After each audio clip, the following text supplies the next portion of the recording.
first seizure in front of my kid. I feel so guilty. He's only 4. Apparently, I was screaming and didn't know who he was when I was confused after. In the hospital now, as my partner said, I kept falling back into seizures, which isn't normal for me. Major mom guilt. And I was meant to be going to a festival tomorrow, which is obviously isn't on the cards anymore. Should I feel guilty or how should I get past this guilt? Um, ooh, that's a rough one because I had seizures in front of my kids and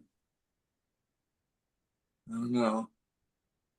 That's hard. I think I got over the guilt once my kids start kind of, I'm not going to say laughing at my epilepsy, but they kind of, I'm going to get used to it. But they kind of just got more comfortable and told me, "Oh, this is what I do. I heard that I'm supposed to do this and that," and I was like, "Okay, yeah, they're pretty much got an understanding for it."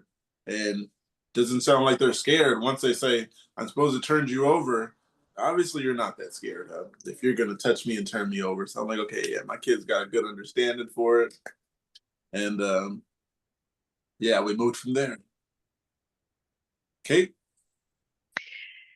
Yeah, pretty much the same here. I'm proud of Talia for knowing exactly what to do and, like you said, getting used to it.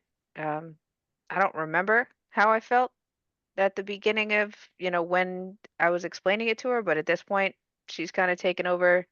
I feel like she's gonna be the one to explain it to little bro about, what's happening to mommy. I know he's seen some bad ones, and he's hasn't asked any questions specifically about it, but I think he's probably somewhere along the lines of getting used to it too. yeah, I think my kids they seen it early because I had it before they were born.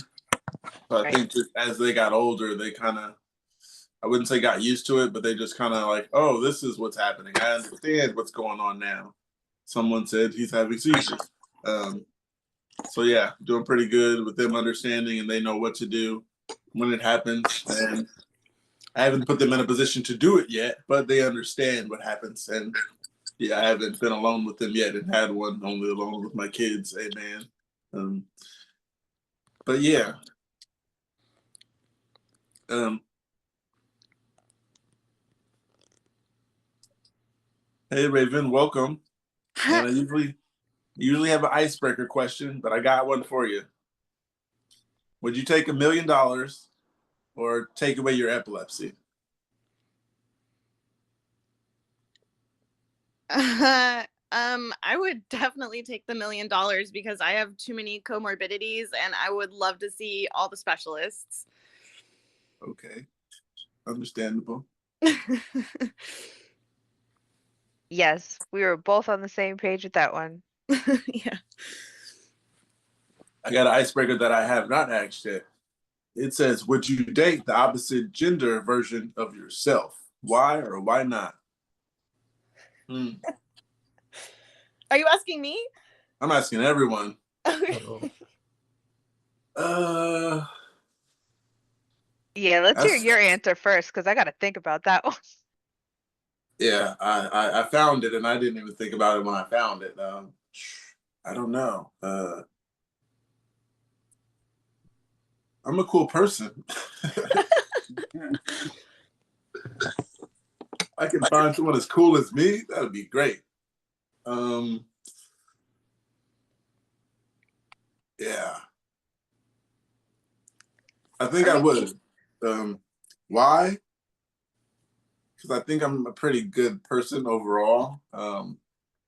So if I could find like a good person who's actually a good person and not trying to get over on people or stuff like that, why not? That's a good answer. That's some self love right there. Thank you. I'm thinking from Anybody a more else? practical sense, I don't think I would be able to because of income restrictions. I mean, both of Yeah. us on disability, like, yeah, I don't think we would make enough money. Yeah. I So don't know. I'm just gonna keep it practical on that one. Hey, and we just asked this crazy icebreaker question of would you date the, you know, opposite sex version of yourself? Why and why not? Yeah. Anybody else can chime in. Jeff, Yeah, why would you? why would I? Why would you or why would you not? Or would you? I would because she would understand me. Okay. I wouldn't because I'm a big enough pain in the ass without having a duplicate of me.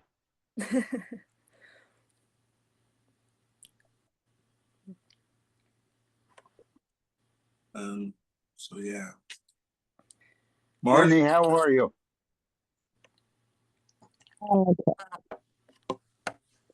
I'm, I'm trying to find a good angle. I'm wiped out. Just had a bad day yesterday. I don't know what happened this morning. I just, those little seizures that creep up, and I just end up getting shaky and I'm throwing up for no reason. One of those.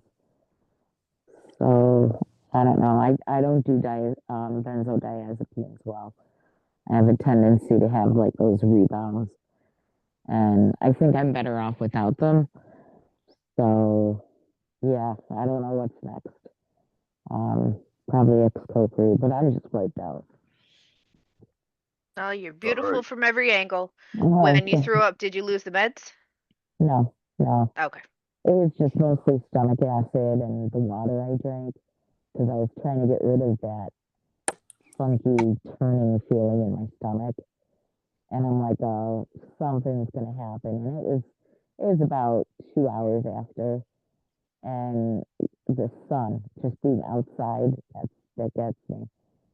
So I'm like, is that a seizure or was it just, I don't know. I don't know. Hey, you guys still got that heat wave going up there, right? Oh, it's not too bad today, but I guess it's coming back. Um, yeah, some thunderstorms. It's weird, weird weather for us here. Um, but yeah, that and the rain, we're trying to get the lawn done in between the rain. And I'm like, I can't be out in this heat. And it's not, I mean, it's only, let me see, it's like 70, yeah, 78 right now. So that's not so bad. But it's still, yeah, every year I get older, it gets harder, you know. But so I'm just chilling with you guys now. I'm good. Happy to see you, always. Yeah, thanks, guys. Yeah, glad you're here. Uh, yeah. All right, so what about the dating question for you, Mark? We're gonna hear some self-love from you. I don't know. I've never really dated, so I don't know if the female version of me would be on the dating market either. Yeah, so it'd be kind of hard to find either one of you to be outgoing, huh? Yeah. Understandable.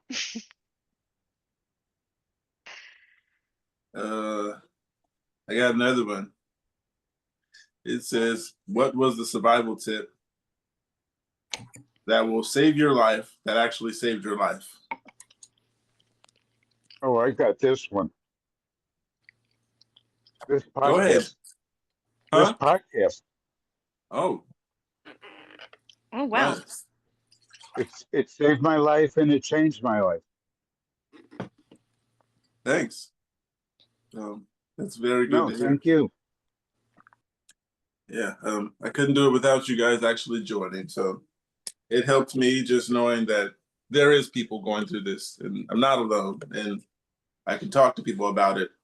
And I tell you guys things that my family doesn't even know, to be honest. There's things that you guys know about me that nobody knows that are even around me. And I thought about the other day and I was like, wow, I kind of just spilled the beans, all of them. And yeah, but hey, it's people who understand me, and the people who don't know, it's because they don't understand it, and that's why I haven't told them. Because if I do tell them, then they're sitting there confused or probably don't want to talk about it because it's seizures or epilepsy in particular.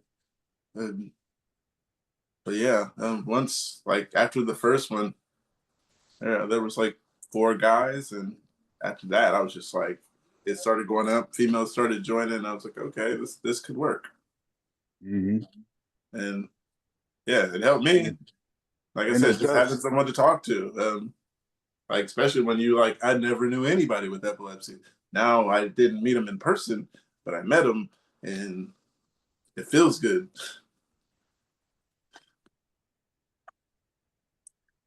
Kate, you got anything for that question? Yeah, I mean, same here about just feeling better knowing that there are people who understand, and hearing the opposite perspective is reassuring because all this time, especially this year, being that it's the year of actually getting the divorce over with, what I was scared about the whole time was just like being wrong about everything, and now I know there's going to be no regrets here, and I, you know, definitely deserve somebody better. Good for you. Right. Mark, you got a survival tip? Oh, I forgot the That So, question. Yeah, I couldn't come up with the survival tip. Yeah, I asked my daughter just now, and she said, "No, you're gonna die." I got the well, I guess mine was kind of call the ambulance if you think it's too bad. If you think it's that bad, call the ambulance. Because I know some Getting people around me who will always call the ambulance, and I know some people around me who might try to handle it themselves, no matter how bad it is. But for a survival tip, I suggest calling the ambulance for me because I'm also kind of a big guy, so most people I know aren't bigger than me. well, Because somebody on that's Tuesday said that their Apple Watch that alert saved their life. I'm gonna get one of those. Wow. I'm gonna start selling cans and save up. I quit wearing mine because I think I wore it too tight. I got this annoying little bump right here that won't go away, and now I have to do like planks on all the left side. It's annoying. Um, there's one here that I don't quite understand, and let me remind you guys, I picked these questions at random, so I don't know what they say before I just read the caption most of the time. So it says, oh, this is for ladies. Has anyone else had their period below their seizure threshold? Since starting my seizure journey in Kepra, I've noticed a return of my periods. B, when I get my period, my medication feels less effective. It's been a long time since I've had periods. I'm a 29-year-old female. I had a progesterone IUD, which generally stopped them, but when I started Kepra, I noticed they slowly returned. Thinking it was just my IUD expiring, I went and had it replaced. I was creeping close to that 8-year replacement mark. Um, I also spoke to my OBGYN about it, and she agreed that replacing it may help. However, I'm still getting periods, even though with the new IUD. And gosh, when I do, I feel like not only does it make the Keppra raid side effects worse, I also notice strange tingling sensations closer to when I need to take my medication. I take 1,000 milligrams, extended release once a day. So when I'm within that window to take the next dose, I start to feel tingling and lightning, generally associated with what I experience as an oral pre-seizure. So there's my question. Has anyone else had their periods affect their seizures? What did you find effective for helping you? Who should I really talk to? My neurologist or my OBGYN? Thank you in advance. Um, I have no idea what any of that means, to be honest. Any I perspective, Red Raven?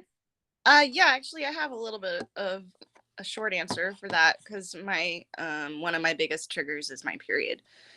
Um I have no idea about the Keppra causing um the period to return in spite of the IUD, but um the periods like hormone balance hormone changes and imbalances like throughout the month, that is a huge trigger for me. And right before my period, especially if it's late, that's my trigger week.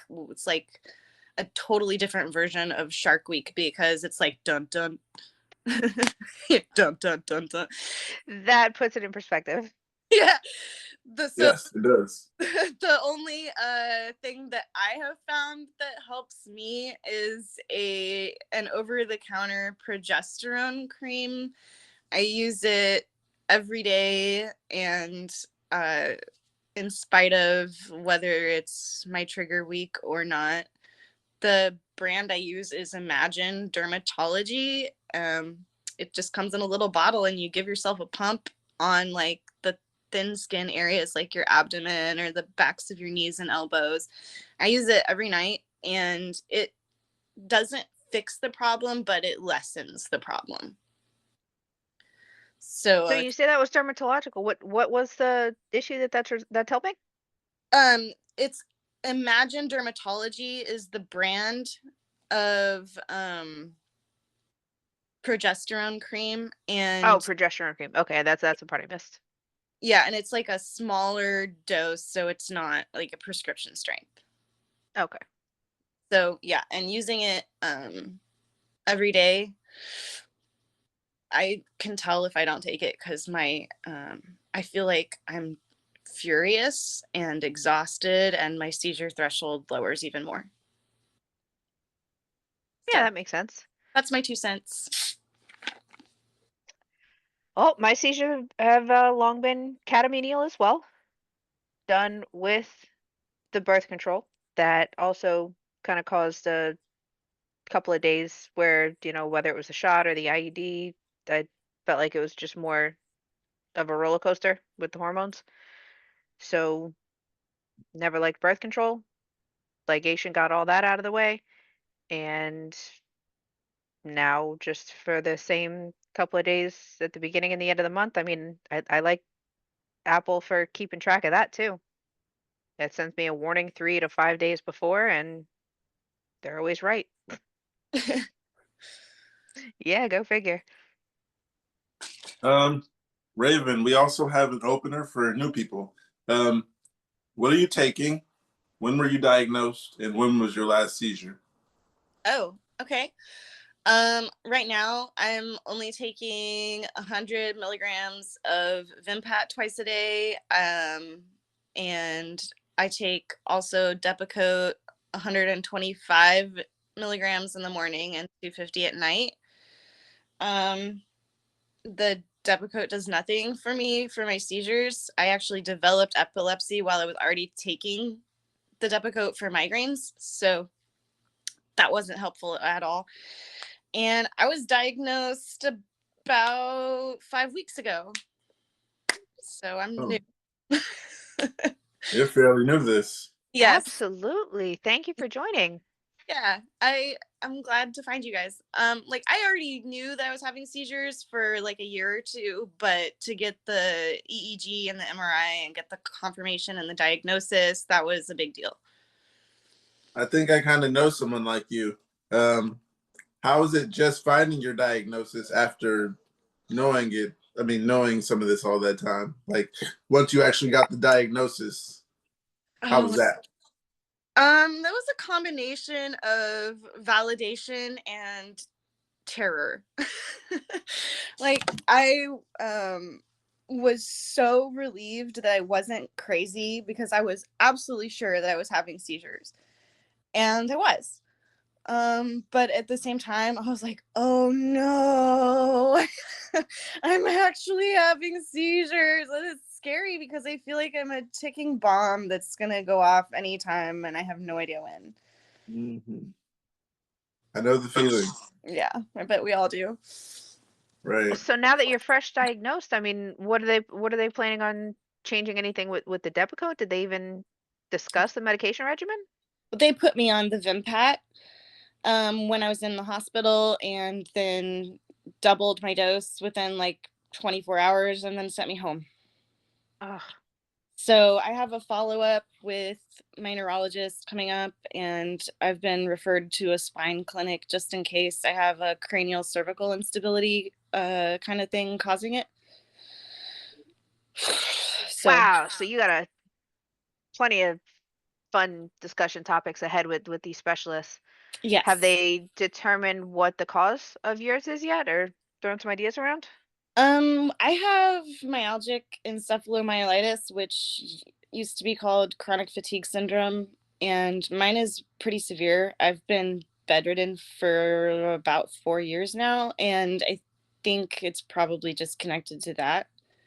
I already have like migraines and cyclic vomiting syndrome. It's all on the same spectrum. And so I think just neurological problems in general, my brain was like, let's add this to the pile. Why not?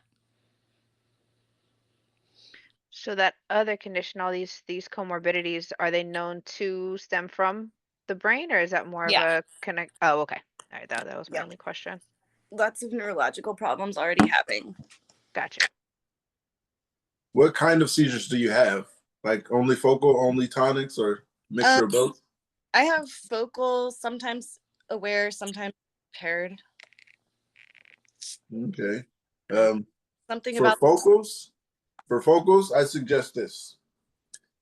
oh, yeah. Okay. Good to know. I'll look at Nature's Made beats well. Shout out to Nature's Made. I take like probably close to 40 different pills a day. So I don't know if I want to have to take more, but if it helps, it helps. Oh yeah, I've been taking it for around 6 to 8 weeks. I haven't had a focal since the day I started. Really? That's fantastic. Well, I'm going to definitely look into that. Thank you. Like seriously, I was running low and I felt like it was my seizure meds. It's like I need to get some. I can't run out. You No, must need like a custom pill box. Where do where do you even get your little pill boxes from? Yeah, I got Instacart, so there's fuck. an Instacart. There's buy one get one, so that works. Buy one get one. Only paying for one in delivery. Nice. Yeah, I stock up. take Be one safe, Play. on that they hold like a whole handful. It's fantastic. But when you're just taking a few, they do make those little guys. Hmm. Um, Yeah, we've had oh, members in the past that they said that they would take it. They were not taking, more than 10 pills a day, but it was like 6 times a day. Oh, So those are the more complicated organizers too. They do have a lot of different organizers out there. Now that I'm down to supposed to be on 2 meds, but I'm only taking one of them, it's easier just to keep it in the pill bottle. yeah. Yeah, I've got 4 a day, and I find that annoying. How 6? It's what, every 3 hours or something, or I don't know. That's nuts. Yeah, if she was taking 6 pills a day, it was on one of the YouTubes that was just posted a couple days ago, and uh she wears that signature hat because she's definitely like one of the younger ones, and Oh, that's what she Rachel? said, 6 times.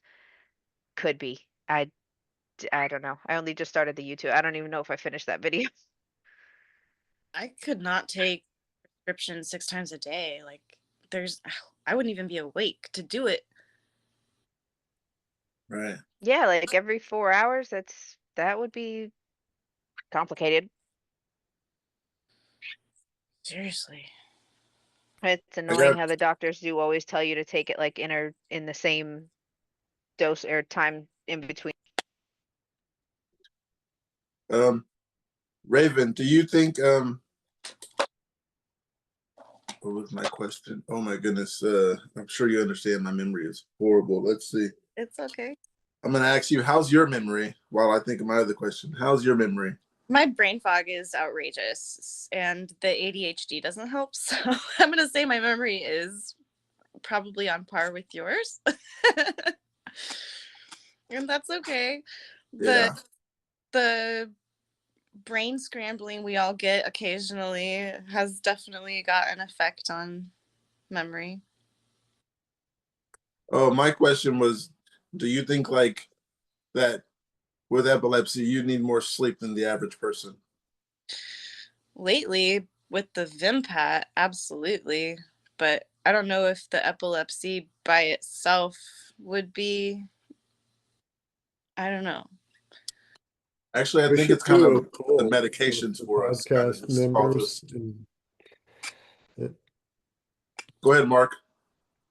sorry, we should do a poll with all of the podcast members and see, like, on average, if people feel they need more or less, or more, or like the same amount of sleep. Because it would be hard to tell if you Well, need more than average if you don't know what the average baseline is for people with epilepsy. I can testify for weaning off of the clobazam for 7 days now. I do feel like I have more energy. I don't feel like I need less sleep. I've, you know, been pretty consistent at the 7 hours a night, but I still feel like I definitely have more energy since stopping the clobazam, and it has been 7 days.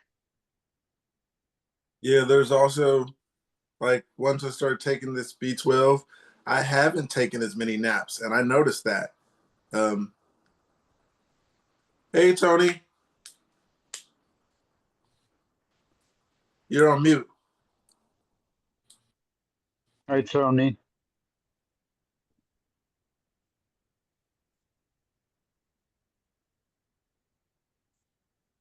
All right, so one of the other No, I'm unmuted. questions. Oh, okay, there you go. There we go. I'm sorry. How are you?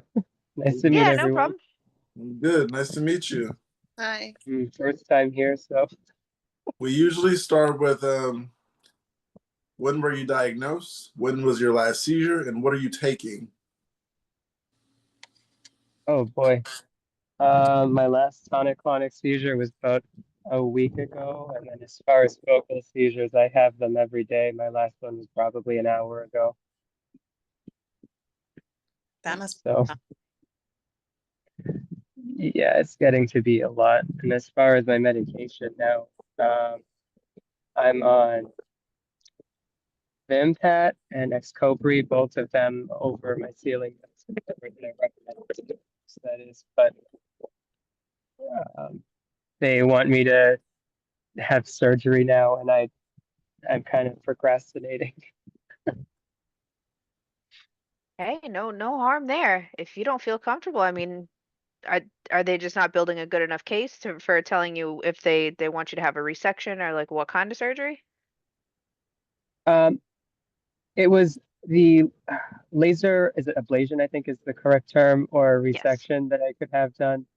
Um, I had another EEG done, an MRI, CAT scan maybe 6 months ago, and the conclusion between the neuropsych and my neurologist were that, well, they didn't really have a consensus. They weren't really sure if it would be helpful for me or not. The neuropsych was saying that my, I don't know if results would be the right word, but my results were kind of odd. I have very poor memory to the point where it's like someone with dementia, but Hey, you are cognitively I not can alone sit there and here. do calculus.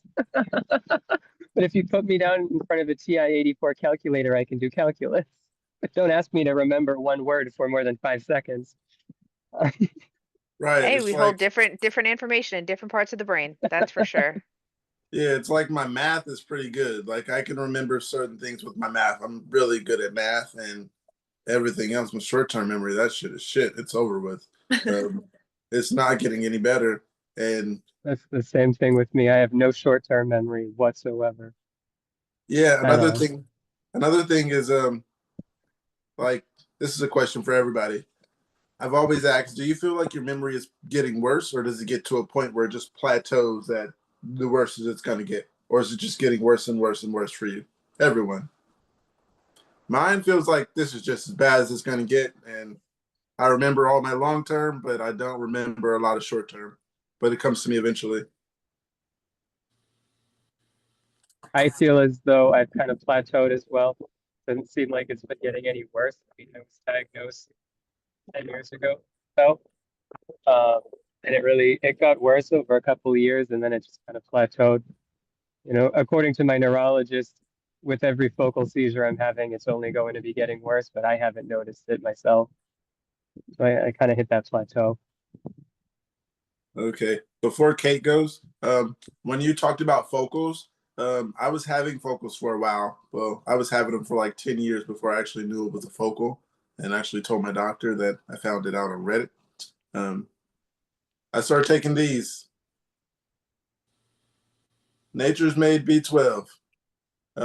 I suggest trying them. Shout out to Nature's Made. I've been taking them since, well, I've been taking them for like maybe 8 weeks. So I haven't had one since the day I started taking them. We Go ahead, always Kate. love to hear success. Always love to hear Right. about success. Oh, the memory. Okay. Go figure. I forgot. When you said something about the neurologist reminding you that what came to mind was when my neurologist told me when they were initially explaining the seizures as explaining, just making it sound like little bombs going off and like killing brain cells. I think that's what kind of always had me assuming that memory was going to continually get worse as long as I was having seizures. And I can't say it's been leaps and bounds worse, but slowly I am depending on the phone more for reminders of what I thought were dates that were going to stick, things like that. But yeah, I guess it's safe to Yeah. say that it is getting worse, but mainly controlling the seizures is the ultimate goal, not just for the memory. One of the things that my neurologist had told me recently was that you, at least for me, I could have a 2 minute tonic-clonic seizure and it may not do too much damage. And then another time I could just have a focal seizure that's 30 seconds where I zone out and come back. And for some reason that might cause more damage. She was kind of just saying it's one of those you don't know what is and what isn't causing damage. There's no rhyme or reason to it necessarily, at least for me. Hey, I mean, that's refreshing to hear a medical professional who it sounds like is being honest. Yeah. Right. It's hard to find. Yeah. Another question I had, one of the icebreakers I had, would you date the opposite gender of yourself? Why or why not?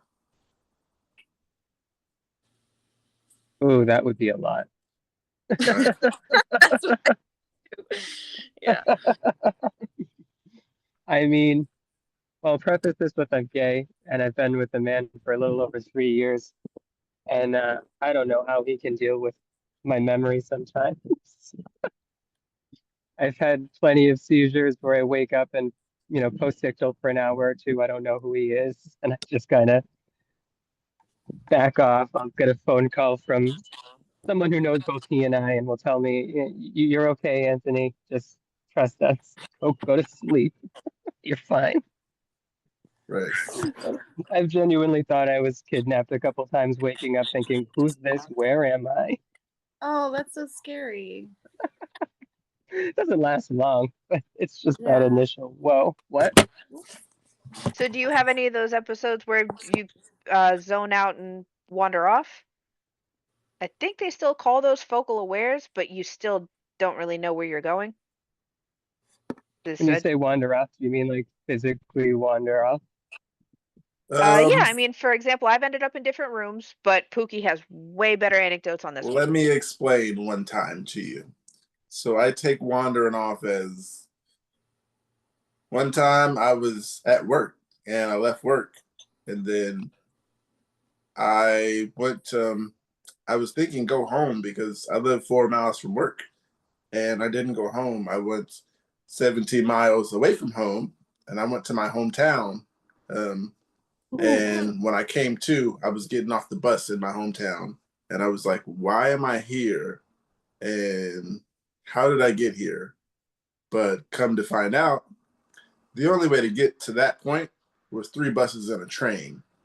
So essentially, I took 3 buses and a train, and I was not there at all. So I'm like, how did I pay for these 3 buses and a train? Basically, my body was like on autopilot. It was doing the right shit, but it was messing up every now and then. Wow. And then I was like, why am I here? And I was like, let me get to somewhere where I know someone, being that I'm from there. I was like, I know a lot of people. Let me go right here. And I made it across the street. Then I had a seizure in the parking lot of a post office. So, yeah. Wow. Yeah, I'm nowhere near coherent with any of my seizures. Might be coherent enough to get a couple of words out, but I couldn't imagine wandering off during a focal seizure. Whoa, that must be Yeah. wild. Yeah. Or there was focals I had that was, I think that's a focal unaware too. I was at the train station and kind of just stepped back so the train could stop at least. And when I came to, I was taking a selfie of myself and the train was pulling off. And Wow. the screen wasn't even on, so I wasn't taking a selfie, but that was the position as if I was. So I could imagine people standing there looking at me with my face looking at this phone with the screen off. And yeah, just the whole platform was empty. So everyone had got off and got on and gone about You time were to open just my there. eyes. Wow, that's wild. I can't imagine that. I just stare off when I have mine. I just stare off, and in my head, I go to another dimension. So, wow. Um, there was another situation where I don't know if this is exactly wandering off or focal unaware. It's a focal unaware because I was in my room and I was thinking, oh, I'm kind of thirsty. Let me go get something to drink.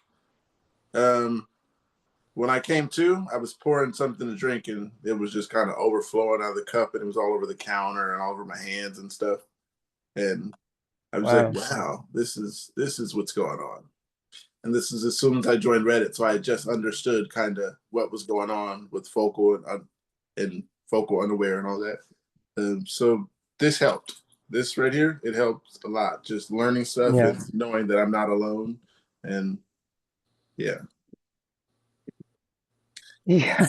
and it's okay to Oh laugh boy. because we're laughing with each other, not at each other.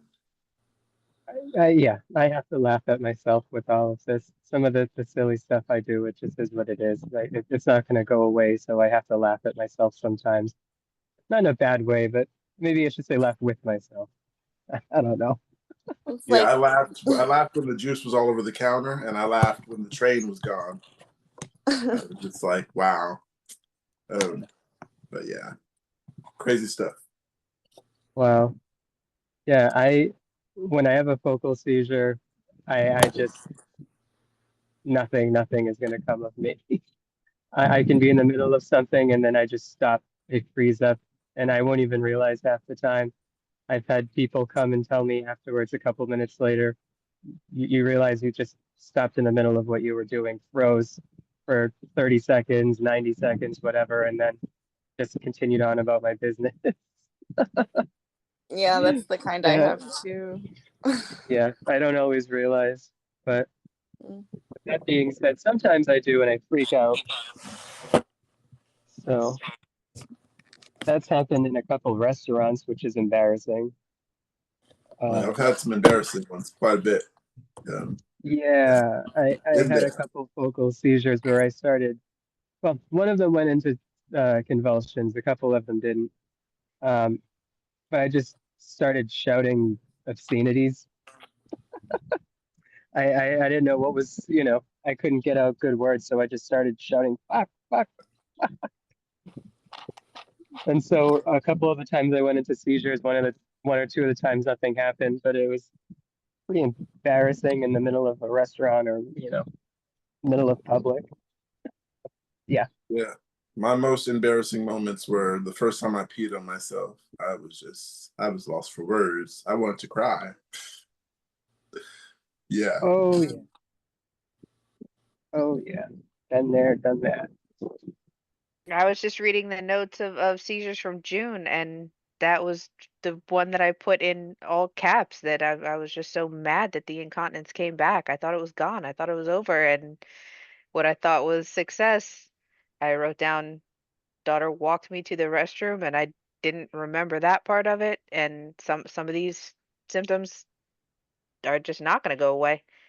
and that's more what I focused on the details on that one. But yeah, the more embarrassing ones are the ones that are harder to forget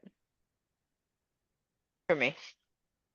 Yeah. But I like how you said it, laughing with yourself. That's well put. I can try to do that more often.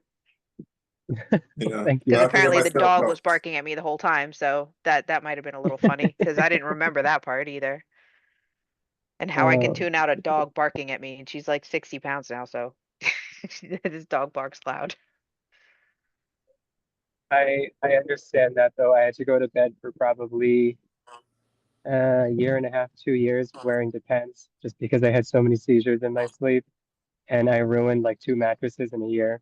And it was the most embarrassing thing having to go stay over a friend's house and say, all right, so for what it's worth, I do have to wear Depends when I go to sleep because I have seizures when I'm sleeping. It's just so embarrassing.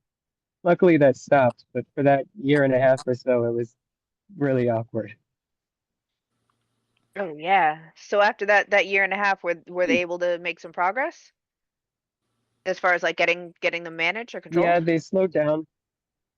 Yeah, they slow down and they just don't happen as often at night. They seem to happen more often in the day, either in the morning or at like a dusk kind of. Pretty much when I'm due for my meds. Oh, okay. So you Think think about the meds 10 are hours out. Yeah, 10 hours out from when I'm due for my meds, is the previous one that is. And I get the interdose withdrawal. So anytime I have a seizure, it's usually like within 2 hours of my next med dose, Hey, Oh, that makes Kevin. sense. 99% of the time. Happy Fourth. Hey, How Oh, you Kevin. happy doing? for Hey, Kevin. How you doing? Good to see everyone. Yeah, likewise. The icebreaker today was would you date the opposite gender of yourself? Why or why not? Opposite jet. Oh, uh, yeah. Uh, Why? That's encouraging. what? Uh, well, first of all, it's a date, so I want to take that. And I spend all. Uh, oh, well, I already spend enough time with myself already, so well, you know what? I'm going to change my answer to no because I already drive myself crazy. So yeah. Yeah, I but Just don't want keep to it date this. casual. You don't think it get to that level? No, no, I think that would drive myself crazy. Yeah, I think that would kill that person. We gotta get it. We gotta get the answer from a married member for sure. Yeah. Kevin, yours Hey, is kind of Jason. unfair though. Yours is like you don't have seizures anymore, so there's Okay. not much of that you have to worry about. Wait, what was the question? Would I date the opposite gender version of myself? Yeah, it's basically would you date yourself? But Oh, obviously, would I date if you're myself? straight, Okay, it'd yeah. be the other. Yeah. Oh God. Well, the answer is oh God, no. No, I wouldn't date myself. I can't stand myself. No. No. Yeah. So also, Mark wants to know more about the VNS, and you actually have it. I think Mark wanted to know. Were you actually wanting to know, or you were just asking Mark? Yeah, well, I mean, I don't know. Um, Well, what Yeah, we were prompted it kind of was that talking was about it was your earlier. post. Yeah, what prompted it was your post about the doctor bringing it up, and uh Happy Fourth here is our success story about an implant combined with medication actually having a positive result. So if you had any questions or curiosities, this would be the time. Yeah. Sure. Any questions you have, go ahead and ask them. It was, yeah, I had it put in about 7 or 8 years ago, and uh, took about a year and a half to work. And it, I also started taking clobazam, I think, and Now I'm reducing medicine, reducing Depakote. That's good. Uh, uh, what the hell is it? How this works is I have a magnet here, and I guess it's a little scar here, just small incision up. Um, it's very simple. You just swipe the magnet, and you can feel it a little. It's just a little sensation. It doesn't hurt at all. Um, it's just I think I can feel it in my throat. Um, but no, it's not complicated. It's a very simple procedure. You have to have the battery replaced every few years, depending on the power that it uses. Yeah, I mean, if you have any questions, just shoot. So when you said it took a year and a half to work, what was happening in that year and a half until then that wasn't working? Okay, right. Well, it doesn't work right away. They kind of have to fine tune it to your body. It's like a it's like a frequency sort of. It it, it just doesn't work right away. It's kind of hard to explain. It just Did you get the it, vibe it, at the beginning like they were collecting data to analyze to decide what to set it as? yeah. That's kind of But how I looked at the RNS too. yeah. You show up for an appointment every few months. They uh they beep the VNS and they collect data and okay, then they readjust it. They readjust the power to see what suits you and and they just change it every few months to see okay, that's not working. So we'll change it. And yeah, and until it works. So takes about a year and a half or maybe 2 years, and it works. So and they adjust that to maybe another medicine, and yeah, I've heard other success stories with the BNS, and it's pretty effective. What's the purpose of waving the magnet over? What does that do? Okay, so that activates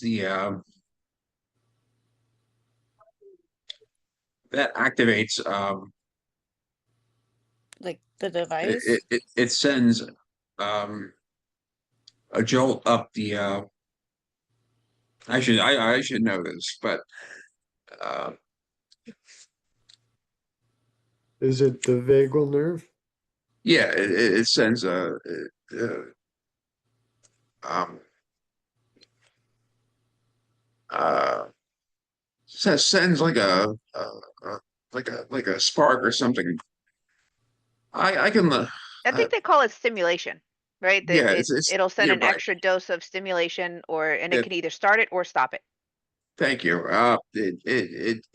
It stimulates the vagus nerve, and Okay. I don't know I don't have the exact words right now, but It's okay. I mean you can look it up. Sure. I'll No, look it it's up okay. too. I can look it up I later. have a question for you. I have a question. Sure. How well does it work for like focal unaware seizures? Say somebody were, another person were able to swipe it when you're kind of off. I mean, it's something that my neurologist and I have considered, but being that a large portion of my seizures are just focal and don't go to convulsions, not all of them, it's kind of been the question of, well, would someone else be able to swipe it for me? Yeah, someone can swipe it for you. That's actually suggested. I think that's been suggested during grand mal seizures or tonic-clonic seizures. Um, it can help during one of those. Uh, but focal unaware, I don't know. I don't have focal seizures, so uh, but I imagine it would probably work for that. Um, Yeah, just if you one of were those things. It's tough for me to really consider it when most of my focal seizures are unaware. So, right. what am I going to do anyway? And then obviously, if it's tonic-clonic, well, what am I going to do while I'm convulsing? Yeah, that's a tough call there. But if someone else is seeing you have a focal seizure, they can swipe it. I would Yeah, imagine that's the situation. Um, but so it does. It, so it works for focal seizures, not just stopping tonic-clonic. Like it is made to stop focal seizures as well by swiping it, or is it swiping it just for tonic-clonic? ah, let's see. Um, it oh, hold on. Yeah. If I remember, um, the doctor said it can help with tonic-clonics. Like if the magnet right here, uh, it can if I'm having a tonic-clonic, depending on it can help with the severity of it. It can shorten it possibly. That's what the doctor said. But they're only a few minutes long, so um, but a person can swipe the area and I assume it lessens it, but that's never been the situation. I don't think I've ever. Um, I'll have to ask my mom about that if she's ever done that. Swipe the magnet during a tonic-clonic. I don't think. Yeah, I've tried to Yeah. ask my neurologist numerous questions about it, and she kind of didn't seem to know too much about it. She had plenty of information about getting a resection and using the laser ablation, I think is the right word. Mhm. She she really didn't have too much to say about the RNS or VNS.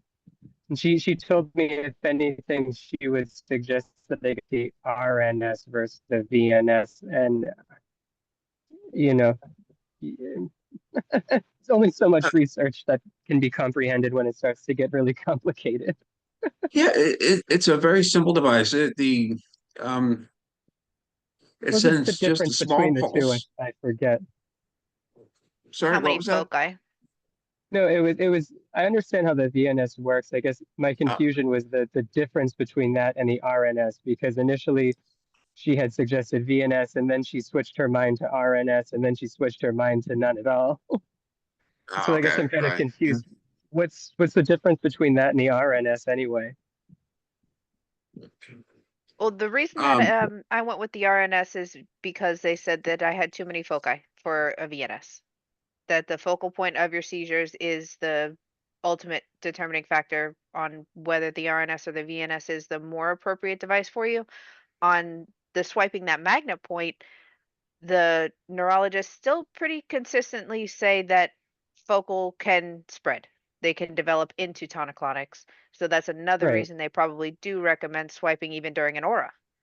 Because if the right. magnet is what activates a stimulation, then that could potentially stop it from spreading into a tonic-clonic, and that's kind of the settings that they mess with on the RNS is the duration of the impulse, how soon the impulse happens, and the strength Yeah. of it. Hmm. And so far, I'm Okay. 5 years without a battery, without a battery replacement. I mean, Oh wow, really? yeah, I have the two, whatever they call the rods, the deeper implants, electrodes. That's what it is. Yeah, yeah, yeah. Oh, So boy. Yeah, overall Uh, happy with the RNS. It seems like the tonic-clonics are shorter, but focals happen still at least like 4 or 5 times a month. Yeah, and if anything, that's my biggest problem. I need to stop my focals. They're just perpetual on and on and on.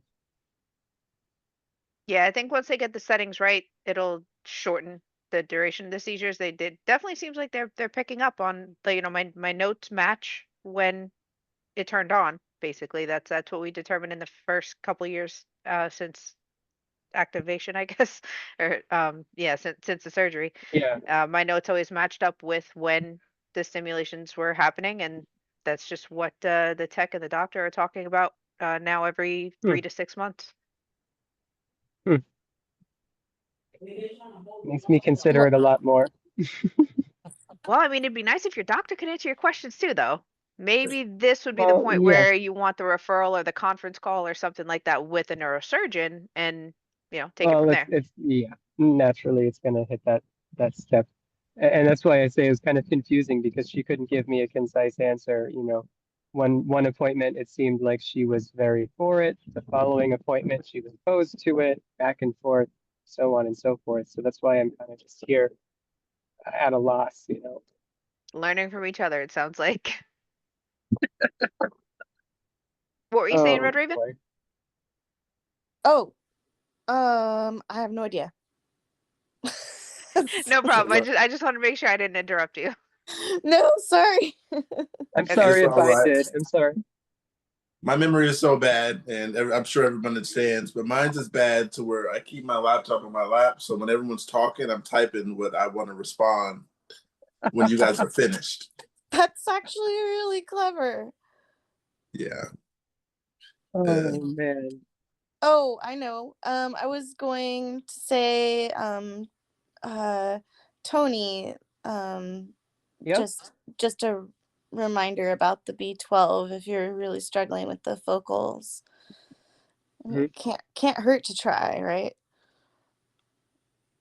The vitamin Yeah, B12. it can't hurt to try. Yeah. Yeah. So I'm always over here trying to take care of myself as best as I can, trying to maintain homeostasis as best as I can. Right. Yes. Continue Yeah. to at least exist. Yeah. If you Right. have Just a keep myself Safeway as near you level as possible. and you have Instacart and a Safeway near you, you get Yeah. buy one get one. And yeah, shout out to Nature's Mate.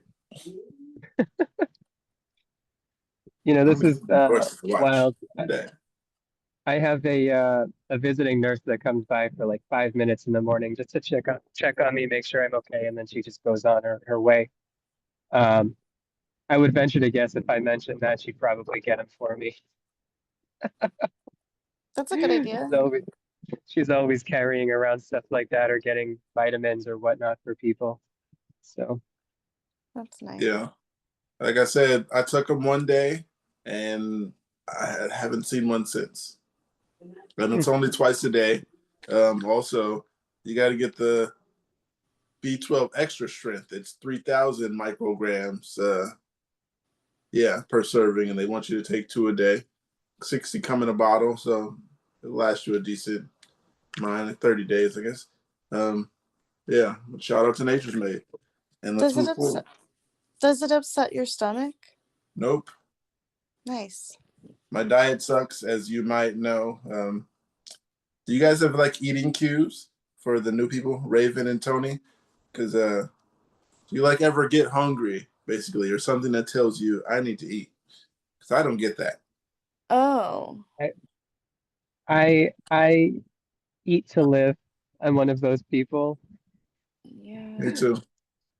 I have to be reminded to eat sometimes. I don't know. I Same eat to here. live. I don't get an appetite, so sometimes it's like asking me like, "Did you eat today?" And sometimes I'm like, "I don't know." And then sometimes it's like, "I do know, but haven't got hungry, so I haven't ate." And yeah, I have sometimes it's to like that. I have to have my breakfast before my Vimpat and my Xcopri kick in the morning because when they kick in, I'm just too lazy to make myself breakfast.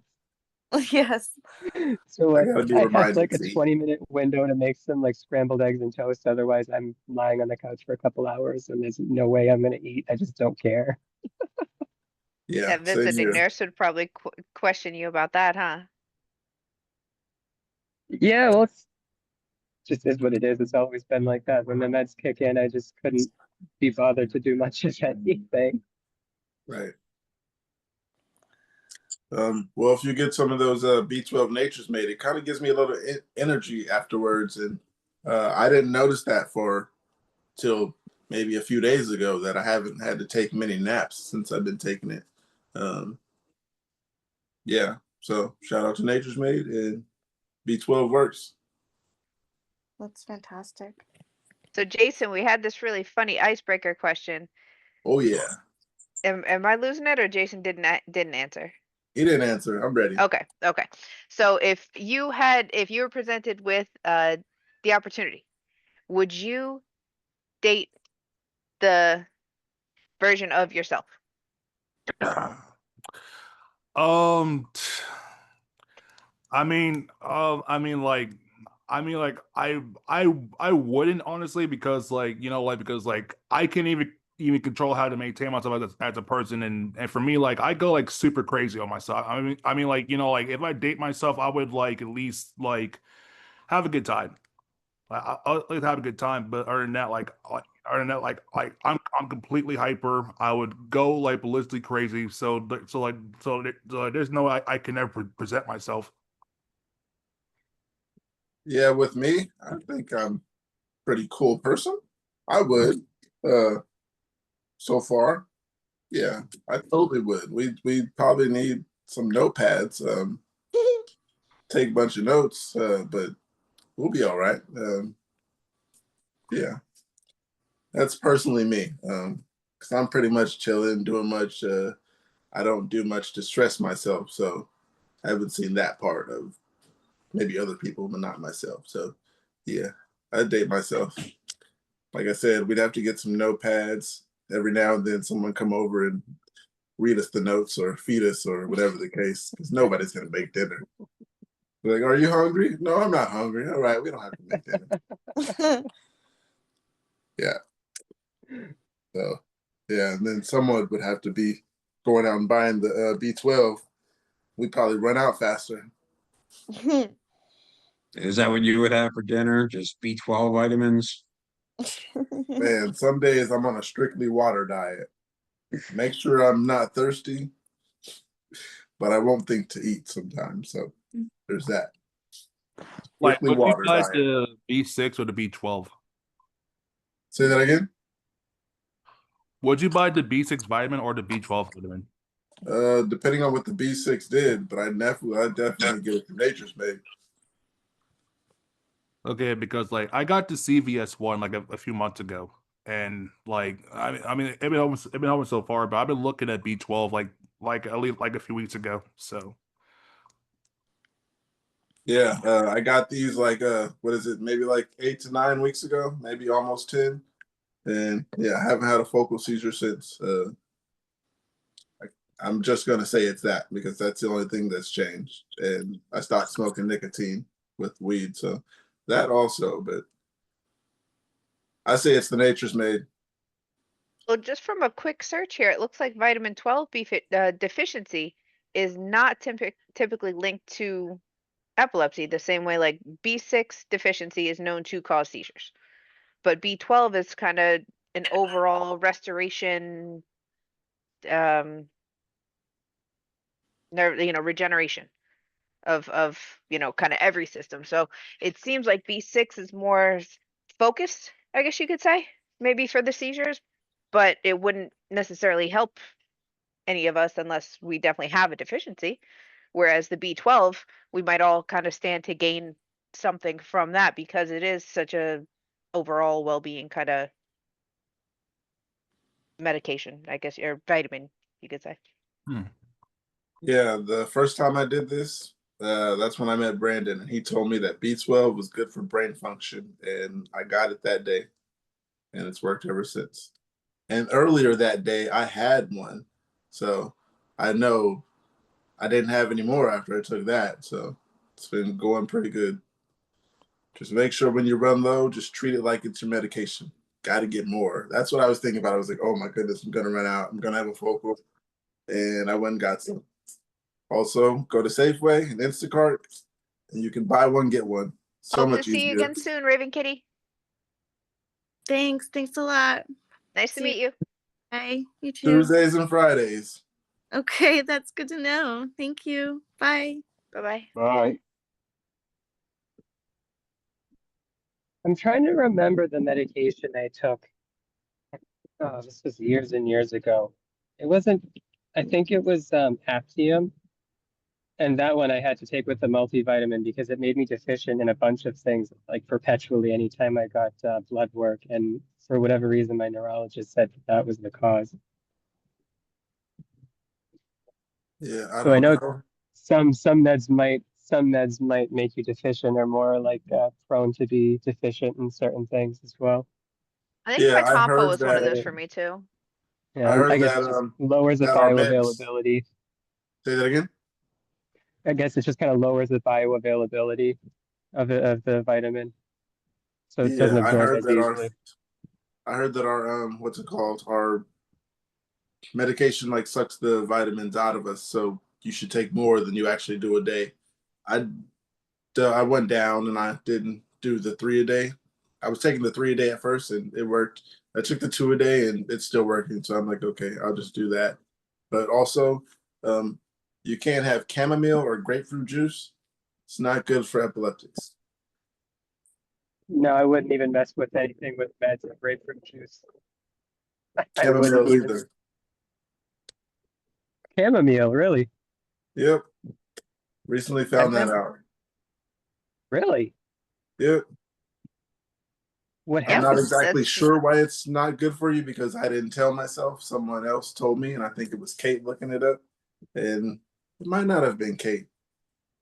But yeah, I learned it from here too. So I think it was somebody else who brought it up. I just watched that YouTube the other day.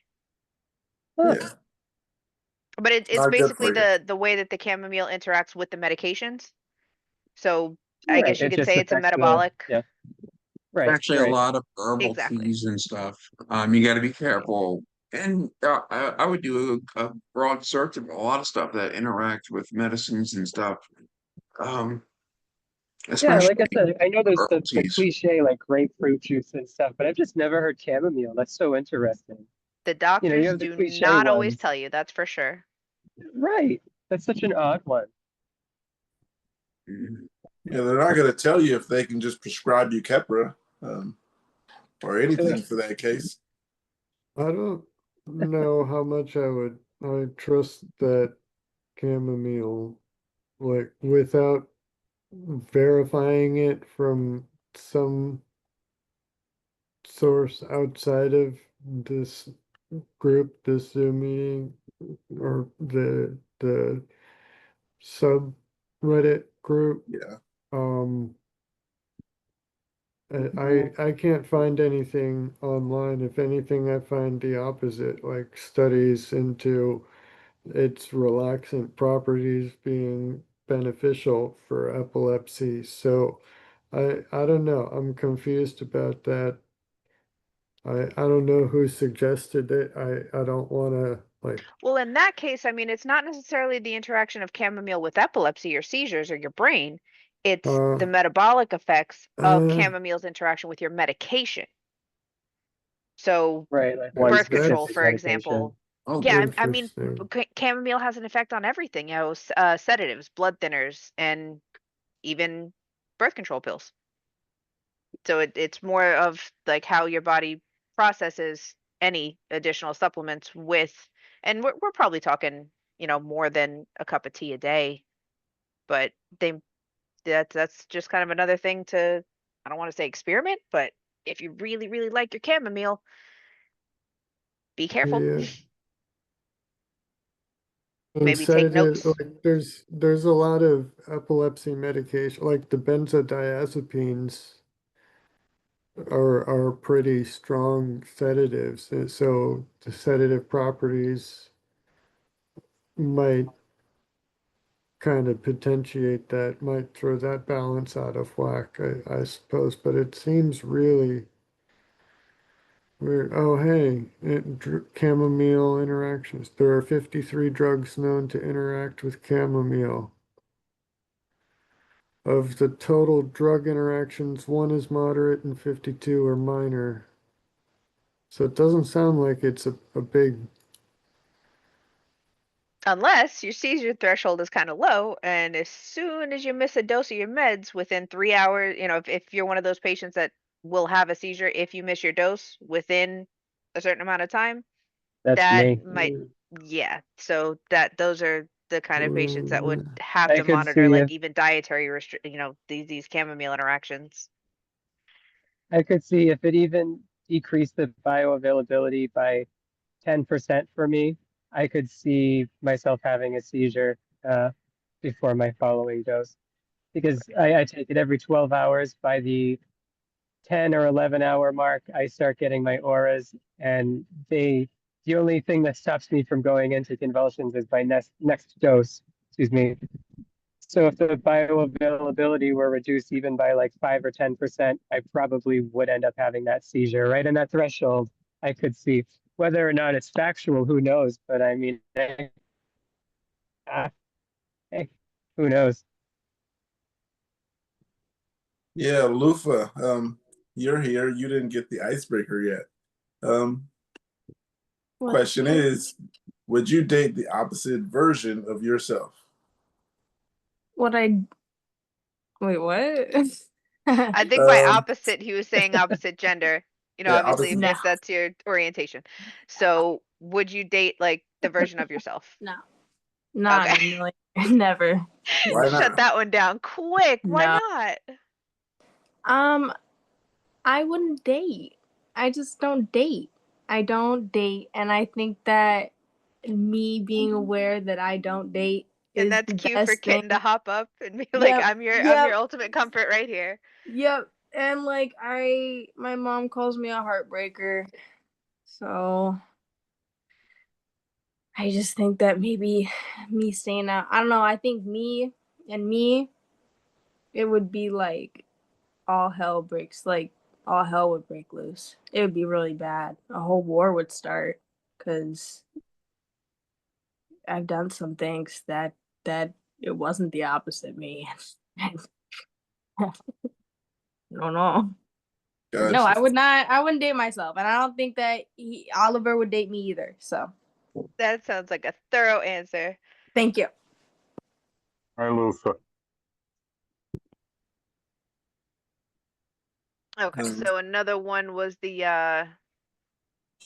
guilt question of having the seizure. Somebody was guilty for having a seizure in front of their 4-year-old.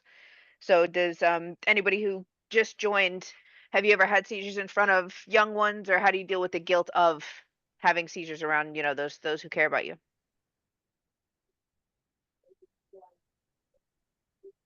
I don't have kids, so I don't feel like I'm not around young ones, so I feel like it wouldn't be as impactful for me to say anything.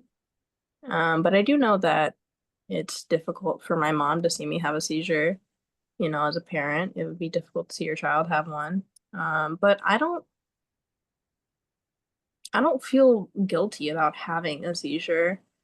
I think that would be something for the parent to, as that child grows up, explain to the kid what they could do if they have a seizure again, and that it's normal for the parent and that they don't have to be afraid of it. And I just realized someone's name here is Happy Ford. Um, but yeah, I think that would be a really good idea to like not feel guilty and to more use that as like a way of introducing your child or your young one, whoever you're around, to real life.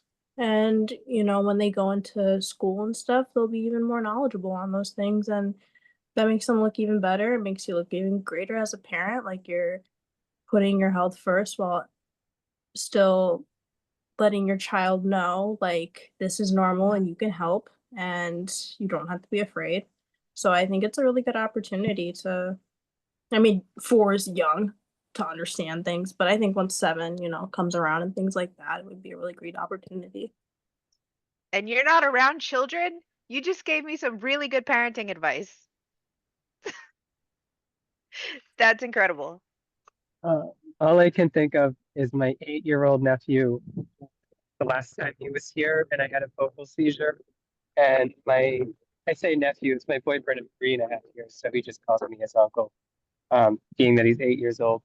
But I had a really bad focal seizure and fell over and was drooling, and afterwards was kind of confused for maybe 5 minutes. And my boyfriend had to explain to him what it was. Yeah, at that Because point, I he think had you would no probably idea need what an happened. explanation. He was asking, well, why is Uncle Tony, why is he just staring? Oh, okay. So do you I use don't remember it. do they give you any rescues? Nasalam or gabapentin Yeah, sometimes? I have my dad or my Dazzlein. Oh, okay. So did they tell you to use that after? I think for me they said the threshold was more than one seizure within 30 minutes. Use a Nasalam on the second one, and if it lasts more than 3 minutes, on in convulsions. Yeah, it's the same thing for me. If I have Okay. two or more tonic-clonic within 24 hours, or if one of them lasts for more than either 4 or 5 minutes. But it's just the focal seizures. There's nothing you can really do about it. You're just Yeah, I gonna didn't have know if to anybody ride it uses the out. rescues on those. No, I was told specifically not to. So it's awkward when it happens in front of the nephew, in front of a 8, 9 year old, and he's like, "Well, what's Uncle Tony doing?" Staring at the wall all of a sudden, like, what? Hey, Half it could be drooling. worse. Some of us have these weird habits where we hum or, do those little weird facial tics, and so, some of the ones caught on the Yeah, the I old nanny smacked cam my are, lips. yeah. I was doing that in the EMU before the convulsion started. And she said it was like while I was turning my head, it would be bizarre to see that. Like, I, I don't know. Yeah, so it sounds like little guy is getting some of that kind of real world advice that Lufa was talking about, what to do when you see, because believe it or not, this might not be the only time you see a person having a seizure. Yeah, Especially out in public, somebody who is there, who knows what to do, is very appreciated. yeah, Oh yeah. and they're I'd done crashed that. some kids' birthday parties, and mom was a nurse, so then I got to take the family home, and she talked the paramedics through what was going on. So I know that the notes from that birthday party were, I hated myself, but it was still couldn't have been a better situation for who was around. Oh boy. Oh, Yeah. I got something here. It says, "Am I supposed to take medication for the rest of my life?" So I'm fairly new here, and I made a post yesterday about the concerns revolving around SUDEP, since this is my first time ever hearing about it, and I'm very young, so I've been horrified to think of it. I'm going to the hospital on the 16th to see if I still have epilepsy and to check if my brain has been damaged by the seizures in the past. I haven't had a seizure in 5 years. If I don't have any damage from seizures in my brain, or if my epilepsy stopped, am I still supposed to take medication? If I stop, would my seizures come back to me? I'm terrified of getting a SUDEP, no matter how rare it is, and I'm also paranoid of my seizures due to the trauma it's given me for the most of my childhood. I've read also that you can outgrow it as a child. Is that true? So there was a few questions in here.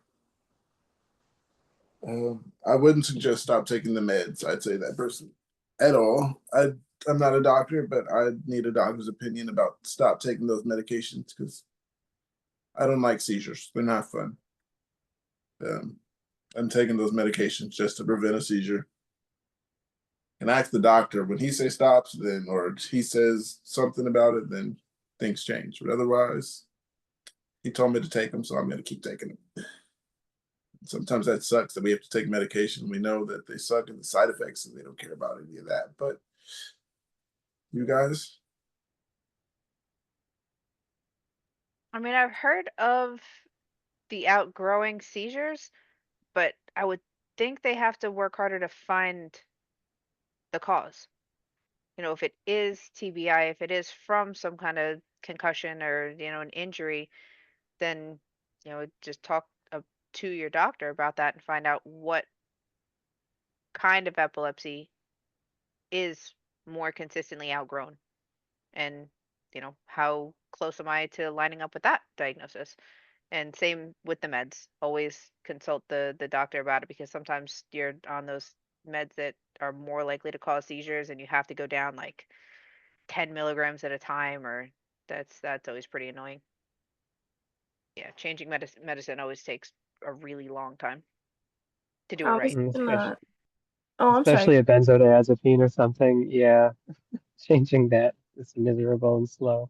Yeah, benzos are the worst to get off of because Oh yeah. I've been on Xanax when I was 12, which that's a whole story. Xanax XR, 2 milligrams twice a day.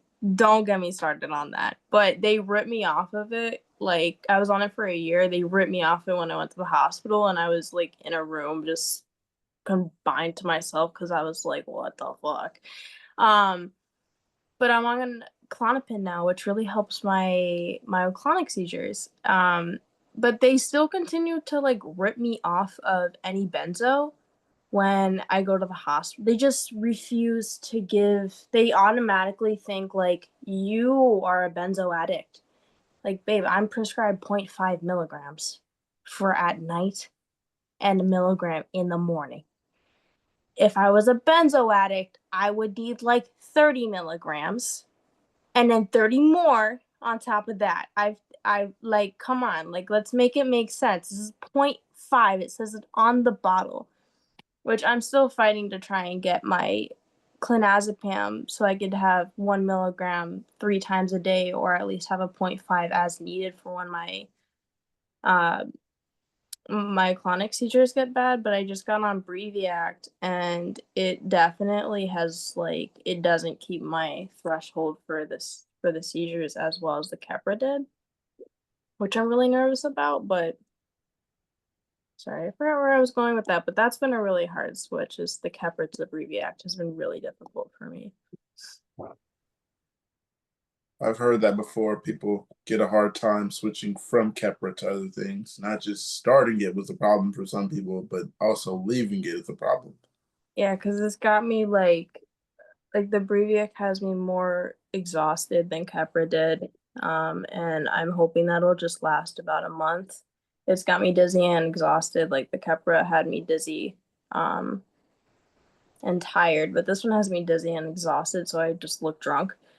Um, and I think that the Keppra is still coming out of my system, so I'm still having those emotional like outbursts, I guess. Like today we were at Panera and I got like really upset because my mom said I didn't want to eat, because I didn't want to eat, but for some reason I took it as like she doesn't want to eat.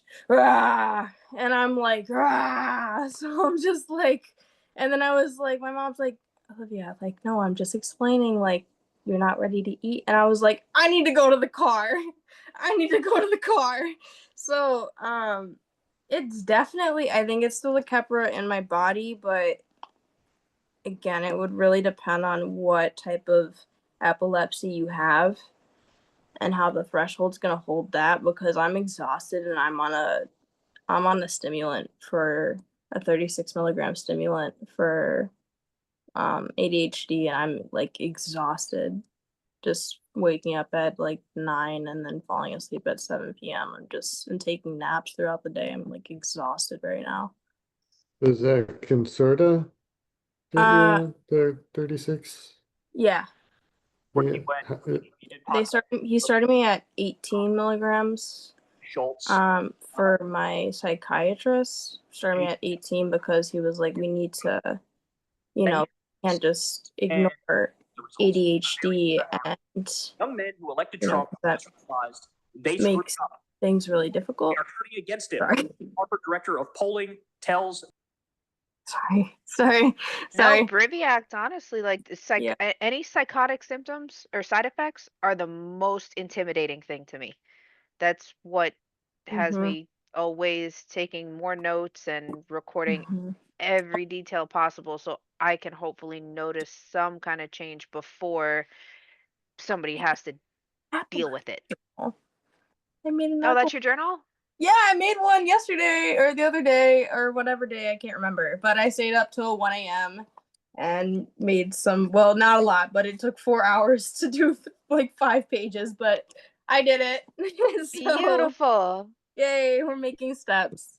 There you go. That's awesome. So do you like to record more than just date and time or anything specific? Well, right now in it, I have all of my questions about vitamins because I think that I'm severely vitamin deficient, especially in B12, since that seems to be the one that I think I'm gonna need to get the injections for that or whatever. So I have that all written down. So everything that I wanted to discuss with my neurologist. Hi Jeff. For our next session. And then I'm writing down like I usually take my medication right when I wake up with the Breathiact. With the Keppra, I used to be able to ease my way into it in the morning and have food before I took it because it wouldn't start with like my day wouldn't start immediately with jerks. But since starting the Breathiact, my day starts immediately as it would as if I wasn't medicated. And I take the Breathiact at night too. I'm on 50 milligrams, so I'm hoping that they're gonna increase it. I'm assuming they are. But I just think that from what I read, for my specific kind of epilepsy, it seems like Keppra does its job really well at keeping it at bay. But the side effects are like just a demon in a pill. And so it's like an eye for like what am I supposed to do? So I'm writing down like, all right, I take the Breathiact at this time, I start getting tired around this time, and then I go to sleep at this time, and I flipped out at this time, but I've just started, it's been like a week that I've just been taking just the Breathiact and no more Keppra. So I'm gonna give it like a month for the Keppra to get out of my system and the Breathiact to get in, and another month to see how that goes, and then seeing how that progresses will have to be when we make our next change or progression with the medication. But I'm just a little nervous right now with the Breathiact because I was getting confident in myself in my everyday life, and now I'm back to square one, and it kind of sucks. So Yeah, we all know that feeling too well. yep. You think Way it's too well. finally getting better, or you found something that Mhm. works, and then I got that label of drug resistant. Yep. So get ready because every medication we put you on is going to stop working eventually. Yep. So med resistance is always, your body's always gonna, I'm like, why? Why can't we just Good to meet you, Tony. See you Tuesday. I'm telling you. Hi, Tony. But yeah, that's just my Breathiact.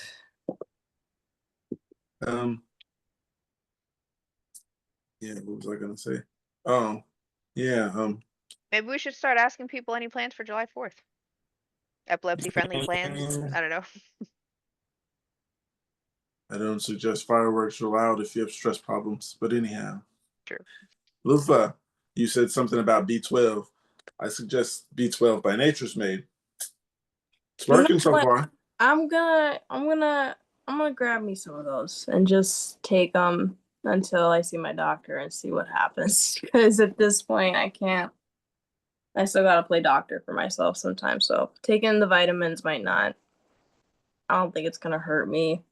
You know, they've got me on these medications that make me suicidal, so I should be fine on a vitamin.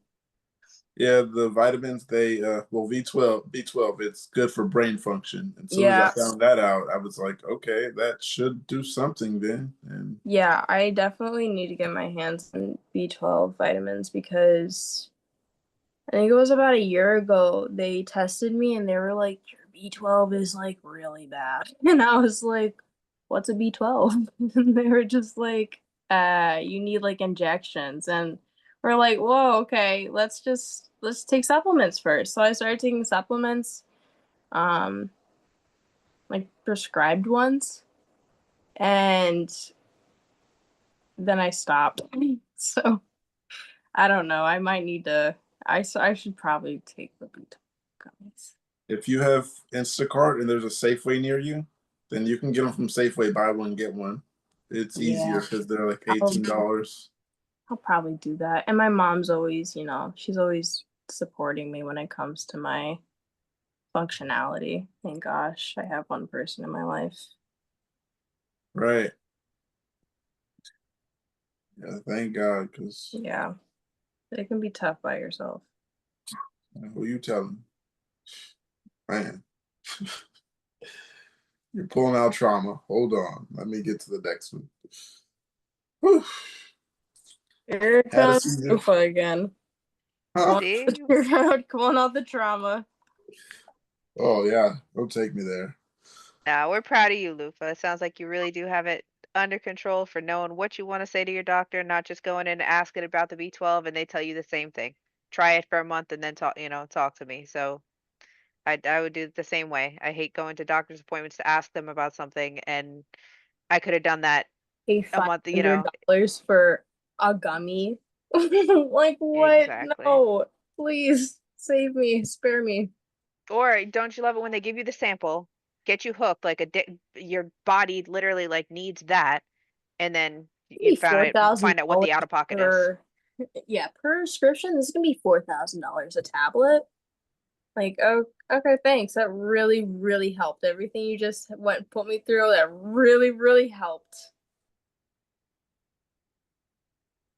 I had something here. It says had a seizure at work with a client. Super embarrassed. This one's pretty long, guys. It says I work at home. I work as a home care aide, and I have regular clients. They're all aware of my epilepsy except for one. Thank goodness it wasn't the one. He has learning disability, and he probably wouldn't have understood and would have probably frightened him. My epilepsy is when I sleep. My main client likes me to watch movies with her. I didn't sleep too good last night and accidentally dozed off during the movie. Next thing I know, she's hollering for her brother, who was also her primary caregiver. I didn't think anything of it because she's always hollering for him, but I heard get her legs, call 911. I had fallen out of my chair and into the floor. She said I was convulsing and it was like 5 minutes. She was worried about me driving home and was going to have her brother follow me. I was insistent that I was okay because I've definitely felt worse from seizures. I know my body, and this was probably mild compared to some of them. I'm just so embarrassed and depressed. I'm tired of feeling abnormal, like I can't do regular things because epilepsy. I want to be able to enjoy fireworks, even though my seizures aren't photosensitive. I still worry about it. I'm going to concerts, and I'd like to be able to go without worrying that I'm going to have a seizure. I'm allowed to drive since they're only in my sleep, but my neurologists don't want me driving at night. I typically don't drive late, but sometimes I'm guilty. I'd love to be able to have a wine cooler this weekend. Never drink, and I'm 28 years old. Just following down and looking for support from fellow epileptics who understand. I totally understand having it in front of people in particular, not just healthcare workers. Yeah, it's an odd feeling afterwards because some of those people who aren't necessarily family don't usually see it, and then now you're gonna traumatize somebody out of family. Um, Sometimes people are traumatized, some people aren't, but a lot of people are. Um, that's the embarrassing part, even though they're like, oh no, it's okay, it's okay. I know you have epilepsy. It still doesn't feel good. Doesn't make me feel any better. A little bit maybe, but not too much. I'm still like, oh man, why do they have to see that? I was Like, actually talking to my mom today because we just had our home move thing happen, and my mom and I are like the black sheep of the family. So my mom, like, I don't know, it's whatever, but the whole time, like a lot of the things that we do when it comes to like clean up with the family. Now, mind you, I haven't seen my extended family, like my aunts and uncles, in like 8 years. So this is the first time I'm seeing them all again. And I have epilepsy and autism and all these things, and they are from a whole other side of the track. So when they like they kind of constantly compare my mom and I almost like we're siblings. And it's really odd because there's also this, like, my mom did a lot of the physical moving and stuff like that because it was hot outside. We have some heavy things, and those are both triggers for my seizures, which later that night, I went to lay down and take my meds and had a seizure. So that literally says it all right there. But my my grandpa and my family almost like they're like, "Oh, do you see how much your mom is doing?" Or, "Wow, look how much she can carry," or like, "I wish I was younger," and things like that. And I'm kind of sitting there and I'm hearing people say these things. They're not always directed at me. They're not always meant in a malicious way. Um, but as someone who's has epilepsy that does like cause them physical issues that if you're in your 40s might make more sense, but I'm 20 and I can't move heavy things like that. I can't move in high heat like that. I get sick. I get sick from the sun. The sun literally makes me sick. So to have my family constantly comparing and almost like belittling me, but having zero understanding of epilepsy at the core of it all, like they think of epilepsy as a quick little seizure and then that's it. And but they also see it as like they're also always talking. My family's all older than me. I don't have anyone my age around me, but they're always like, "Oh, so and so is sick with cancer and this and that," and they're always like giving so much, like we feel so much for them, and that's awful. Yeah, that really sucks. That guy was exposed to Agent Orange. That sucks. But I wasn't. um, and I don't mean to sound mean, but they're kind of like belittling my problems and comparing it to someone who is not only 40 years older than me, um, has a different diagnosis than me, but you also haven't been in my life for the past like 8, 10 years. So in my eyes, I don't owe anyone an explanation. I don't owe anyone like any apologies. And sometimes they like do this thing where they're like, can you have that though? Like I smoke weed. Can you smoke weed though? Champagne sippers. Yes, I can smoke weed. I can't sip the champagne you keep offering me. I can't drink. You keep offering me drinks. I can't drink. Well, but like the weed might make you sick and stuff and tired. I've been so tired I haven't even been able to smoke. Like it's not like you really don't understand. You really don't understand. And it really just shows. And I think it really just shows like I've had seizures at work at a warehouse where people are like huddled around me, and you wake up and you're like they're freaking out. They're like horrified. And some of them don't speak English and they're like trying to shove things in my mouth. They're trying to hold me this way. And I'm like, guys, I know I might have just traumatized you, but now you're traumatizing me. So I would almost take it as like again, just another way to expose the issue to people, because it seems like the only time people really understand epilepsy is when you have a seizure in front of them. So just if you need someone. Oh, thank you. Thanks, son. My bubbler from my mom. Anyways, yeah. You got it because she said it looks like a, you know what. Yeah. So I had something here, but I went away That's from it. beautiful. That was the most beautiful mother-daughter interaction I've ever seen.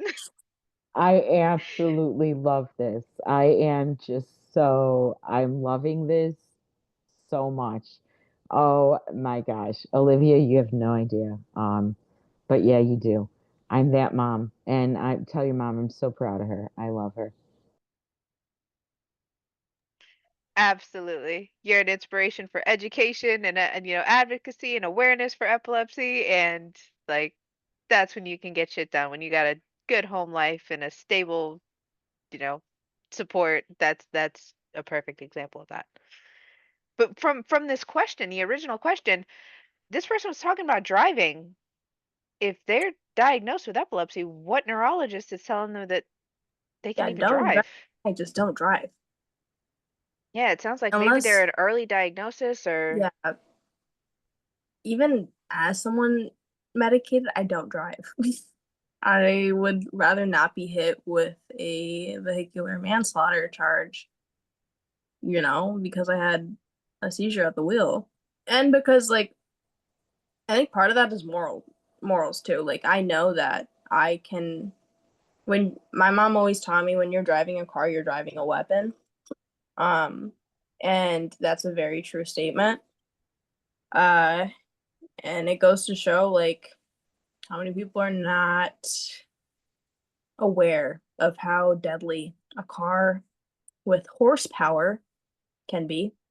Horsepower, nay, horses will also kill you. You get kicked in the head by Yeah. a horse. So if you compare a car to a horse, there you go. But I just think someone with epilepsy driving may not be your first. Maybe get an electric scooter or bike. Yeah. I wouldn't know what to do with myself if I were to kill someone driving. So that's why I just choose to save other people and save myself. It's happened before, but never again. Um, so this is advice for someone. They said, "What can I expect? I start Briviac next week. What can I expect from it? Side effects, etc." That's real specific, so we might not even know that. But does anyone take Briviac, or anyone have taken Briviac?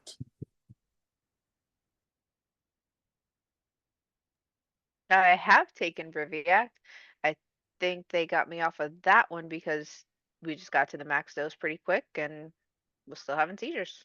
So moved on, but it looks like the side effects from, just that Briviac list is dizziness, drowsiness, allergic reaction, nausea, vomiting, fatigue, disturbance in coordination, anxiety, and then you get on the psychological side.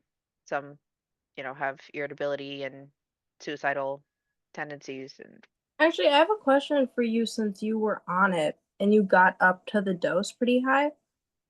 What so what's your epilepsy diagnosis? I know I have they call it intractable medication resistant epilepsy. I Mm-hmm. don't have the diagnosis of temporal lobe, Okay. but that's where But yours the is more like med rods are. resistant. I'm sorry? Yours is more like med resistant. Definitely. Okay. That's what led to the implant. Yeah, okay. Because I see a lot of times like people will like for me specifically with my mental health, we tried a lot of drugs and they wouldn't work. And then when we finally took the test, we saw that I have med resistant just makeup. Well, that's what made it so easy to go through the Briviac and the Fycompa so quick Yeah, because they only the max dose is only 75 milligrams twice a day. yeah. Which is why I'm nervous to be on it because I don't think that I have, crossing my fingers, med resistant like epilepsy yet. because it can always progress as you get older. But what I'm worried about is the myoclonic jerks, because those are what are really debilitating. Like, can't do anything when it comes to those, and you're fully awake for it, and it's painful. So it's like that's why I'm a little nervous about the Breviac, because I'm not sure if it's gonna be. I know it's not gonna be as strong, I guess, and a lot of people were hyping it up, and I think it really just depends on the person. I think it really, really just depends on who you are and what epilepsy you have, because I know for my myoclonic seizures, this is not doing it for me right now. Have they talked to you or looked into surgery options? We haven't looked at surgery yet, because when we started the Keppra I started the Keppra in the hospital when they were doing the week-long EEG study, because the second they hooked me up, they could see the myoclonic jerks. So I didn't even have a seizure in the hospital, like a tonic-clonic seizure, for them to be able to diagnose me. But when they started me on the Keppra in the hospital, they were like, immediately we're seeing like changes. Like, it's immediately, we think this one is going to help. But he did sit down with me and was like, you have to be really aware of your mental health. He was like, and I've talked to a lot of doctors, I know we all have, but there's like this certain tone of voice that a doctor gives you sometimes when they're talking about a medication, where they're like, this is probably going to happen, and we're probably going to have to find something else for you, but you need to tough it out in the meantime. But it did work.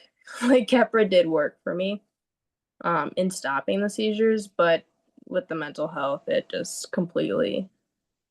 What was the original question?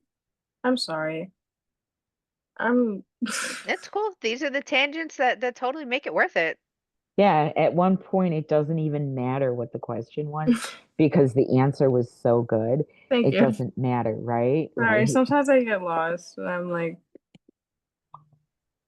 Yeah, I forgot the question, and I was off. I forgot I was on mute also, so I was talking to you, and oh well. I They gave were up. I was like, asking okay, about let's keep it Bridget. on mute, because if she didn't know, then I don't have to repeat that, because I don't remember most of what I said anyway. So yeah, this is our party for the 4th, right? This is how we're entertaining one another. Yep. Oh my some gosh, I fireworks. invited to the pool to watch fireworks, and I was no. We got some fireworks going on up here already. So That's the way to put We've it. got a severe thunderstorm warning. Oh, even better. So yeah, We're that's supposed to get 8 inches over the next like 2 days. You're in Florida too, right, Mark? yes. Yeah. Yeah. So you know what's coming. It's gonna be You dumping. guys But live my in pepper plants Florida? absolutely love it. So it's the Don't you get free hot? watering for them. They're really thirsty. Yeah, like I'm Oh yeah. yeah, like I'm in Pompano, so like yeah, so I mean like it's already getting rain. Like it was already raining like this morning to the afternoon. So like y'all pray for us. All day. Gosh, I'm in Illinois, and it's 90 degrees and I'm dying. I don't know how you guys do that all year round. It's one of my biggest triggers is the heat. They Bless you build guys. really good How you do AC that. systems into the houses down here. But that's why I'm like, what the fuck with these weather changes? Because seriously, I'm gonna be back in Sussex County in New Jersey next week, and like right in time for another heat Oh my wave. god, you're from New What the Jersey? hell? Yeah, Oh my Morristown god. area. Me too.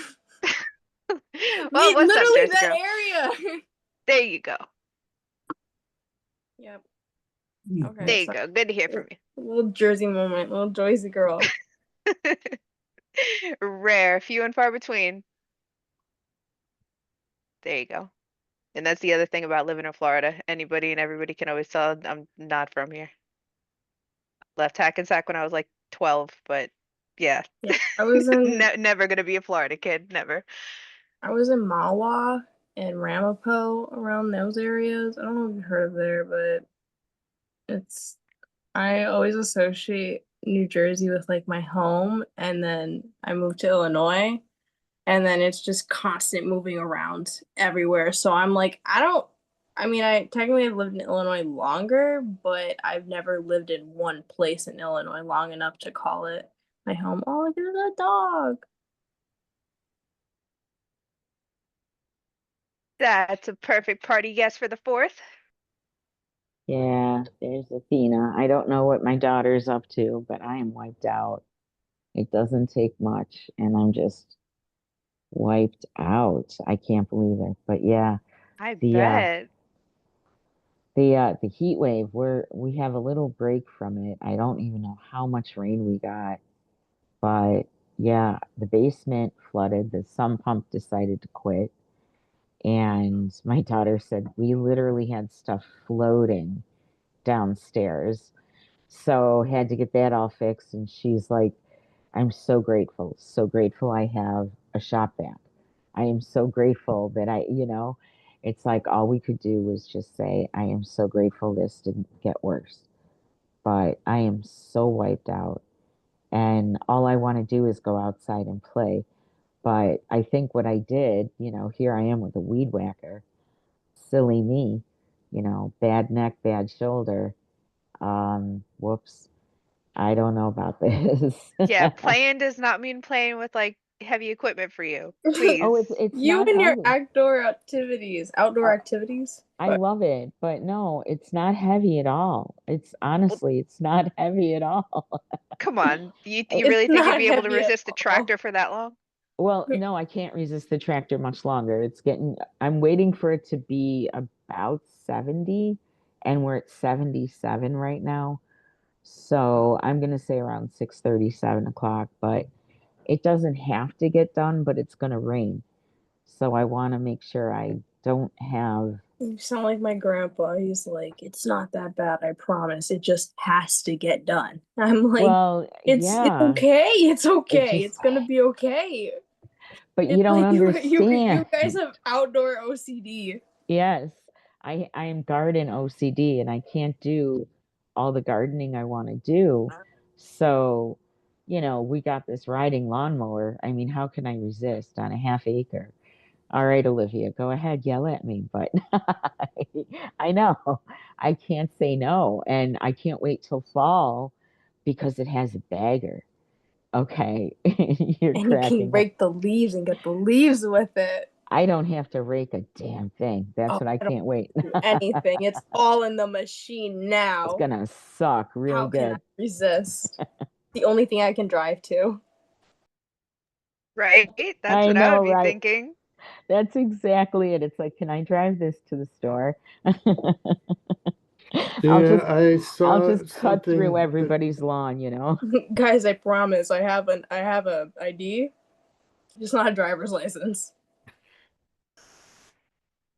I saw an article, like, I don't know, a couple weeks ago that was talking about, what is it? Things you don't need a license to drive. And top of the list was apparently, you don't need a pilot's license to fly, ultralight aircraft, like those bicycle frame little doodads with the little lawnmower engine on the back. As long as it's out of restricted airspace and you stay below a certain ceiling, you can do whatever you want and whatever you want, just don't put anyone else at risk. So, um,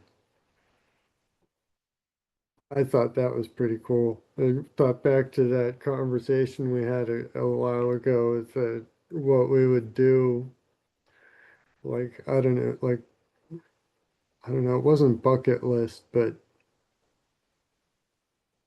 I think it rhymed with, if you know what I mean.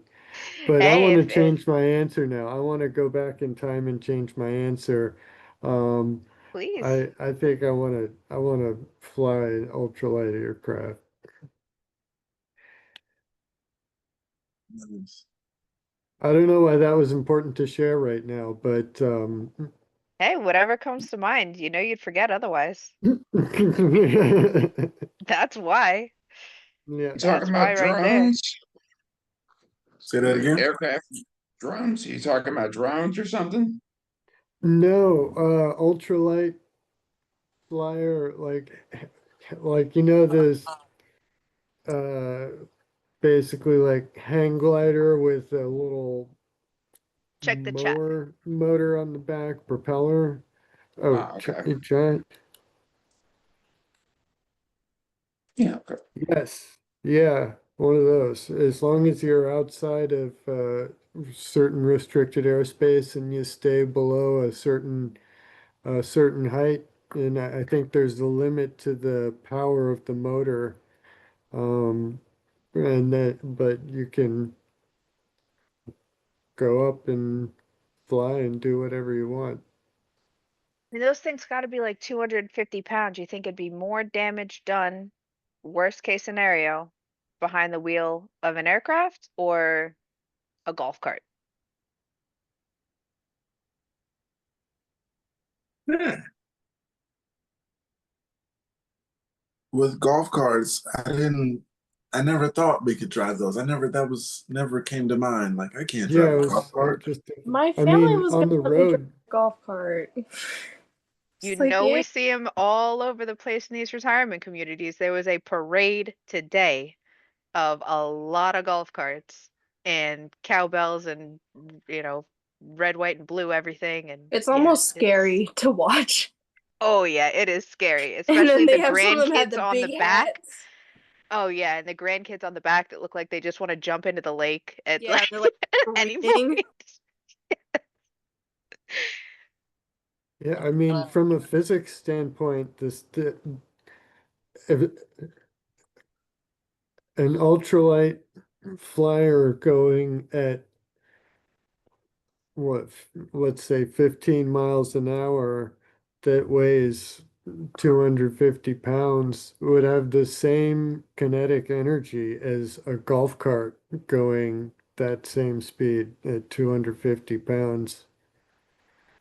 So I don't think that one would do more damage than the other, except for in the way that it would apply the kinetic energy damage. You know,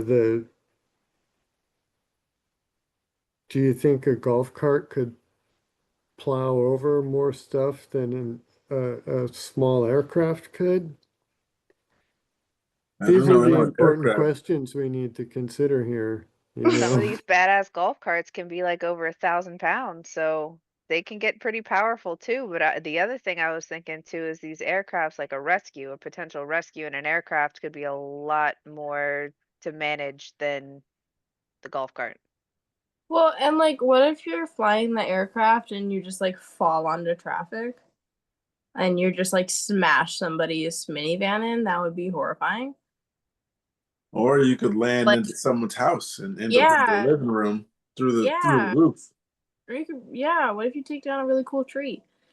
There's like so much living life. What if you hurt a cat? Think, Oh, you know, not a cat. yeah, right. There we go. And they're quick. They could probably get out of the way. Probably, Mm. actually. But I think with the golf cart, it might be a little safer. Just because, although, There's no doors, so it's easier to fall out instead of keep going and run somebody over. there's no doors on the jet ski. And I was whipping that at 60 miles an hour the other week.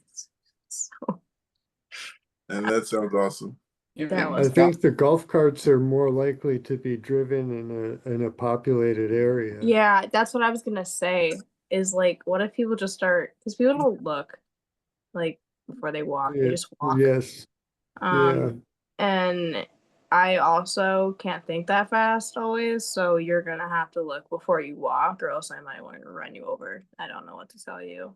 Like, Yeah, but everything about golf is like I don't like the golf. least dangerous thing in the universe. I don't, yeah, it's like, Unless you're getting like a golf ball chucked at you at 90 miles an hour. That's not. I've heard people get like really bad like concussions and brain or not tumors, their Bumps brain on the head. head trauma. Traumatic brain injury. That's what it is. TBI. Someone screaming 4. Is Then you that look what up, and then there's the happened? ball. Oh, and he is golfing all the time. Like you're That's what happened. chilling. Never mind. There goes the top golf ball over the net and through your car windshield. Now there's a 3-car collision, and all it was because of the golf ball. Boom. I got something here. It says ADHD.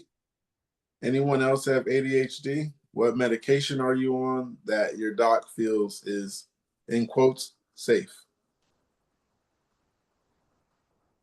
I think Mark and I said, well, I don't know if Mark's on it, but I'm concerted. I Methylphenidate. I hope to get back on Concerta. I had been on it back before I got diagnosed with epilepsy. I preferred the Concerta over the Adderall. It was more even, and I didn't feel as like near Mm-hmm. like I don't know, but I know what you mean. since the seizures, I haven't been cleared to go back on stimulants. So,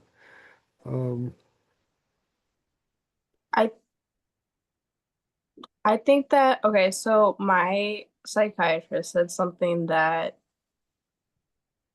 I really liked you, which was like, just because you have epilepsy doesn't mean that we have to ignore your other illnesses like ADHD, because that plays a really big part into your life, and ADHD is debilitating, especially if it's really bad, which for me it's like horrible. If I don't have my ADHD meds, I'm just in bed all day. I won't get up. I will think about getting up, and by the time I get up, it's 9 o'clock, and I just back to bed, because that's just what ADHD is. So it's like, how are you supposed to fight your epilepsy if your ADHD is keeping you bedbound as well? So my neurologist, I don't know if my neurologist, I think we let him know that there was a med change, but we didn't necessarily go through him to be like, hey, can I have ADHD medication? Because we just went to my psychiatrist, and he's like, you need to be functioning better. And that just means that we're gonna have to balance this out a little more, like be a little more tedious than with a regular patient, who can just be thrown on ADHD stimulants. So I would recommend like advocating to start at a lower dose than the starting dose. Even if you know it's not going to work, it just gets it to where they start bumping you up. Got to play the game. So like my psychiatrist started me at 18 milligrams, and then I found that I'm comfortable at 36 milligrams. Or else like I get too much. But I think that it would be I think a really big thing, a really big takeaway from that was you can't ignore another illness because you have one that doesn't mesh with it, because at the end of the day it's still in your body. You still have both of those illnesses, and you can't just ignore one. So I don't know if that helps, or it makes sense, but So do you guys think that the ADHD uncontrolled makes the seizures worse, or the opposite? The epilepsy uncontrolled made the ADHD symptoms worse. I think they both work hand in hand. I think both of them unmedicated just leads to disaster. If my epilepsy could be treated, but I don't have my ADHD med and I'm just in bed all day. I just can't do anything. I can't get my brain to work. There's like my way of explaining it to my doctor is like I can't connect my brain together. It's like you're trying to run a computer that's not plugged into the wall. You're trying to get me to work and I have nothing powering me on. There's nothing. It's like just emptiness. And the thoughts don't make sense. It's just like ADHD that has been not taken care of for so long that it's gotten to a point where it gets really bad. So it has to be taken care of. It has to be identified and it has to be something that they should really think about putting you back on again if that is going to help you be productive in your day-to-day life, because it may not mesh together, but that doesn't mean that you don't have it. So it's just like you have to really. Oh, hi, Sailor Mom. You have to really advocate for that and be like, I understand that this might lower my seizure threshold, but this is a balancing act, and if this goes untreated, it's not going to make my epilepsy any better. We're just standing still in one spot, always just standing still. So you got that same vibe, Mark, from your specialists? Did they kind of see a balancing act with your two diagnoses as well, or is one kind of more of a priority? Oh, there's definitely a priority on the epilepsy. Okay. Um, Were you but diagnosed as a child? no, not Okay. not with epilepsy. I was Do you have a psychiatrist and a neurologist? no, not right now. I think that's where there's a little bit of a separation, because my psychiatrist is who will prescribe me my medication, and he doesn't necessarily need clearance from my neurologist to do that. He just goes ahead and does it. Even if my neurologist doesn't love that idea, he's not a psychiatrist. So, and at the end of the day, it's our bodies. We're tracking how we're feeling, and I found that the medication really helps with my ADHD, and like my mom has seen a huge improvement. I can shower again. I can brush my teeth again. I can be a person sometimes. Cool. Yeah, I But don't think that my doctors have considered how much the stress of untreated ADHD might be exacerbating any of the other issues that I've yeah, got. it definitely The will too. Like it. medications I'm on right now might actually be effective if I had a little bit of ADHD Mhm, under control as well and mhm. not stressing me out all the time underneath it and for just Which is why having I think it's a really big thing for the epilepsy community and the mental health community, like doctors wise, to really kind of clank heads for a minute and be like, hey, since these things are both dealing with the brain and your neurons and things like that, maybe we should think about kind of looking at both aspects in a way of, you know what I mean? Like you kind of got to look at it from, Getting them on the same page. yeah, and it's also like they're so like cookie cutter. They want it so cookie cutter. they want it to just be this, not that. This interacts with this. I would really recommend get a psychiatrist who takes you seriously. And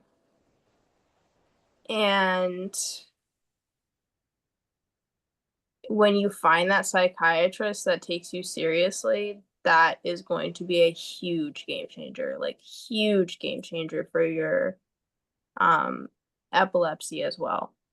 For me, it was. I mean, I was diagnosed mental health first, then epilepsy, so it made it really hard to get my epilepsy taken seriously. But once I found a good psychiatrist who also advocated that it wasn't psychogenic, non-epileptic, whatever, yeah. And was like, I think you have epilepsy, but I'm not a neurologist, so I can't diagnose you. But you will find that person that takes you seriously. They'll sit down with you during your appointments for like 20-30 minutes, as it should be. It shouldn't be in and out, like patient after patient should not be like that. You should be talking about the progress you make. You should be talking about what's working, what's not, what changes have been made to your lifestyle. But and I don't know how, because insurance, but finding that psychiatrist, and even just maybe don't even tell your neurologist about it and just talk to the psychiatrist and be like, hey, so I have this, and this. And I think starting on a super low dose, which is what my neurologist or my psychiatrist was like, we're going to start you on an even lower dose than we normally would, because we want to be really careful. And if or when we move you up to the 36, if it's too much, you let me know right away and we move you back down to the 18. So we just stay at that starter dose because it works and it does lower your seizure threshold, but that's why we have our medications. That's why we have those. That's why we have our neurologists. That's why they're supposed to be there, to find a way to help that so that we can function. Because if your ADHD is making it so that you can't function, then being treated for the epilepsy isn't going to do anything or isn't going to change anything. That's understandable.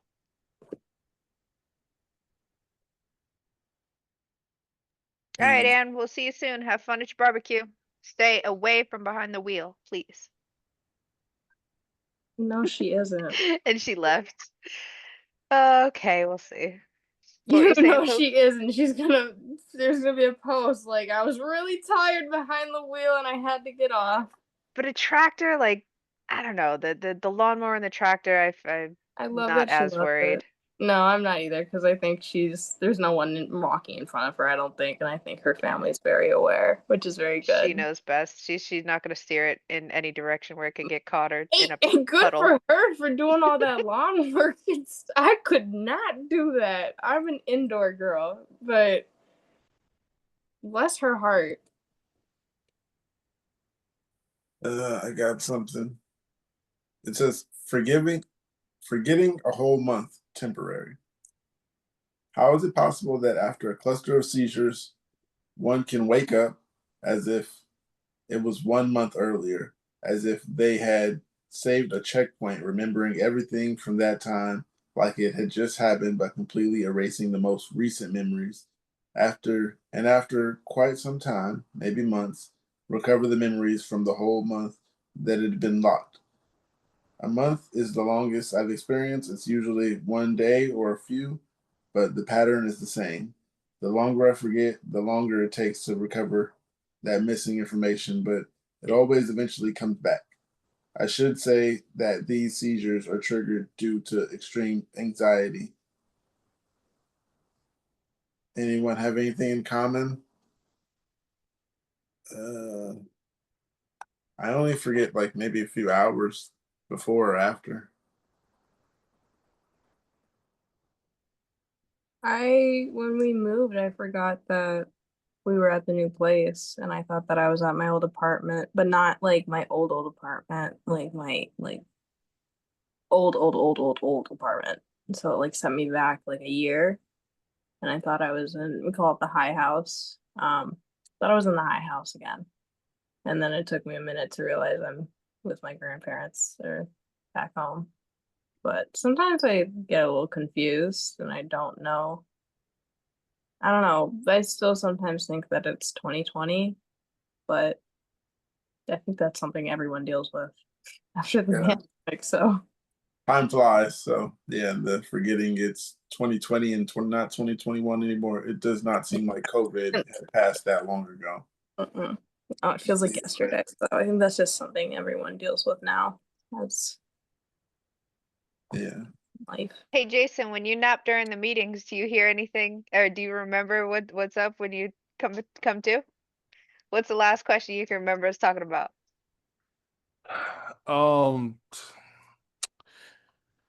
I You just threw him on the spot like that. I'm so sorry, bro. I didn't mean to put you on the spot, but you fit this question Good perfectly morning. because what they're what they're saying is that when you fall asleep, sometimes you wake up and the person who posted is saying that they could be missing years from their mind, literally coming to and they feel like it's a couple years ago.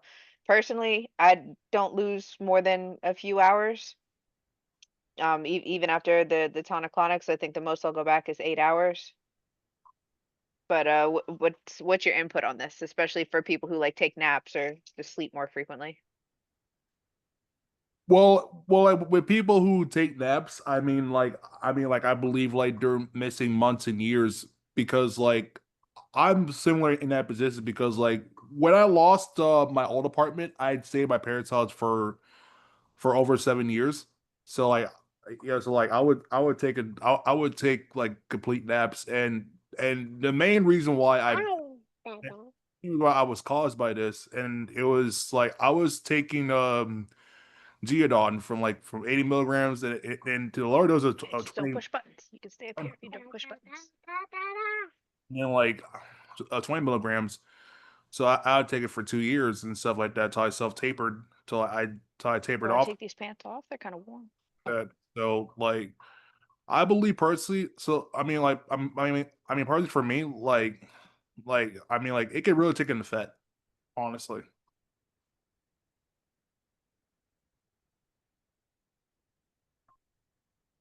All right. Any input, Mark? Kevin?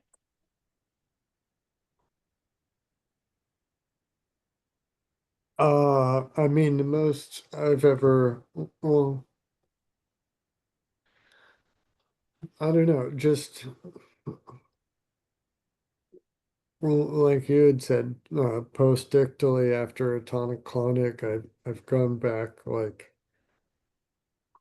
I don't know, I lived up in South Dakota for about a year and a half. And I had the first time that I had somebody around that had told me that I had a tonic-clonic seizure was up there, and um, he asked me where we were, and I still thought I was back in the state of Florida for a long time. And I guess that was I guess that's basically just a normal post-ictal thing though, isn't it? It's not really um Yeah, it goes along with the confusion. yeah. So I've never had like a wake up from a nap or anything. I mean, like I think I only except brought up the once point or of a nap twice like because a a lot of times my seizures happen during naps, and that's kind of what is the only thing that tells me before I can get to the next appointment and ask them. I woke up really confused from this nap. Did something happen? And before they can access that data, I'm not allowed to look at it. So I just have to make a note of, I woke up, like she said, thinking I was in the old apartment or more confused than normal after a nap. I used to have real difficulty with sleeping and seizures. When waking up, uh, like I couldn't wake up. When I woke up, I had to stay awake. Like I couldn't go back to sleep, or else I would start having horrible myoclonic seizures. I would never have nocturnal seizures, never had those. But if I went back to sleep, then I would have a nocturnal seizure. But like if I woke up and only had like 3 or 4 or 5 hours, I had to stay awake. That was it. I couldn't go back to sleep. Um, but as to address sleeping, I'm sorry, what was the issue? What was the question? I think the original post was about waking up and feeling or thinking that you were years, Okay. in another far back. Yeah, okay. Yeah, that happens. Definitely. I take naps all the time, like on that couch over there. And like 15 minutes turns into like hours. I think you know, I have this dissociation. I think like, oh, where the hell am I? It's just, yeah, somewhere else. That happens all the time. Yeah, certainly. Hey, Toaster.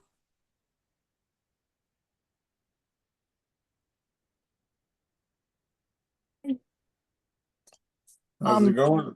It's going good for the most part.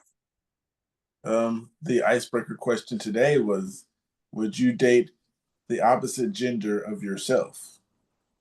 The same version of yourself right now with epilepsy and all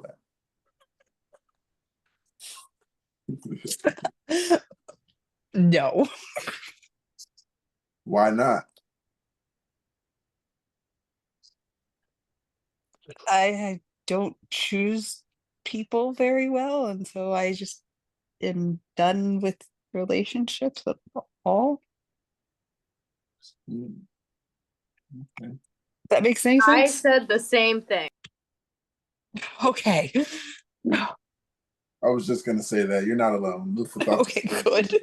It's like, no, I'm going to stay a kid forever. I think I'm a pretty chill person, so I like my chill vibes and I like what I do. So I'm thinking if somebody else maybe like me, just My like mom has the chilling. adulting half the brain. Yeah, just like chilling, just riding the wave and letting time pass, doing stuff that keeps my mental health there time to time. It's not Yes. necessarily like I don't like me. I just would not want to date me because I know what I don't have to offer and what I do Yeah, have to that's a good and way I to put don't it. want to do that. I don't want to do it. I'm good. Two of me, I only need one. Perfect. There's enough chaos with just me. Yeah, and I already have like 5 Olivias in my head, so there goes another one in real life. That's the last thing I need. Yeah, the same weaknesses and strengths all in two people. You need the Separation. differences there There's to, no balance. yeah. You basically just asked if we'd have sex with ourselves. Hell I yeah. think there's another name for that. Narcissism. I married one. I Let's was not gonna say do that again. masturbation, But but I was okay. gonna, Oh, well, I was yeah, there's gonna also that. say, yeah, there's.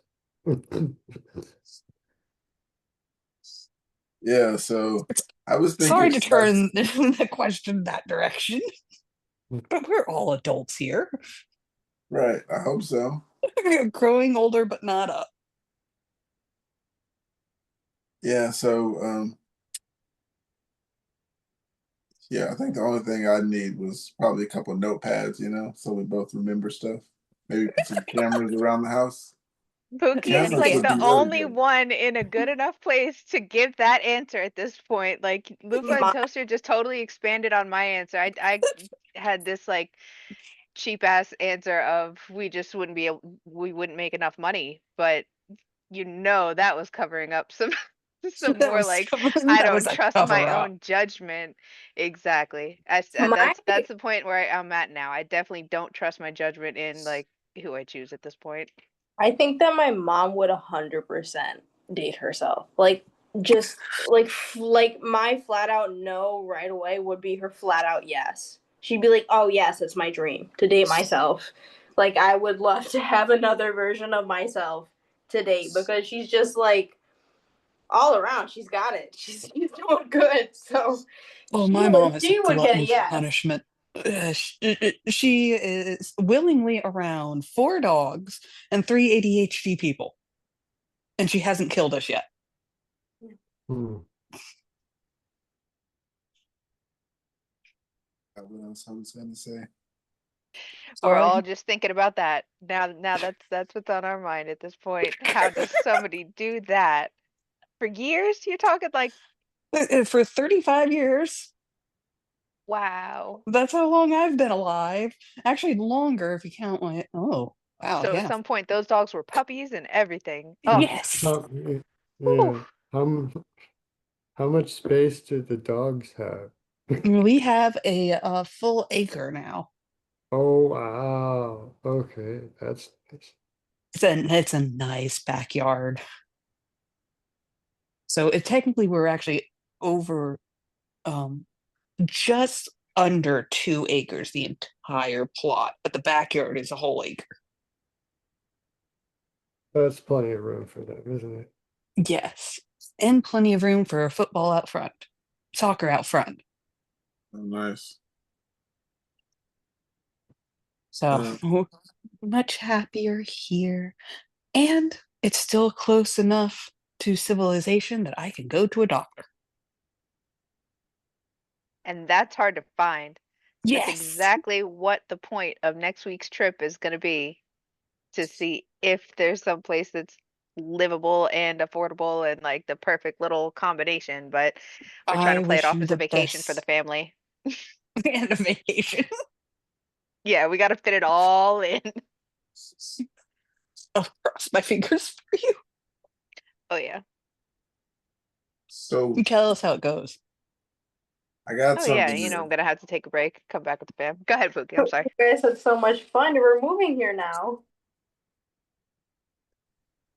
Yeah, so it says, so are we all gonna die? I have generalized epilepsy and can't go to work, so I'm gonna lose my Medicaid. With this new big beautiful bill cutting Medicaid, will I lose my coverage or will my coverage get worse? If I don't get my meds, then I have a seizure. If I don't get my depression and anxiety meds, then I get, what's gonna happen to us? I never thought about it. I heard about it, but I didn't have the time to think about it when I should have. I didn't think But about let's that. tell OP, like, you still can't think about it because you don't know yet. That's what my discussion was with. Okay, Couldn't hear it, but go yeah. ahead, you It's gonna guys. chop your head off.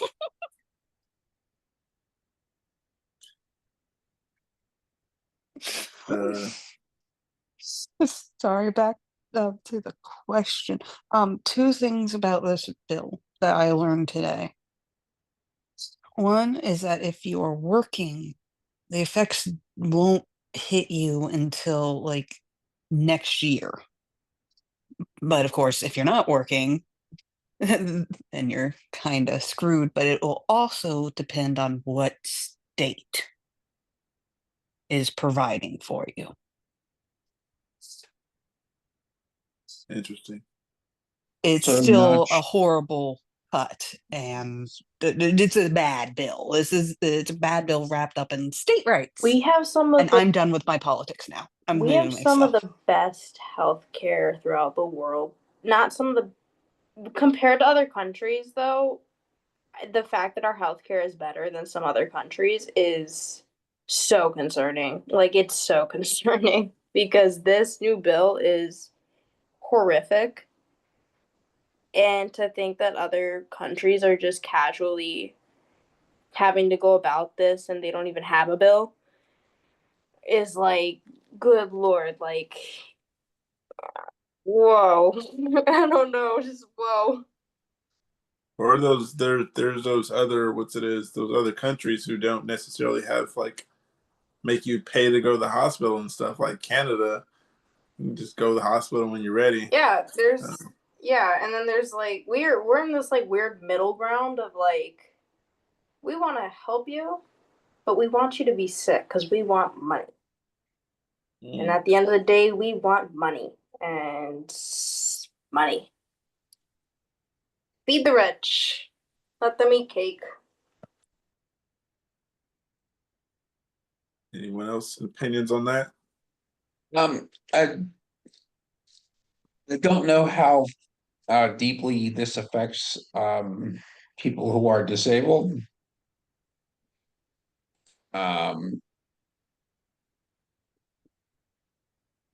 I just don't know. I think, yeah, I just don't know. I think, just don't know. I think we might be affected less, but I might be wishful thinking on my part. I'm understanding Medicaid to get cut before Medicare. Yeah. So disability wouldn't be lost as quickly, or those with disabled insurance wouldn't be lost as quickly as the income dependent I mean, insurance. there can't be a job requirement for people who are disabled. That I mean, can't be. that's what I mean. I think they would be harder to enforce a job requirement on anybody who's disabled, but to try to prove that, more often from your providers, that's what I'm just kind of brainstorming, is like worst case scenario here. How will I be able to, during the move, make sure that the right doctor can still provide me proof of my income, not being able to work? This And that's bill, I that is that's a understand, pretty consistent requirement. is mountains of more paperwork. It's death by paperwork. You can still technically get all your stuff, but it's just like 100 times more paperwork. I mean, getting Medicare is already is cruelty by with the paperwork, but it's adding on exponential amounts of paperwork from my understanding. And there are people who can't do it by themselves. Right. And the amount of people who will be able to help them has already been decimated. Yeah. So next thing I got here, we got to help this person. It says newly diagnosed, feeling depressed. 17-year-old female just got diagnosed not even 2 days ago, and I honestly just don't know how to process it. Everyone's been so accommodating, but I honestly just feel like a huge burden, which isn't helpful with my depression. LMAO. My parents have been so incredible and reassuring, but I just feel so awful for causing them so much stress, especially because they had to help me through my most recent TC a month ago. As amazing as my friends and family have been, I don't know anyone else who in real life with epilepsy, so I feel lonely and isolated. I'm honestly really scared about the future too. I really want to be a teacher, but I don't even know if that's an achievable anymore. And I just feel so horrible about it. Not sure why I'm posting this, but looking for support, I guess. Does it get better? Yeah, it gets better. But I was talking to someone else, and I always tell people that here. It gets better. It gets better with time. But I never said something else that I should have said. I think I should have said it's going to get way worse before it gets any better. Because it happened to me. You're going to go through way worse and then it'll slowly get better. But yeah, it gets better with time. Just expect it to get worse first. And as you age too, I found like as I've aged, from even from 18 to 20, I see like a significant increase in the myoclonic jerks. Like if I don't take my medication, they're there. They're just there. So I think part of it too is they're gonna have to keep up with their body. And it's really good that they got this diagnosis really early, because it gives them, the earlier the better. Uh, but they're just gonna have to keep up with their diagnosis, and as with any health issue, you're gonna feel guilty about it. It's just we all feel guilty at some point about it. I feel guilty sometimes, but I remind myself that I am not forcing myself to foam at the mouth, so it's just okay. Right. I try not to feel like a burden. Sometimes it helps, sometimes it don't. But yeah, taking your medication is what can work, and it's going to be a trial and error process in the beginning. So that'll be the getting worse part, but eventually it'll get better. Well, and the best thing that they can do too is to again like work with your body. Like if that means taking things slow, that's saving yourself from having another tonic clonic in front of your family. Think of it that way. Like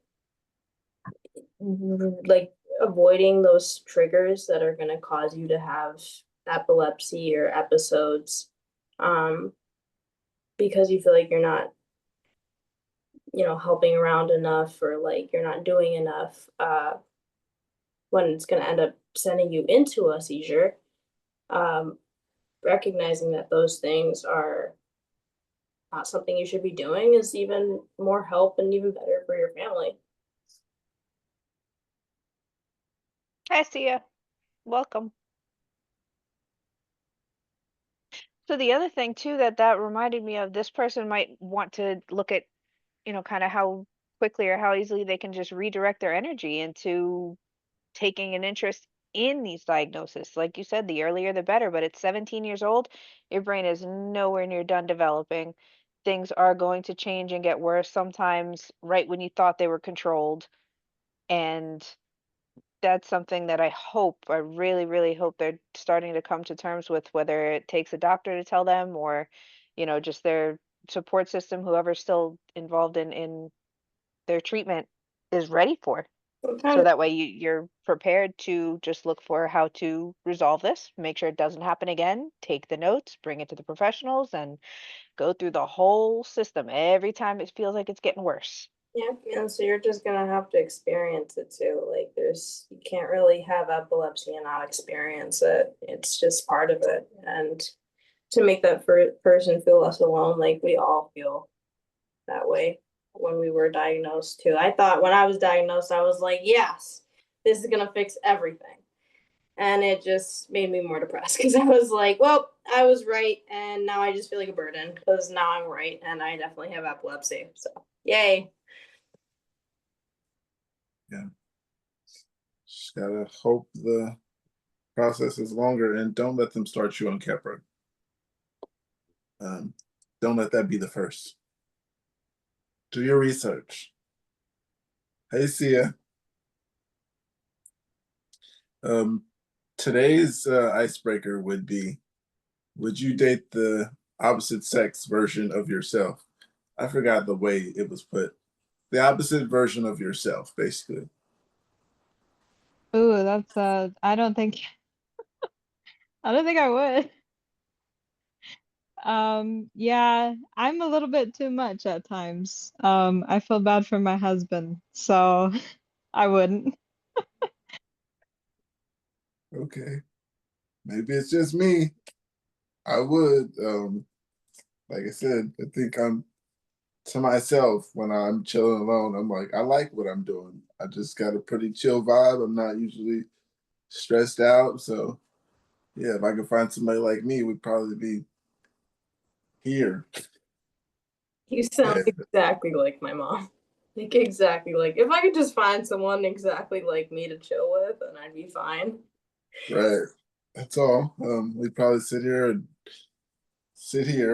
watch Netflix, play some video games. All the same interests, everything. We're both chill. Like, no one's demanding anything of each other while the rest of us are like fighting for our lives. I got a second opinion on all of my thoughts. I will say that my husband is very similar to me as far as humor goes. So that makes things very fun. Oh man. Yeah. Oh yeah, you never have to explain your jokes. That's heaven. Why something is funny and then somebody looks at you like the fuck is wrong with you? No, that's no fun. We're gonna have a camera in each corner of the house, and we're both gonna journal in the same journal. You're planning Would your your life with seizures yourself match up? already. If you You are had the making same plans. triggers, would your seizures mess up? Like, would you see, would they, you know? Yeah, hypothetically, just to make this easier, let's say yes. All your same triggers, all your same everything, like literally yourself. Because then if you end up like married long term, living with yourself person, and you both have the same triggers, would you both end up seizing at the same time eventually too? Would your seizures line up like on the calendar? I think the question was more about the person and not the action.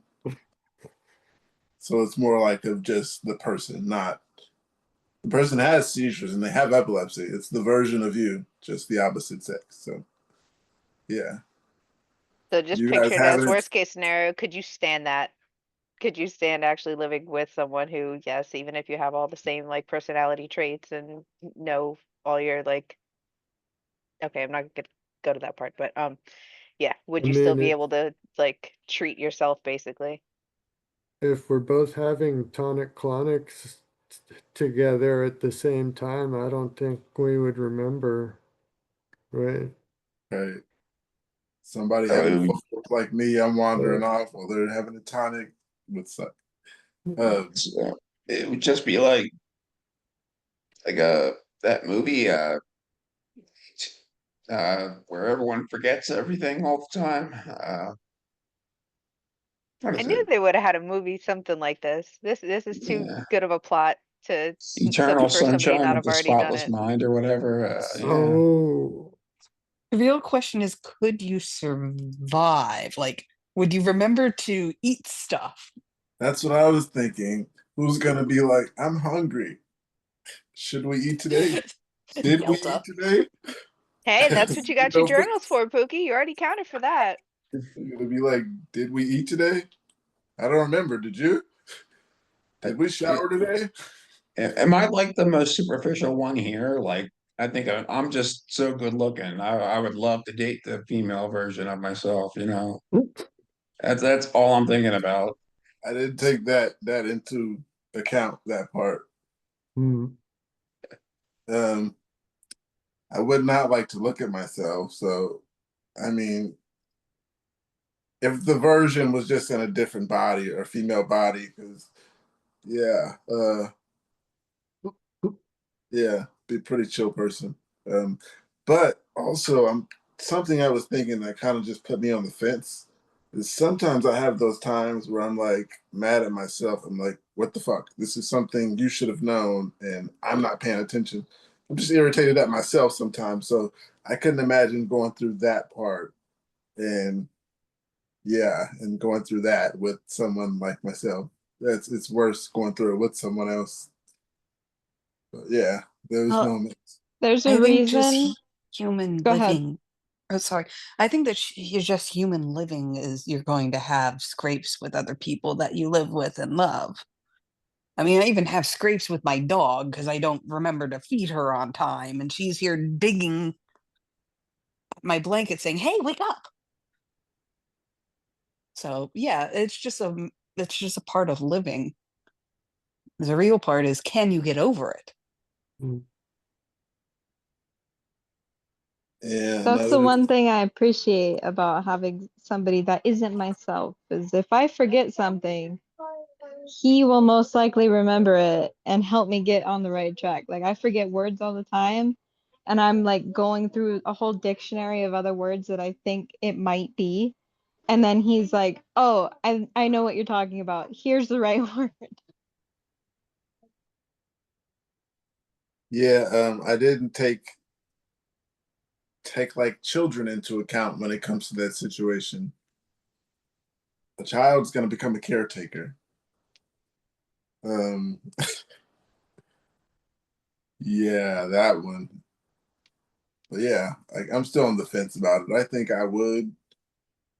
Yeah, totally date someone like me. We'd be chilling right now, talking about this. But the other thing that I was thinking about when we were talking about like I do the wandering away and like someone could not understand that I'm just wandering away because I'm myself. I'm not myself because I'm probably not there, but my body's like an autopilot and I just wander off and then this person forgot, oh, he just went to the store. And then oh forgot, oh, he's been gone an hour. Did he leave an hour? Or was that 10 minutes ago? Stuff like that. I think about like, yeah, because yeah, I'm already like uncomfortable with like taking my kids certain places or going a lot of places with my kids because it's like once I started noticing the wandering off stuff, it's like, what if I wandering off and they're just following me because I'm dad?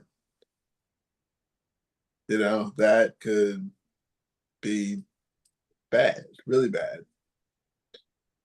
Yeah, I could be like, hey, let's go to the mall. Now we're at the lake. And they're just following me. We're at the lake. And I'm like, why are we at the lake? And they're having fun already. And stuff like that. That could be really bad. Being out in public with them. So I try to limit the out public with them, maybe go to a park or something, but not too far from the house. And yeah, there's a few things close so they remember how to get back if we do go out, which isn't common, but if we do, then yeah. Do they have neighborhood friends? No, they don't actually live with me. They're just here. That was a weird way to put it. They They just don't showed up actually, one day. You they should don't put actually live here. air tags on them if you take them out. Like Air tags. yeah, put like an air tag on them. You know, like air tag on all y'all. I heard about Put a someone putting an air GPS tag. on your scooter. Leash. I heard someone putting an air tag on their cat and they watched it go around the neighborhood for days. And he said he did that to see like what's the cat's habits and where does this cat like going. No. And yeah, he followed its path days after days, and I guess he got his own steady. But I'm like, yeah, that's cool. Not that I would want to know. I don't know. My animal goes outside. I'm not necessarily thinking about where it's going, especially as a cat. Like, you want to get out? All right. Wait, Oh, cats are wonderful. I So miss this my cat. chronic illness group, somebody just posted recently I've been working around my new house and I just bump into anything and I get clumsy. It's like I don't have a sense of my surroundings or even my limbs. I try to do everything very carefully, but I just mess up something up every time. I have three chronic illnesses, including epilepsy. In the past, I liked doing all this stuff with my hands and was very good at it, but now it's just like my body doesn't want to do it anymore. So my question is this personally bound or a thing with chronic illnesses? Do any of you have the same problem? I also don't do very intense work and can sit most of the time, but still need a lot of rest later. It's important to me that I can do this. So yeah, I flare up a lot, but it's most likely once in a lifetime thing. Also, a question that's come to my mind recently is, do you want to be independent? I really want to be independent, but I can't. If I can do it myself, I do it, and it just sucks if I have to rely on others to do something for me. So their questions are, is not being able to, having to give up something that you were really good at or really like, something that has, everybody with chronic illnesses have to deal with. And then they were saying basically, how do you adapt to losing that independence? I have three chronic conditions, epilepsy, endometriosis, and adenomyosis. And I would say that I was a completely different person before I got diagnosed with all three. I used to be extremely independent. I used to like drawing. I did a lot of art. I played music. I was really good at it. And then after I got diagnosed, everything just poof, gone. I don't know what happened. I just completely lost all interest in it for some reason. It wasn't like I couldn't do it anymore. It was just like it just was gone. And I don't know if that's just because I just was very different as a person, but I definitely got exhausted more often. I deal with chronic daily pain. So it is hard to like get through the day without sitting often because I will need a lot of rest at night. And then if I don't get a lot of rest at night, then I end up having a seizure. So yeah, all of it combined can make you a very different person, and it can mess with your surroundings and your environment and your ability to do things. So overcoming that, did you kind of just handle one day or one step at a time? Because it sounds like pain is a lot of what a, a lot of chronic illnesses consist of, and with the epilepsy, it's more planning ahead than that's how I like to think of it anyway. I tell myself I'm doing Well, everything I can yeah, if I'm like planning ahead. I still deal with the pain every day. And prescription medications don't help with majority of it because majority of it comes from the adeno and the endo. So as far as like finding a way through it, I kind of still haven't. I just kind of push through it. I've just gotten used to it by now, so my pain threshold is really high. Um, and most often people can't even tell that I'm in pain because I have just learned how to hide it really well. Um, but like adapting in other parts of my life, like I've figured out new hobbies for myself to do, new things that I can be interested in, new things to do together with my family that are, safer, or like if I'm having a bad day with pain or if I'm having a bad day with seizures, then we do something chill. Um, so yeah, I mean, you can adapt your life to like how it's changed. But it is definitely like a grief response, like you're grieving the person that you used to be and you're trying to figure out who this new person is, and it is really hard to do, but you can get through it. It just takes time and you have to keep trying. Keep trying to find things that interest you and that you enjoy and you can find, happiness in. You are impressive. Well said. Thank you for that inspiration for sure. Thank you. What do you guys think? Any input on something you maybe I, had to give up? I was gonna say like I don't have endometriosis, but I have like I am the Mirena IUD that completely stops my period because of how the period cramps felt like contractions. And my period would last for 6 months, so maybe I do have endometriosis or something. I don't know. They can't figure it out, but sorry, they're using the litter box. Oh, right. When I got electroconvulsive therapy, um, I after receiving that, it's kind of like a chunk of your brain, kind of like a surgery. Like a chunk of your brain's just been removed. And a big part of that is like all of your memories and all of your just who you are, your personality.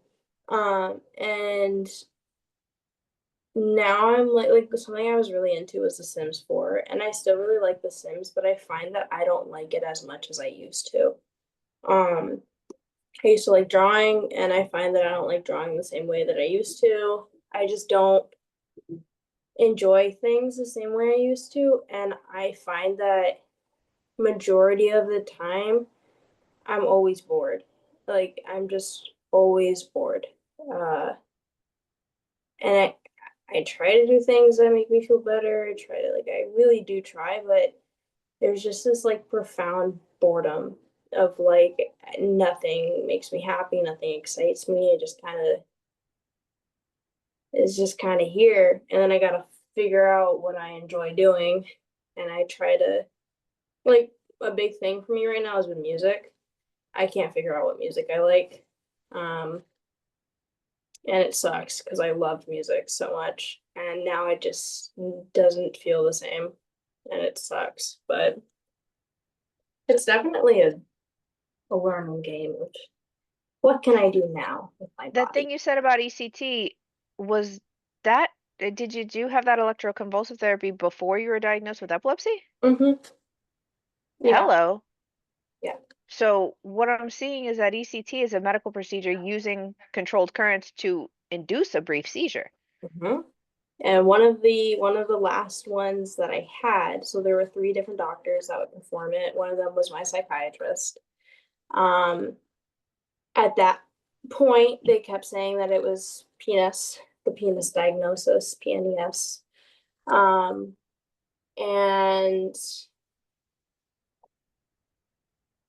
I looked it up. It said that it doesn't affect people with seizures as much, but I would beg to differ. And in one of the last, in one of the last sessions before, like as I'm going under anesthesia, I hear them talking like, last time she seized too long. It was like 5-6 minutes, so we gotta lower the current this time and be careful. And at that point, I'm receiving maintenance ECT. So I've already gone through the full throttle electroconvulsive therapy. This is just maintenance ECT that my body is now not liking. And so I had to be like, stop. Just stop. Please stop. And then a few months later, got diagnosed with epilepsy. Yay. Wow. Party, right? It was not a fun process. I don't recommend it unless you really need it. Don't recommend it. So needless to say, you've always had your suspicions that the ECT might have something to do with your seizures. No, I've had epilepsy before ECT. Oh, okay. ECT, I've always had epilepsy. I always had the myoclonic jerks before ECT. Oh, okay.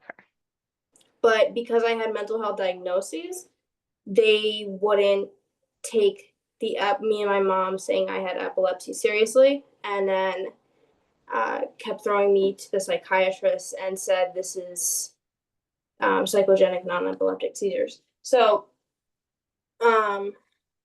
once I had the seizure in the neurologist's office, that's when they diagnosed me. But by that point, I had ECT done, and I had to tell them to stop doing ECT. I had to tell my psychiatrist, I was like, this isn't working, this isn't good. My epilepsy that I'm not diagnosed with is getting worse. They're like, you don't have epilepsy. I'm like, yes, I do have epilepsy. So my mom and I have really played doctor my entire life. And when people try and question my information and intelligence on my diagnosis and hello, Hippo, and how I am so aware and know, especially doctors, when they try and question me, it pisses me off because I'm like, guys, I literally told you I had epilepsy before we started ECT and we still went through with it. So, but what do I know? What do I know? I don't know anything. It's just my Oh, body. they've got to be taking you seriously by now. Oh yeah, they definitely are. They are like, oh, you feel, because they don't want any lawsuits. We started having to threaten lawsuits. That's where it got to.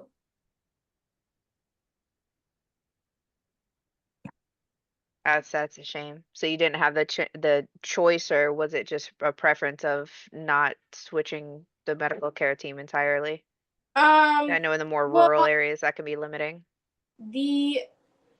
So neurology or psychology wise, psychiatry wise, I have a great psychiatrist. I love him. He's the one that started me on the ECT, and while it has helped with drug addiction and like viewpoints and things and whatnot, it set me back or set me forward 80 years. So I kind of feel like my grandpa who has dementia. You can laugh at that.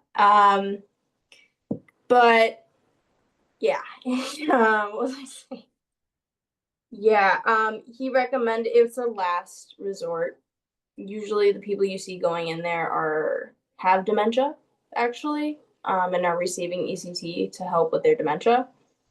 I only saw 2 other people in there my age, and every time people come out, their eyes are just red and glossy, and everyone looks like zombies, and it looks like The Last of Us. If you've ever seen that, that's what ECT is. Just imagine that. But that was a time in my life, and my mom, everyone around me was like, "Who are you? Like, you're literally a shell of a human. Like, you're not alive." And I was like, "I know. I'm aware. I can't feel anything. I have no idea what's going on. Was last month, 2 months ago somehow. Nothing makes sense. So I'm about 8, 9 months post ECT, and I'm just starting to. Takes about a year or 2 to heal. Like wear from- off. Oh, okay. Yeah, basically. Okay, well, thank you for shedding some light on that. We all learn something I had every time. something Please, please. like oh, how you said like did it take away things, make you stop doing things when you got diagnosed. I was like in my teens, so I'm not gonna say it didn't bother me, but then it was shortly after I got my permit. So then I was like, "Are you serious? I can't drive?" I'm like, "Yeah, you can't drive." And they didn't give me a time limit thing. They didn't tell me, "Oh, it's 3 months, 6 months. You don't have a seizure, and you can have them this month." They were just like, "You can't drive." And that's the only part I was like, "What the fuck, for real?" Like, had thought I was supposed to get a second opinion or something. I was like, somebody has to tell me this guy's wrong. But he was right, and I was not able to drive. Um, I'm not sure there's anything that I would have done. Yeah, nothing that I would have done if I didn't have epilepsy. So it didn't really take much from me. Just having it when I was young helped, not me thinking too much further is going to happen anyway.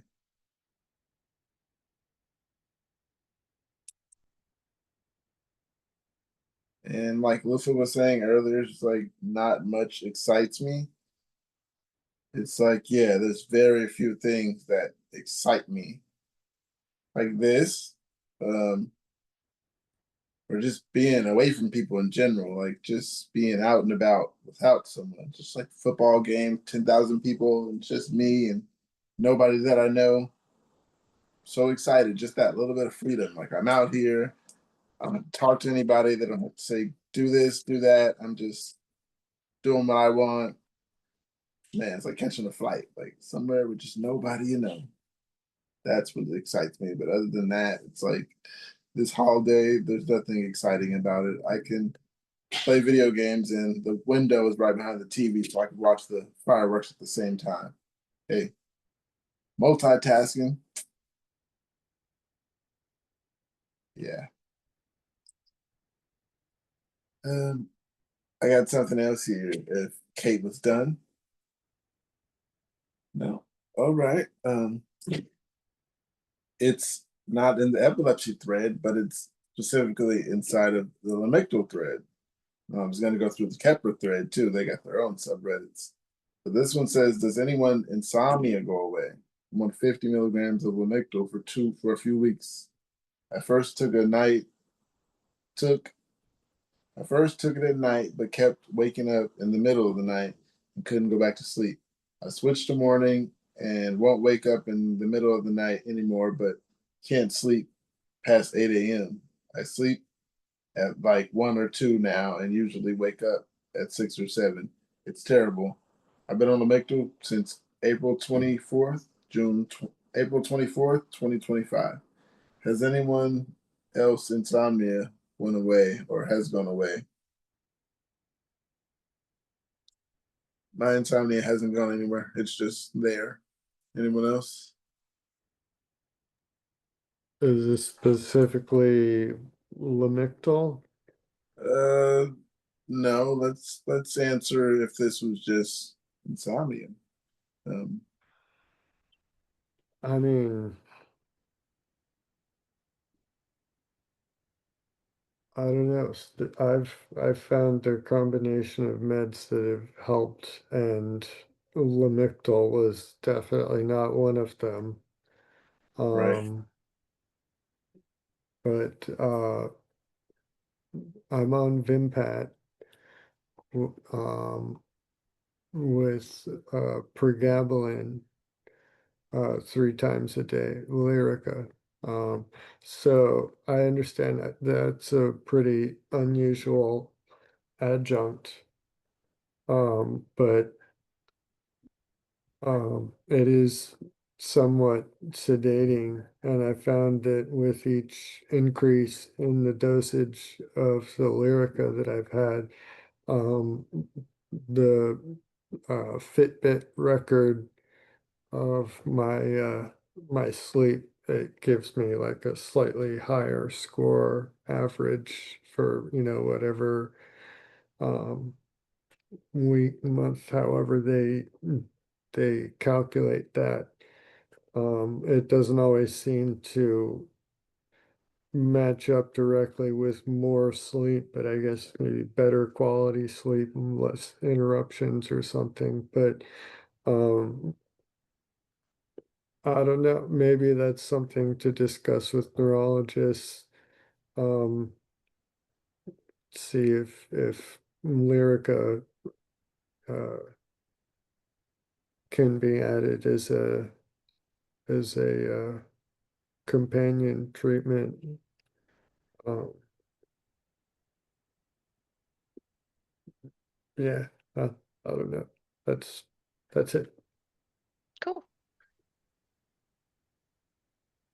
Um, I have insomnia. If we're gonna do this question just based on insomnia, Yeah. I've had it my entire life, since I was, I think, 4. My parents think that it started because some of the steroids that I was put on as a child, and steroids being treatments for severe asthma. I had really severe scar tissue in my lungs, so they wanted to do like a steroidal treatment for it. Um, and yeah, I've just kind of always had it. And then when I started taking the Keppra, it kind of made it worse. Um, but the CBD for me has helped because I'll take it right before bed. I'll take a whole thing of it because I usually throughout the day take 0.5 of my 60 milligram Charlotte's Web, and then at night before bed I'll take a full milliliter, and that is a full 60 milligrams. And that has helped me a lot to get sleep, but I still wake up super early. So I just kind of roll with it. I'll sleep throughout the day if I miss out on sleep with my kids because they nap off and on still. So, but otherwise, yeah, insomnia sucks. Yes, it does. Um, the next one says, does anyone else always need to go pee after their seizures? I was just wondering since after my seizure, I need to go take a whiz. I don't remember a time in particular, except the times where I peed on myself. So that wasn't after, but Yeah, better to pee after than mid seizure, I I don't have a suppose. choice. Yeah. Um, um, I don't know. I've got problems with overactive bladder to begin with, and now I'm kind of wondering if maybe that might have. Yeah, I don't know. I don't think it has something to do with with the seizures. I think I've just got overactive bladder. But yeah, So maybe I always have to go pee afterwards. Um, I mean, it's probably pretty common for a lot of us whose triggers it is includes dehydration. That, you know, if you have to stay hydrated 24/7, like drinking no less than almost a gallon a day, you're probably gonna have to go anytime, every time. What I I hate is when nobody will let me. Like you just had a seizure. No, you're not going to the bathroom. That's that annoying. I I, always I But hate when I hate it when like I'm done having a seizure and they're like, "No, you can't go do this, this, and this." I'm like, "Man, I feel like I can do this. Like like I literally can. my body and my mind is telling me I can do this, You and just you're had a just telling factory me, reset. What do you mean? yeah, it's like I I can do this now." But there's times where I'm like, "Hey, stop asking me because I can't do anything please do not. today or maybe tomorrow." Maybe next week. Yeah. I have this problem with my I don't know if it's like epilepsy related, but it never lets me know when I have to pee. Just when I have to pee, I just have to pee. It just like it's like I'm going about my day and then it's like, "Hey, guess what?" And I'm like, "But I didn't get a warning. No one gave me a warning of like, oh, maybe in like a couple minutes I should probably run to the bathroom or something." But nope. It's just like boom. But I also have to, as I do my superior hydration with my, I love these guys, I swear by them. Um, I think having to stay overly hydrated because you're so not hydrated would also play a part in why the pee thing is the pee thing. I've only had that problem once where I peed myself during a seizure. So Yeah, the thing where you were saying like no warning. That's what I get. Like when it's time to go to the bathroom, it's time to like go. now. You Yeah. should be there now. I don't get the build up like maybe I should go to the bathroom in a few No, minutes. it's like, dude, And I gotta go. I Once need I you have to to let me go, go. yeah, it's time to go when I finally have to go. And there's no time in between. No, it's just now, Right. right now. And I'm like, I'm not a child anymore. I don't have a diaper on. Like, can you please get a warning next time? Nope. For Which some reason also it's leads hard me to to give a not want sample kids. when they do want you to pee and they want me to give a sample. And I think I didn't know I was coming here to pee for you guys, or I would have drank something earlier. Then my body doesn't want to pee for some reason. Like I never pee. I never had to pee before I had a seizure, and all of a sudden, yeah.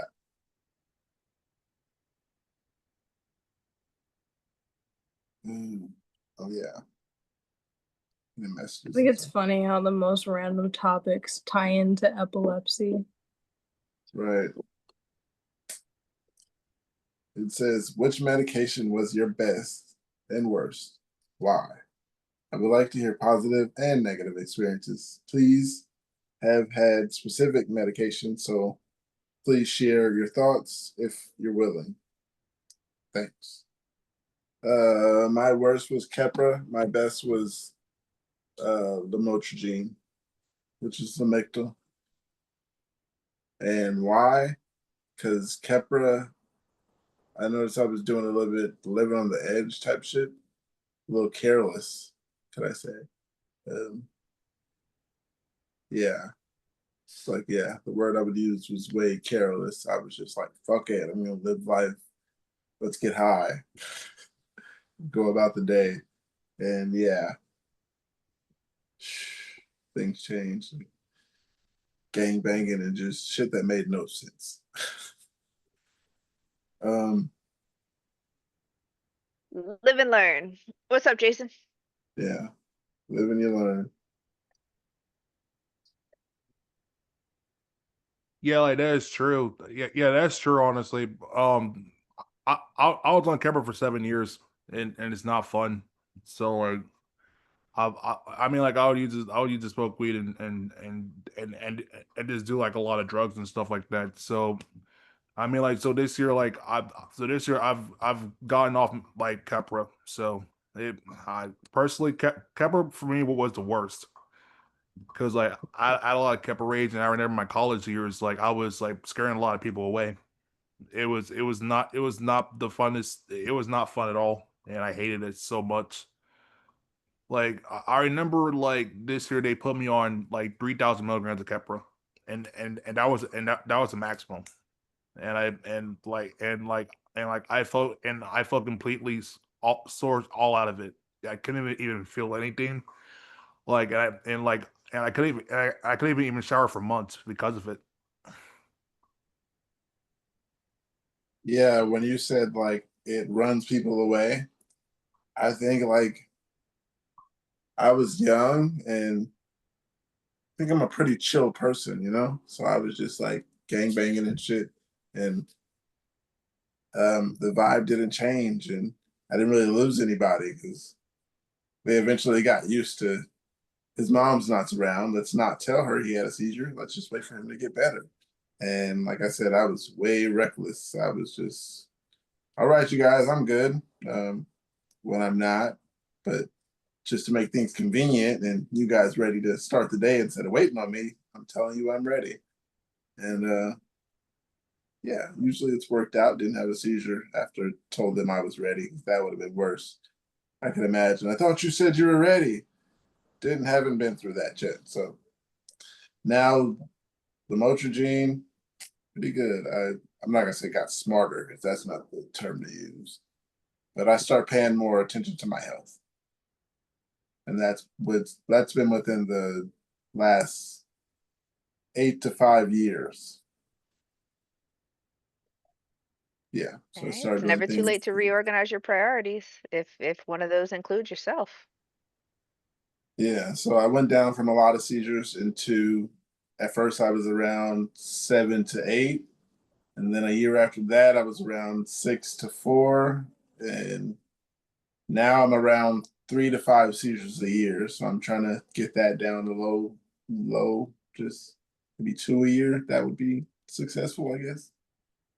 If I can do 1 a year, that'd be great. But I'm working on it. I took out nicotine, and yeah, no more nicotine, and I'm on B12. Shout out to Nature's Made, and yeah, been doing pretty good. Take my meds.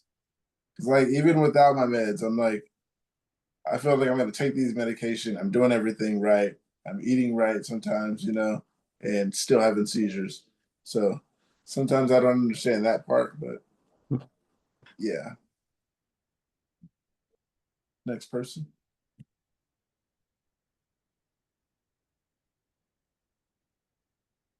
Somebody else posted a question that might affect a few of us. They're saying, how do you respond to people who ask, how's your epilepsy? It sounds like going to, some kind of reunion or barbecue situation. And when I describe seizures, most people simplify it as deja vu. They don't understand how much it actually impacts me. Plus, not having a job confuses them too. Many of them think I can just push through it and get a job. Anyway, I basically say things have improved, but I'm not seizure free. Yeah, I couldn't think of any other way to tackle that one unless you actually want to sit them down and explain exactly what happens, how you feel, and how predictable or unpredictable it is. I Yeah, would just kind of mine's brush it off. yeah, if someone was to ask that, I'd say the basics. As least as much information as I can. I'm doing all right. Doing better than last year. Still having seizures though. Still taking medication. It's pretty basic. I don't have to give any summaries of I had this many a year. Like I'm doing all right. Taking my medication. Still had a few, you know, getting by. I'm alive. Couldn't ask for more. Especially the being alive part. Anyone else with the medication? Like experiences with the medication. If you take more than 3 or 2, What's your worst and your best and why? I've only had experiences with um 2 epilepsy medications. The best one has been, well, 3. The other medications I've had experience with is all mental health related. Um, but the one that I found even when I wasn't diagnosed with epilepsy, um, is Klonopin. It has been my biggest supporter throughout this entire journey. It's been the only thing holding me together and giving me somewhat hope with the myoclonic seizures. But other than that, Kepra's been the worst and the best too. But the worst and the best and the worst and the best. Understandable. It's awful. My experience with Capra was not very good. I had to be taken off it in a month. Just absolutely terrible. I was only on 3 other medicines besides that. Depakote, Pyramid, and Clobazam. And yeah, when I was diagnosed, I wasn't on medicine for a long time. So I didn't have that many seizures. I was only having like 1, maybe 2 a year. So I started taking Depakote in high school, and that worked for a little bit. And then uh, I had to start taking Topiramate. That calmed the myoclonic seizures down. So that was good. The combo of Depakote and Topiramate. Then they got worse and worse over time. I guess I don't know. Maybe I had some sort of I adjusted to them or something. And then that's when I had the VNS put in. And addition to that, I had Clobazam a couple years ago. So that's when the seizures went away, when I added Clobazam and the VNS. So been on Depakote and Topamax most of my life. But the negative effects was just horrible for Keppra. And I think Depakote kind of hurts your body a lot. It really weakens the muscles and isn't good for your liver. But you have to watch out for yourself when you're on Depakote. You gotta really take care of yourself. And especially with Clobazam, you gotta watch out. You know, I want to get off that eventually. Okay. So safe to say you found your perfect balance, give or take? Okay, that's cool. What were you gonna say, Lufa?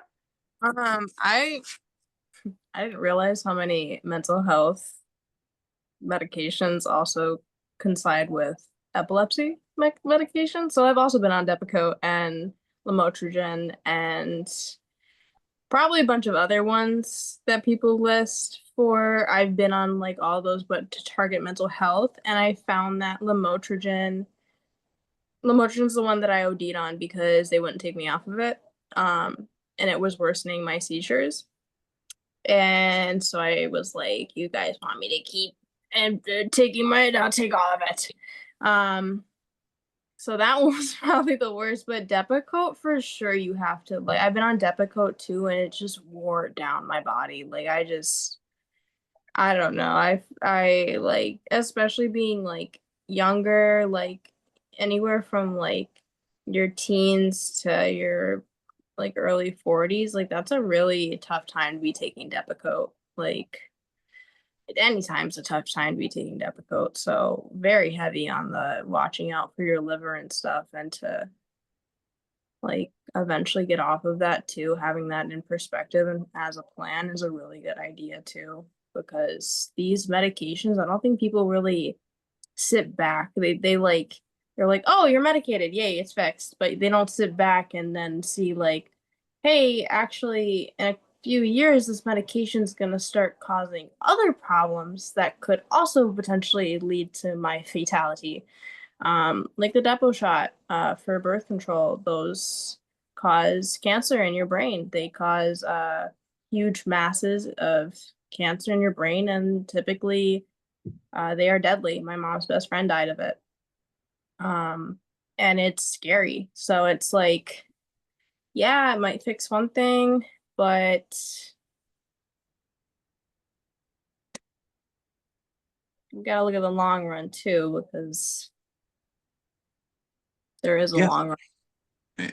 I mean, yeah, I mean, I played a lot of sports in high school. And I thought I was just a small kid, but eventually, yeah, my strength did not, it wore down over the years. And I tried to play sports again. I think we're talking about uh doing stuff and or joining groups or something earlier. And I tried to join a sports league and my arms or they function, but I just don't have any strength to throw a ball anymore. Like it was incredible. I was trying to. I can't describe this. I tried to throw a ball and it went. It defied the laws of physics. How slow this ball went through the air. It's just slow motion. I don't really have the muscle capacity that I Yeah. had. I used to be a swimmer, like I one thing for me, and I think part of it is just because I have autism, but I always like single sports, like single person sports. I don't like team sports. I'm not a team person, and I'm not a team player. So, I love swimming, like love, not past tense. I still love swimming so much, and I was so good at it. But being epileptic and swimming is a mixture. Um, but as I was getting comfortable with, because my body started weakening when I was getting in my teens and stuff, and I didn't know what was happening. And I'm like, I could just do an 800 2 seconds ago, a 1200. I could just swim that, and now I can't even like get in the pool without feeling like I'm gonna have like a seizure. So, or like my bones are gonna fall out of my body. But when I started getting confident with the cap rod, I went and got a swim cap and some goggles and a swimsuit. So I'm gonna try swimming again. Sounds good. But maybe if you try a single person sport, because you can definitely then take it at your own speed, and you don't have to either feels there's no like other people depending on you for the sport. If that makes sense. I don't know what sports you like to be. I'm great at tennis. I think I mentioned the other day I was a great tennis player. Yeah, I don't know if you could do tennis single personally, but I'm bad at tennis. So if you ever need a bad tennis buddy, Hmm. I'll keep that in mind. I don't think you will. Um, I'll probably forget it, but It's I'll okay. still keep it. It'll be somewhere in the brain. I'm not good at tennis. I have no hand-eye coordination. So I used to watch sports, but I couldn't see myself playing too many sports. Maybe basketball, because I know I do have a few friends that go to basketball to the gym. yeah, I always think I can do something, but But All right, dude. football and running, not happening. And yeah, high school was cool with football, but I'm not doing much running these days unless I'm chasing one of my nieces or nephews. Mm.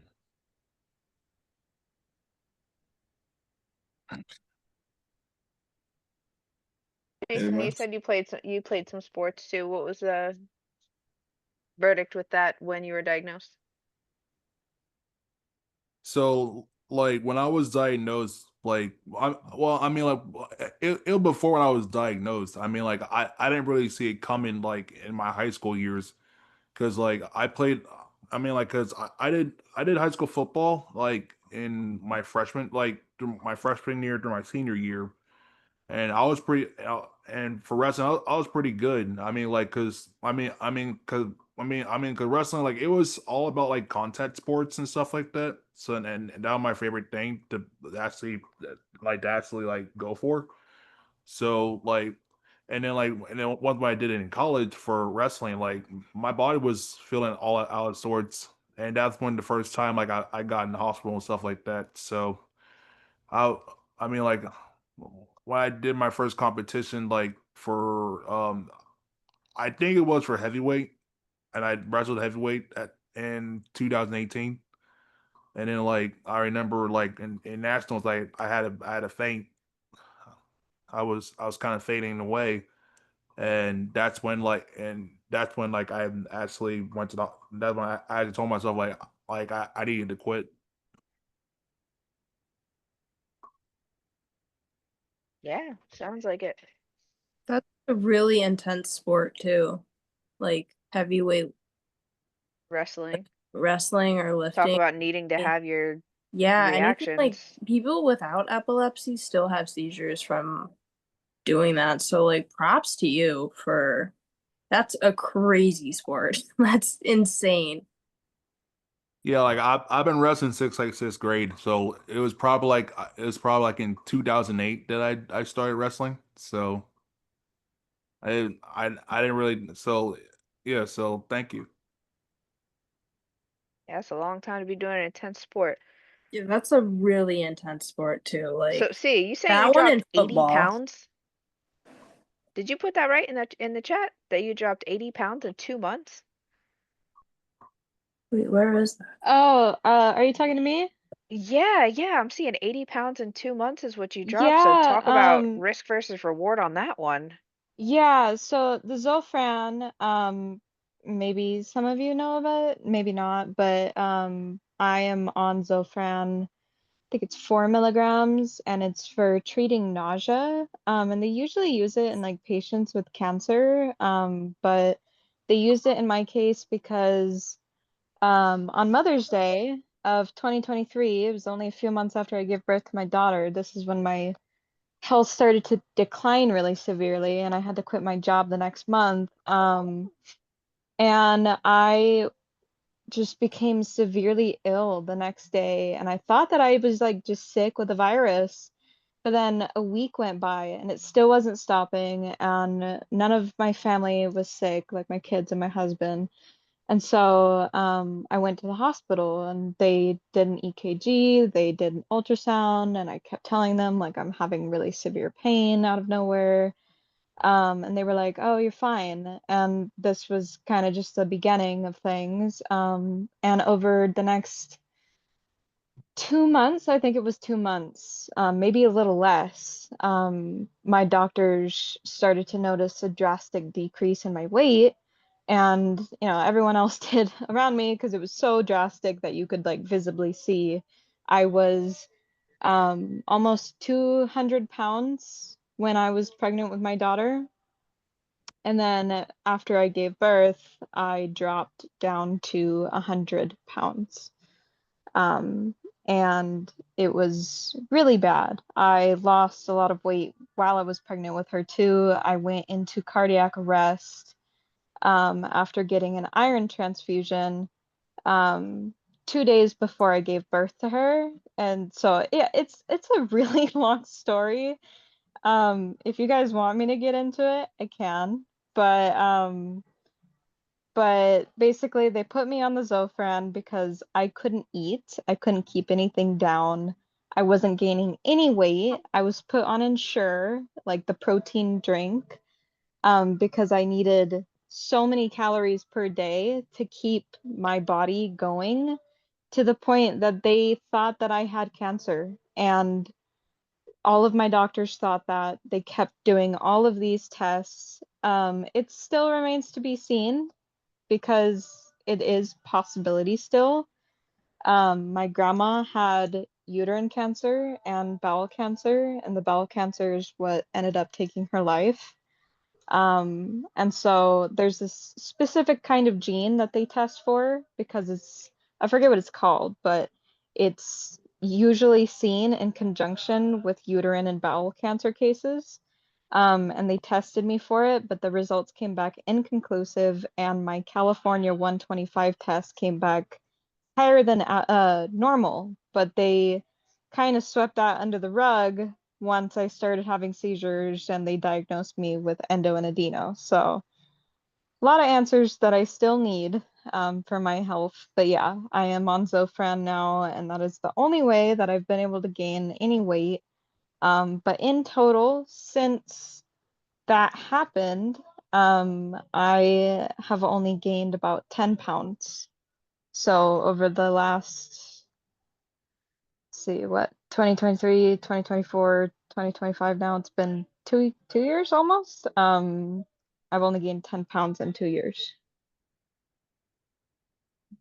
So now it makes more sense to why these doctors are saying your pregnancies were total miracles. Yeah, yeah. They thought that my daughter was going to come out with severe health defects because I couldn't take any of my prenatal vitamins. I couldn't keep them down. I couldn't eat. And they thought that it was like maybe just, some kind of condition just during pregnancy. So they started treating with the iron transfusions. But then they gave me the wrong kind on the last one that I was supposed to get. And that's what put me into cardiac arrest and led to an early How do delivery. they just give you the wrong kind? Well, it was really weird how they did it because they were like super forceful about it and they were like, "Oh, we don't have that kind today. So we're Oh, just gonna give you Farahim." And I was like really uncomfortable about it. And I told them that multiple times, and I even said, "I think I'm gonna call my doctor because I want to make sure that this is okay." And so I did, but my doctor didn't answer the phone. And my husband, he was out on a walk with my son because he had dropped me off. He got a call from the nurse who found me. I started having slurred speech, really severe chest pain, and I couldn't talk anymore. And then I went completely unconscious. And then she called my husband and told him she's having a medical emergency. We're going to have to transfer her to the hospital, which thankfully was right down the street. But that he should have came never happened rushing. in the first place, though. It Like, shouldn't have. Like, they should have known. And they even told me too. They were like, "Oh, yeah, this has a black box label on it." And I was like, "Oh, what's it for?"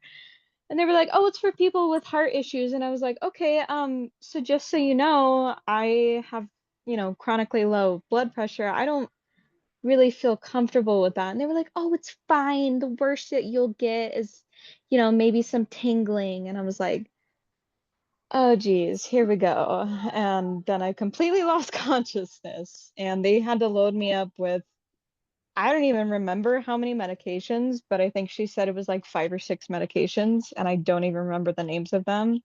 But yeah, I almost died. They almost killed me. And then 3 days later, my daughter came out, perfectly healthy, thank God. She has Wow. no defects, no issues, and she's like literally my strongest kid. She is so freaking chunky. She's so strong, she's so smart, and so yeah, like kind of a huge miracle with her. my, Absolutely. That's yeah, incredible. that's incredible. Yeah. You did that. That's some woman power right there. My mom always says that I sucked the life out of her because she was in the hospital like the entire time she was pregnant with me because for her it was a little different though because she went from being like severely anorexic to pregnant. So it was like no eating to eating now. Now I have to feed the baby and me, which Hmm. for someone that deals with an eating disorder isn't fun. Um, so my mom is allergic to contrast dye. And Oh shit. yeah, so she had her fallopian tubes like removed. Like it's all gone. Um, because she couldn't have like the ablation because she was allergic to the contrast dye and she's allergic to the most random things. But she had really, really severe periods, like really bad, would last 2, 3 months. The pains are like just horrible. Weighted blankets, heating pads, heated blankets, anything like was her best friend. It still is to this day. But I always wondered because my my aunt and my grandma were like, "Oh, we can't even feel our periods. We don't even know when we have them."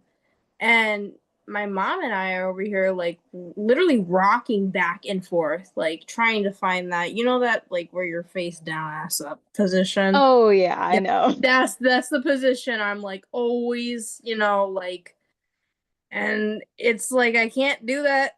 It's the only comfortable way to get yourself like if you're kind of contorted correctly. Mhm. And it's led my mom and I to think like I have some form of something, whether it's like a cyst or um endometriosis, because it's never been easy. It has never been easy. I used to wear literal diapers to bed because the I blood was like it looked like someone just got murdered in my pants. It I was like still to so this weird. day can only like my friends all thought I was so weird when I was in high school because Mhm. my entire life, ever since the day that I started my period when I was 13, all the way up to now, I have only been able to use multiple, and I say multiple, only multiple of the purple super thick nighttime diaper long For the adults, we're like, pads. Yes, yes. yes. And they're the only ones that, and even then it can still leak through, and then like I have to just throw away pairs of underwear because I'm Well, and screwed then at that point. you get the girls that are like, why don't you just get the big Tampax tampon? I'm like, babe, I'm gonna get That toxic shock would be like syndrome in 5 30 seconds. minutes. Like, you Yes. don't understand. I'm gonna go through a pack of this in under an hour. Like, Yes. I don't know what it just needs to stop. Well, and so shouldn't be losing this much blood. I didn't even know that any of my family members had it either, up until the doctor started talking about me getting a hysterectomy, and my dad came out of nowhere and was just like, "Oh, yeah, all of your aunts got hysterectomies too." And I was like, That would be "Okay, nice to know. My yeah, my friend has endometriosis, and she's been having the hardest time getting any help with it. And yeah, she has a 2-year-old daughter. She's a single parent. And she's got her dad in her life, so he doesn't really understand. And I see a lot of her symptoms, and I'm just like, dude, I kind of think I might have that too, but like I almost There's all don't the want people to who go just try to through tell with you, the like, go process for a of it run. because she's got to go to yeah." physical therapy. They're like, you're not sitting right, you're not doing this right, but I'm just Well, like, and Or the they tell you pelvic floor exercise therapy more and does it'll get not do shorter or everything. something. Yeah. no, they Because like, yeah, the she gave exercise is me hard. she has these, I call them PPVs, but I call them pussy popper Vicodins. And they gave them to her like because she goes to the emergency room like once a week. Um, and Oh. they keep telling her that the endometriosis is psychogenic, which Yeah, that's total BS. yeah, it is And completely has irrational, but she ever okay. had a surgery for it yet? No, Okay, so she's yeah, so they cannot diagnose her with that kind of bullshit because the only way that you can diagnose endometriosis is through surgery with biopsy samples. And so she has to, it's well, really hard to get, but she has to beg them for that surgery because she as hard wait, as no, it she had the is. robotic surgery. Oh, so she did. She had a She had the laboratory. robotic surgery, Okay. but they're still trying to say that it's psychogenic. Really? But there's large cysts in there, like huge cysts, and Like endometriomas. yes, like huge ones that they're like, She this is gonna take it's like like we one. always say on this podcast, she needs to get a second opinion. But that's the Right. thing. Absolutely. Now. Where I am, there's like, or at least for her health care, she doesn't have very good health care. It's really hard for her to get help because they're just refusing to help her because she also has mental health issues. So they want to blame it on that too. They want Right. to save money. But I kind of feel like I might have a fighting chance just because my mom had her fallopian tubes removed, or like Mm-hmm. all of it removed, so that, and I know like my mom and I have talked really in depth about me getting an ablation, and I don't plan on Don't get ablation. no ablation or not Don't. the one that doesn't send you into, I don't know the terms for it. The one that doesn't send you into the menopause right away. There's one with contrast dye that doesn't send you into menopause right away. Are you talking about a surgery or are you talking about like Yeah, it's like a surgery. well, so what I got done was the laser cut robotic surgery, and I mean my surgery is not a great example because I started having seizures 2 days later. But that was my doctor's fault. So not every doctor is the same. But the surgery that I got had the least amount of chance for it to grow back because endometriosis loves scar tissue. So ablation is where they burn the skin, the tissue, where the lesions are. And it is so important not to get that done because there's such a high rate of Well, women who have yeah, that done and then it just comes right back. that's why I would have to get tested for the endometriosis first before Yeah. anything like that. Like you said, I would definitely talk about that first and go in there instead of just going in full blast, like, get me out of this. But Well, yeah, and the crazy thing is too is that they told me that I had a very mild case of it when they did their like first initial examinations with like the MRI and the pelvic exam and everything. But then going into the actual surgery was where they found 3 adhesions. My bowels were connected to my abdominal wall. My bladder was connected to both. wait, so would you have like, sorry if we're getting a little No, you're good. thing here, I but mean, well, would you yeah, like I don't want to get in the way, would but you like bleed out your tissue? no, like your your Your butt? body? Oh, yeah. So Like spotting from your butt. I bleed out of my nose. I cough up Yeah. blood. I bleed out of Oh. my ears, and I I also, don't have all that. yes, I do have that come out as well. Oh Lord, girl. So at this point that I'm at now, it's called DIE, a deep infiltrating endometriosis. And that is a possibility that it could be in my brain. That's a horrifying name for it. Yeah. A horrifying DIE is DIE, yeah, that's die. horrifying. Like I Well, really they also feel... told me too, you're gonna die if you I don't get on the really, medication. I'm really empathizing with you here. I really could. God bless your child. Thank And you you, getting thank through you. that. You are an amazing woman. I try, and it has You're been scary. definitely trying, because that's insane. Yeah, dude, the amount of times that they told me that I was just gonna die, and that was it. I was just gonna die, and yeah, it has been really scary. And then, you know, the seizures coming 2 days after the surgery, and we're like confused because we're like, what the hell is happening? Why is she having seizures? And why is she bleeding out? And then my doctors were so back and forth about it. They were like, oh, she's hemorrhaging. Oh no, that's just a regular period. Well, how is it a regular period if she just lost like several liters of blood? And like it was insane. So now that I'm like getting back on track with my healthcare, my neurologist is trying to figure out, okay, has she had this her whole life? Or did the surgery like push her into it? Did it cause it? The lack of oxygen that I had when I was bleeding out, um, could have possibly caused damage to my brain. And so that could be why I started having seizures. But then the question is, why did I start having seizures before the blood even started coming out? Because if I hadn't had that first seizure that night, I would have bled out at home in my sleep, and then just my family would have woken up in the morning and realized that I died. And so I'm like in between. I am happy that I started having seizures because it did save my life that night. But at the same time too, now it sucks because now I have to live with the pain and the bleeding and now seizures. So yeah, it's been a lot.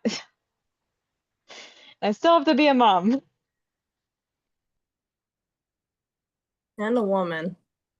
So on the And a bright woman. side though, your hysterectomy doesn't always have to remove. It looks like there's some kind of hysterectomy out there that doesn't remove your ovaries, and then that might not That is cause correct. that early menopause that you're trying to avoid. So you can get a more Yeah, effective surgery I think and that's what not my have mom. that one undesired. I think that's what my So the mom one trying to refer to because back when she had it, it was years ago and stuff like Mhm. years ago, not any modern medicine today. Um, but she just couldn't have the kind with the contrast dye because she was allergic to the contrast dye and that would kill her. Kind So, of complicated.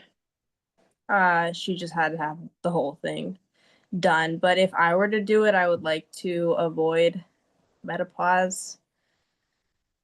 If Well, yeah, not, especially with how young you are, yeah, because if like then not, that's Exactly. years of bone density loss, and with well, and all I of the already other have issues this. combined, yeah, and then add the AEDs on top of it, and you already get all that Oh stuff. my gosh, yeah. So Yeah. I'm just trying to figure out a comfortable way because I also have this thing where like we call her period Olivia, but it's kind of like a period psychosis that I go into where it's like my hormones are so Raging. hormony that I don't even know what's going on. Like I'm Yeah. literally my mom is afraid, I'm afraid, and the only person in charge is my period. So that's the biggest fear for any woman is for her period to be in charge. Like, Well, if you are gonna go like the surgery route, first get the diagnostic surgery, yeah, let them take the biopsies, and make sure to like let them know to that's like really good I advice. want you to check my uterus, check my endometrial lining. Tell them that because it is so often nowadays that younger women are being diagnosed with adenomyosis and don't even realize it. And so with the amount of blood loss that you have, endometriosis doesn't cause excessive blood loss. That's actually adenomyosis.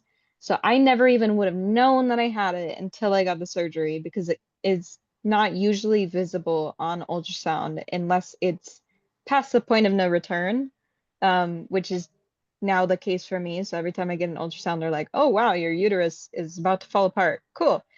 Um, but yeah, definitely get the diagnosis surgery and make sure they check, get the biopsies, and then after that, you could go either the surgery route where you could get just your uterus removed, if that is indeed adenomyosis, if that is part of your conditions. For endometriosis, though, surgery is not going to fix endo. It doesn't cure it. And so you have to go on medications for that. The IUDs, the progesterone only pills. I Yeah. am not good with BC at all. I don't handle it well. I don't know why, but it's like my body just The only one I can handle despises it. is the Mirena, but that was so painful to have put in. That was so painful to have implanted, and That's what my doctor wants to put in for me, and I'm it like, it is mm. it is the probably the most traumatic. I'm sorry but I'm prepping you. It's No, the you're fine. traumatic thing I've ever gone through, but it stopped. When I say it stopped everything, it just stopped everything. And it was like, oh my God, like I can breathe. I'm not bleeding all the time. I'm not having like these horrible cramps. Like I'm still having these really bad cramps, but they're Mhm. way less than they were before. I still roll around, I still want to ask my doctor for the Do you PPV, have but catamenial? really what? Do you have catamenial? Like, do your seizures coincide with your cycle at all, or no? I was gonna look into that. I feel like they would, but I don't know. I don't know. Okay. I can't give a definite yes or no, but I do know that overstimulation and my period, usually heightens everything. So when my period comes on, my myoclonic tics get a little worse. I feel more uncomfortable. I have more auras. So it would lead to that direction. But at the same time, I don't want to be like guessing or like telling myself it is just because maybe that'll give me an answer. So I'm really just trying to. Well, yeah, like my concern with it is if I get the Marina, if I get the Marina and then it stops my period, but then I'm still having seizures, like where I would have my cycles, I'm concerned. I feel like it would probably help, but like I'm not sure. Yeah, the Marina, it lasts for a really long time, which is godsend. It should last me till I'm 30. And sorry, my mom's feeding cats. And it is what was I saying? Oh, Marina, it is. So when I was on the Keppra was like eating up my birth control. And the progesterone will lower your seizure threshold. So, oh wow, I didn't even realize that. yes, but we had to add on the progesterone because the Keppra was eating up the progesterone in my Mirena IUD. So we added on the progesterone, but before I could really feel the effects of how that would work out, I'm switching for the Breviact, so we're not doing the progesterone anymore because I'm already on a stimulant, which also severely lowers my threshold. And I just, which is part of what I wrote down in my book to talk to my neurologist, is if I were to go back on the Keppra, I would like to do this trial run of the progesterone along with the Mirena to see if that'll make my Mirena IUD work again. But my OB, I really like her. She's super cool. She was like, she's like, I'm not gonna give you. She's like, it's a specific brand of progesterone because they all have different shit in it. Right. So it's this one. She's like, it's oh, not the like Fland. yeah. She's like, this is the only one I want you to take. She's like, don't take anything else, but if you start having problems with it, let me know. But she's like, it'll kind of save you some of the things. But she's like, she's like, we're not gonna do a whole bunch. We're not gonna treat it as if it's like we're protecting you from birth. Right. We're just trying to protect you from your period. So, that's basically how it went. But now I'm on the other thing. So That's the hard part because like my neurologist is 5 hours away. We have to travel to go see him. yeah, mine's in the city, so I get. And then my OB is here, and so like they have no direct communication whatsoever. And so like I had no feel like they idea wouldn't that either was an way. issue. Yeah. Like I would ask them and they'd be like, "Oh, well, we don't know what you're on." And then I'm like, "Okay, so I have to be the messenger of just about everything." Like that's a lot for me and to remember and keep track of. Well, that I cannot do. having the epilepsy journal has been good because I just keep writing down whatever and maybe, Yeah. having Well, a now you're medical definitely card. gonna write down that thing about the iron. Yeah. Don't Yeah, accept and another I brand, need but to. this kind of ties into what you guys are saying about how important it is to take a specific brand of that substance. Have you guys ever, for your epilepsy anyway, like taken a medication early on and then tried it again later on down the road? 'Cause that's what I did with the Keppra. That was one of the first ones they put me on. I've Horrible only been reactions on in the high brand school, name so and far. now I'm back on it. That's what I maybe plan on doing if the Breviact isn't working the way I want it to. That's my next plan of action would be the Keppra along with the progesterone pills. And this would be like your second trial on Keppra. Yeah, that would be my second trial on Keppra. I would add the progesterone pills to it, and I also need therapy, but I need And this therapists. time it would just be like 5 years later, give or take. You mentioned something about like 20 something on that. Like Wait, it for what? hasn't been that long since you tried Keppra the first time, right? No, Keppra I've only been on it for Keppra I was only on for how long was I on Keppra? March 14th until March 14th is the first time I ever took Keppra. So you're talking this year. Mm-hmm. I've Oh, only been okay. diagnosed with epilepsy this year. Oh, So okay. everything else like lamotrigine, all that other shit was for mental health reasons. Right. This year, just this March, was I diagnosed, and I lasted that amount of time on the Keppra, and then I called the neurologist office one day and I was like, I cannot handle this. Like, it's too much for me. And then now we're trying the Breathiac, but if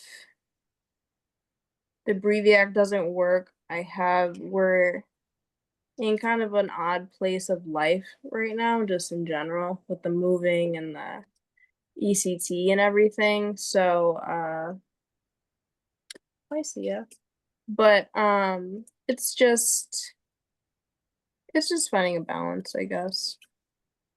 No, I would just be finding a balance and finding outlets like because I know the Keppra would allow me to swim, so I could get some of my anger out through swimming. Oh, okay. That's one way to look at it. So even if it does affect you the same with those side effects, just having a different outlet Yeah, for having an that. outlet, because right now I honestly I have no outlets to do anything right now. I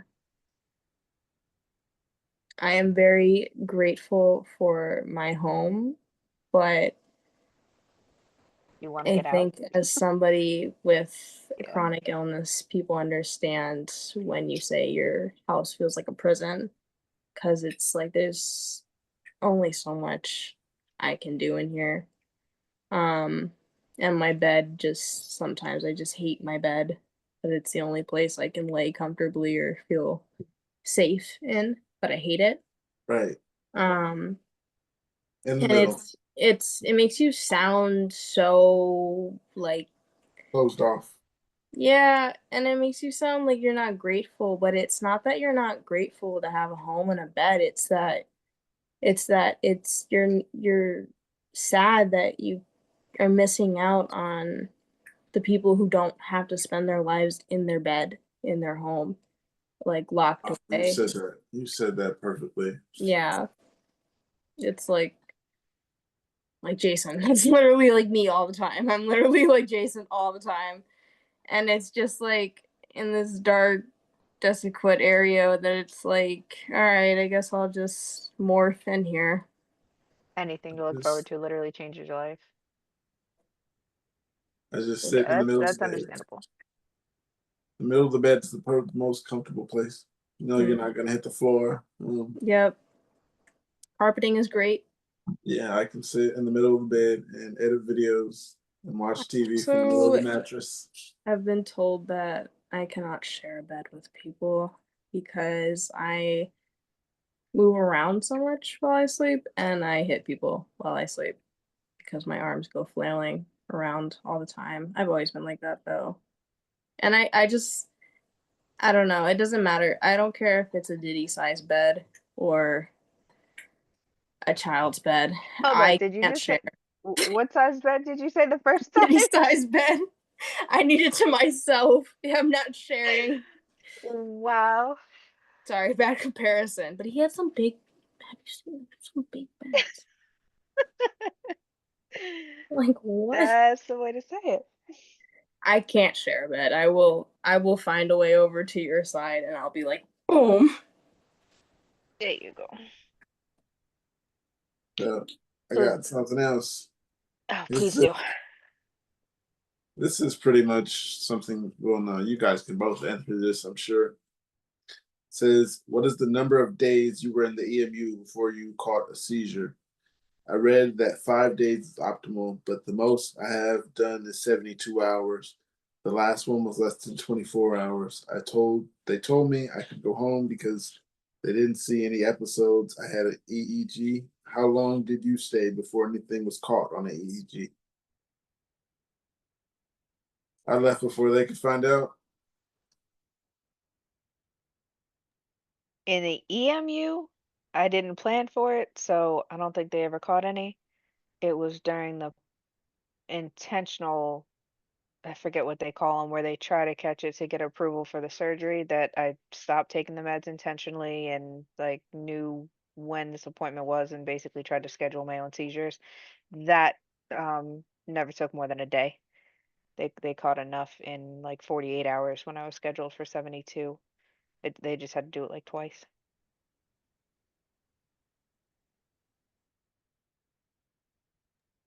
Looks like Mark took a break. So, you guys ever have some memories come back when a song comes on? That happened to me today, and One it just got second, I me gotta thinking. move some stuff. I'll be back. Okay, Yeah, see you in a minute. I've had that a song and be like, oh yeah, I remember I was living here when this happened. Definitely all the time. Yeah. Okay, so not the only one. I feel really goofy, like the stuff that I can remember when a song comes on. Yeah, you ain't the only one. Let's see here. Sailor Mom check in. Yeah, she said hello a little while ago. Oh, okay. I got one that says, "Are functional seizures still seizures?" I went to the children's hospital and they diagnosed me with FND, functional neurological disorder, with functional seizures, and they explained it to me as a seizure but non-epileptic. But then today at an appointment, I was told that functional seizures aren't seizures, and there are only one type of seizures, and that epileptic. I'm honestly confused. Did you That's catch a that, Mark? horrible way. Mark, did you hear the question? Um, some of it, I think. I heard the tail end of it, being told that there's only one type of only one type of. I'll Just read it like the again. last sentence is enough for me to say that's not right what the person was told. If I got the I'll read it if from the what I beginning. or Let's see. Are functional seizures still seizures? I went to the functional. children's hospital and they diagnosed me with FND, functional neurological disorder, with functional seizures, and they explained it to me as a seizure but non-epileptic. But then today at an appointment, I was told that functional seizures aren't seizures and there are only one type of seizure, and that epileptic. I'm honestly confused. A seizure is a seizure. Um, to me, Whoa. There's epileptic seizures and non-epileptic seizures, like the psychogenic non-epileptic seizures. So not every seizure is associated with synchronizing brainwave activity. Uh, so with this case, I'm not sure what their diagnosis was at the juvenile hospital, but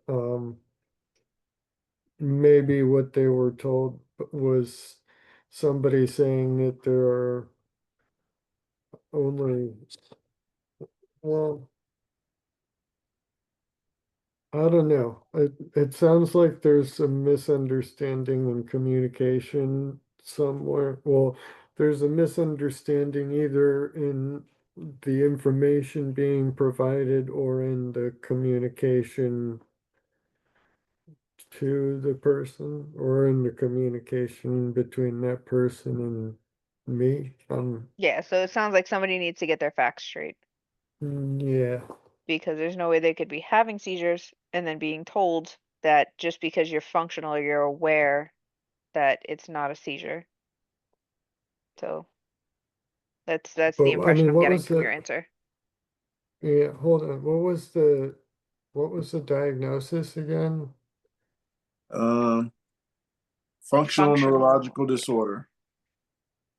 Doesn't it sound like they're coming up with more and more ways to just say it's psychological and not physical?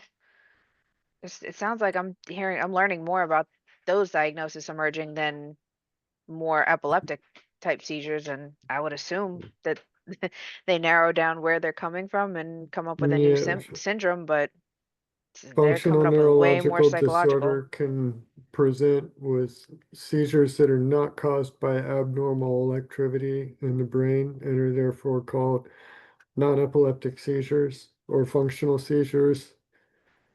These seizures can closely resemble epileptic seizures but are thought to be triggered by psychological distress or other functional neurological issues.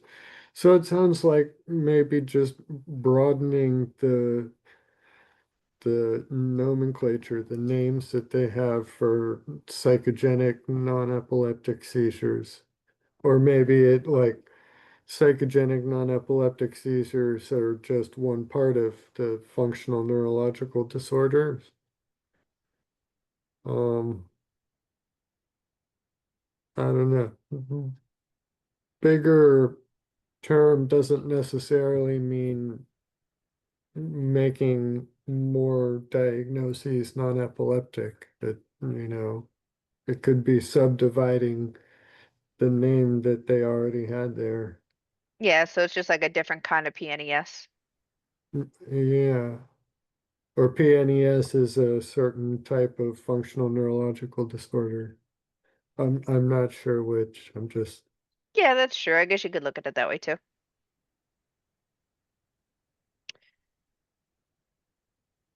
I got something here that says, well, that's interesting. Are any of you guys allergic to your medication? I'm going to see my family doctor. My neuro is near impossible to reach. I'm going to see the doctor regarding me possibly being allergic to Keppra. Are any of you allergic to your AED? If so, do you find you're allergic to a bunch of different AEDs? I've heard it's fairly common with the anticonvulsants, but yeah, anything is appreciated. I've never been allergic to an AED, even though I only tried 3. So personally, no, not me. I've never been allergic to. I've actually never heard the term AED, but I'm kind of putting it together as epilepsy, epileptic prescription, Anti-epileptic drug. anti-epilepsy drug. Yeah. anti-epileptic prescription. Yeah. Um.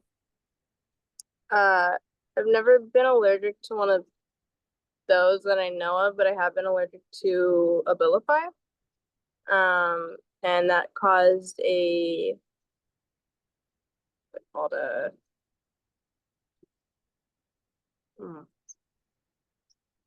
I don't know, but Does it always start off as like a rash or no, something on your skin? Oh. it's your muscles. It's your muscles contracting together and getting stuck.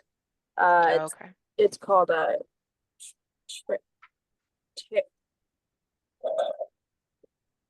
I don't know, but my eyes would get stuck like this for like hours on like just staring at the ceiling in the back of my head for hours on end. Oh, wow. And then I had to take a medicine to reverse that.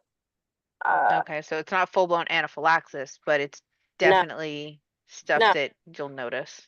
Yeah, but it's something you'll notice. But I've never been allergic to anything crazy. But if you feel like you're allergic, I would definitely like, Look Not into take it. it. yeah, or Yeah. just like stop because I wish I would have stopped the Abilify. Oh, tardive dyskinesia. That's what it's called. Tardive dyskinesia. That's That what. sounds like an easy word to forget or overlook. So good job remembering that. Thank you. Yeah, tardive dyskinesia. Yeah, anything over 5 syllables, props for being Anything able to for remember free? that. Gosh, Yeah, Mark I don't know how I never knew what forget. that Like was. I never forget. Like when I say encephalomalacia, and that's what's on the side of my brain. After I said it a few times, after they told me the emergency room, I've never. I think I forgot it like one time. After that, I pronounced it right because I had to tell my primary after the emergency room told me. Come to find out, the primary said he already knew. Um, yeah. Let's see what I got. Sometimes I feel like the doctor's office just waits for me to come up with stuff that they already know to quiz me on like how prepared I am for the visit. So Like real I'm sorry. It was, no, go ahead. the, I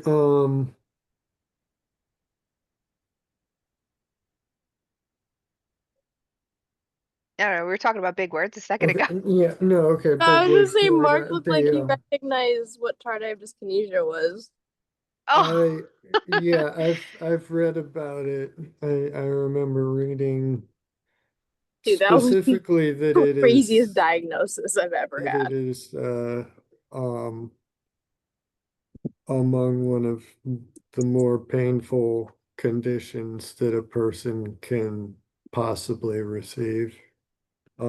So It's your muscles, and like for me it was my eyes rolling to the back of my head. Like as far back as you can roll your eyes.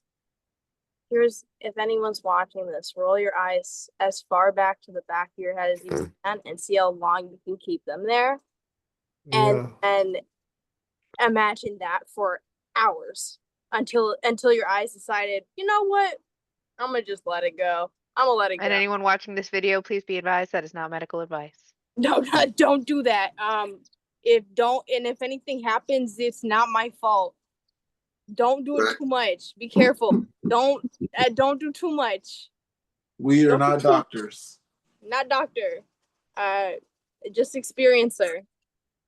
Yeah, first-hand experiencer. First eyeball experiencer.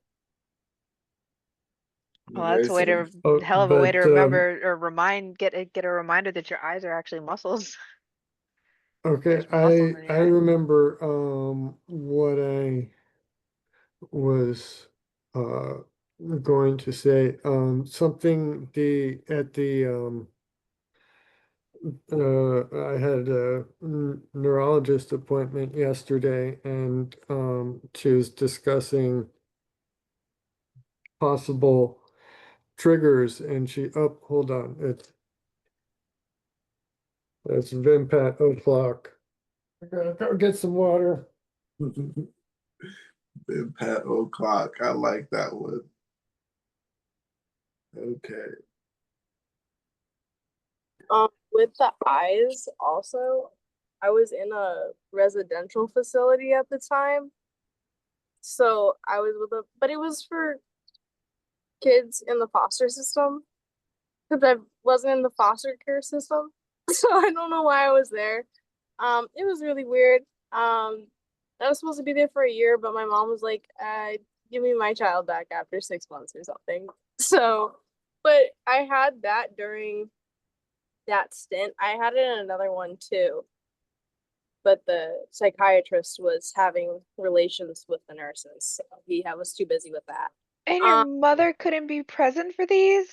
I was in a residential, so I see. Oh my gosh, so she wasn't even like in your custody when this stuff occurred. Well, she had custody of me, but I was like, I had to report back to her, and then she would have to figure out how to get me out of there because it's like once you're admitted, it's like Yeah. you're a danger to yourself or others, so you can't go home.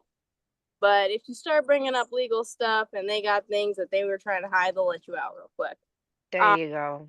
There's a lot of stuff going on right now about. Please tell me that place wasn't in Jersey. No, it's been in Illinois. Okay.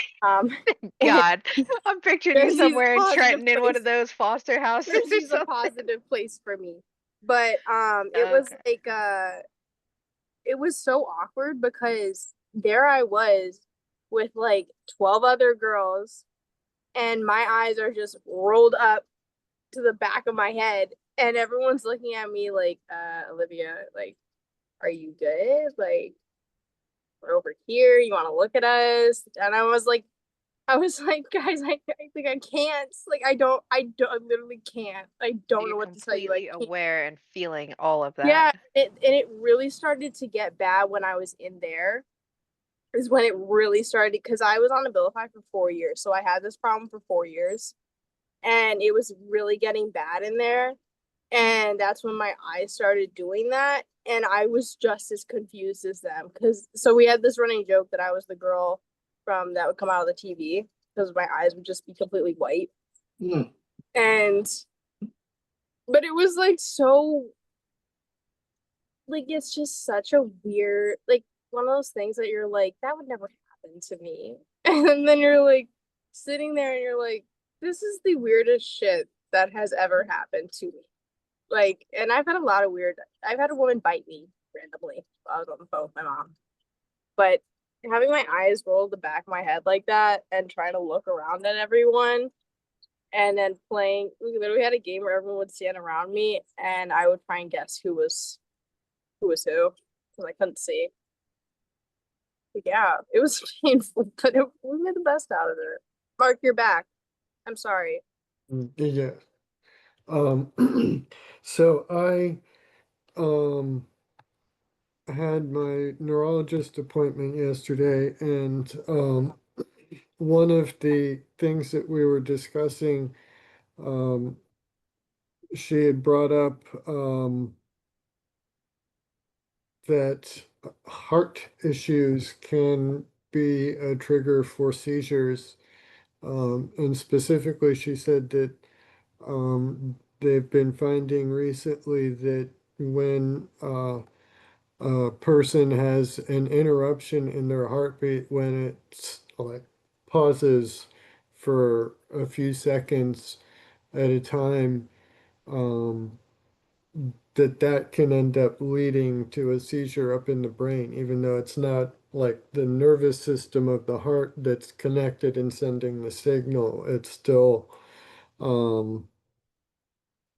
but that was something that caught my attention yesterday because I had just had a heart monitor on. I'd had a 2 week heart monitor back Why do you in have a monitor?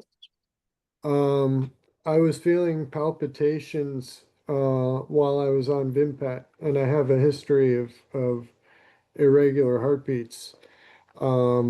And in that 2 week span of time, they've found several times there were interruptions in my heartbeat like that, exactly like she had said, uh, without knowing that that's what the cardiologist had told us was happening. Um, so I already have a cardiac MRI scheduled for tomorrow. Um, I thought that was interesting because I had felt when my heart would do an extra beat and I could, feel in my wrist, count my pulse and feel the extra um, insertion in the middle of the rhythm, but I would never felt any pause or gap for like 5 seconds or so at a time. I mean, Really? that's kind of a long pause to not feel Yeah. anything. So I was kind of surprised by that. Um, but that got me thinking that, Is that like connected to your epilepsy at all? Like, right, think yes, that, exactly. They Yeah, I mean, you would maybe, think a shortness of oxygen. yeah. Do you think maybe there, like well, and maybe there are other people who um, have this, that have heart conditions without knowing it. There's um, a lot of um, tachycardias that you don't feel at all. Um, so if anybody is having trouble diagnosing or identifying seizure triggers, maybe make an appointment with a cardiologist. Um, Maybe get a heart monitor on and see what um, if they find anything there.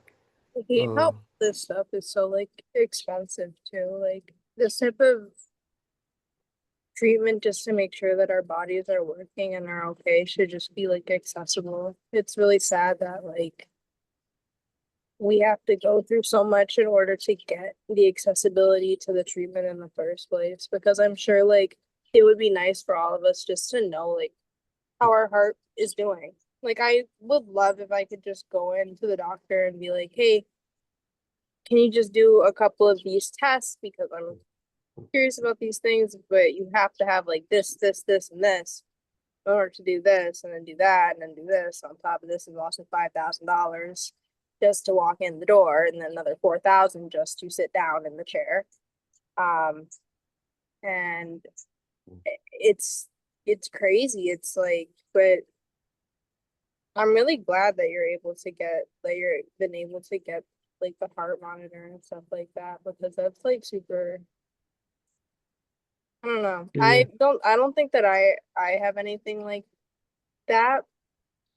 Although you do say it goes unnoticed, but I know that like with my anxiety, I always feel like my heart is going a million miles. Like even right now, my heart is just beating out of my chest all the time, and it never doesn't feel like that. So I always wonder if that like at some point will affect my heart in the long run, or like Well, the whatever. stimulant medication also, the Mhm. Concerta will definitely raise your Yeah. baseline heart rate.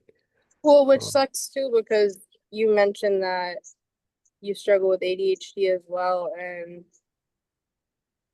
it's like this balancing act of like, how do we get all of these things properly treated while making sure that we're not triggering one of them with something else that we're using to treat. Like for me, like I had to say no. Which I probably should have said no earlier to the ECT. But I probably should have told them to stop earlier.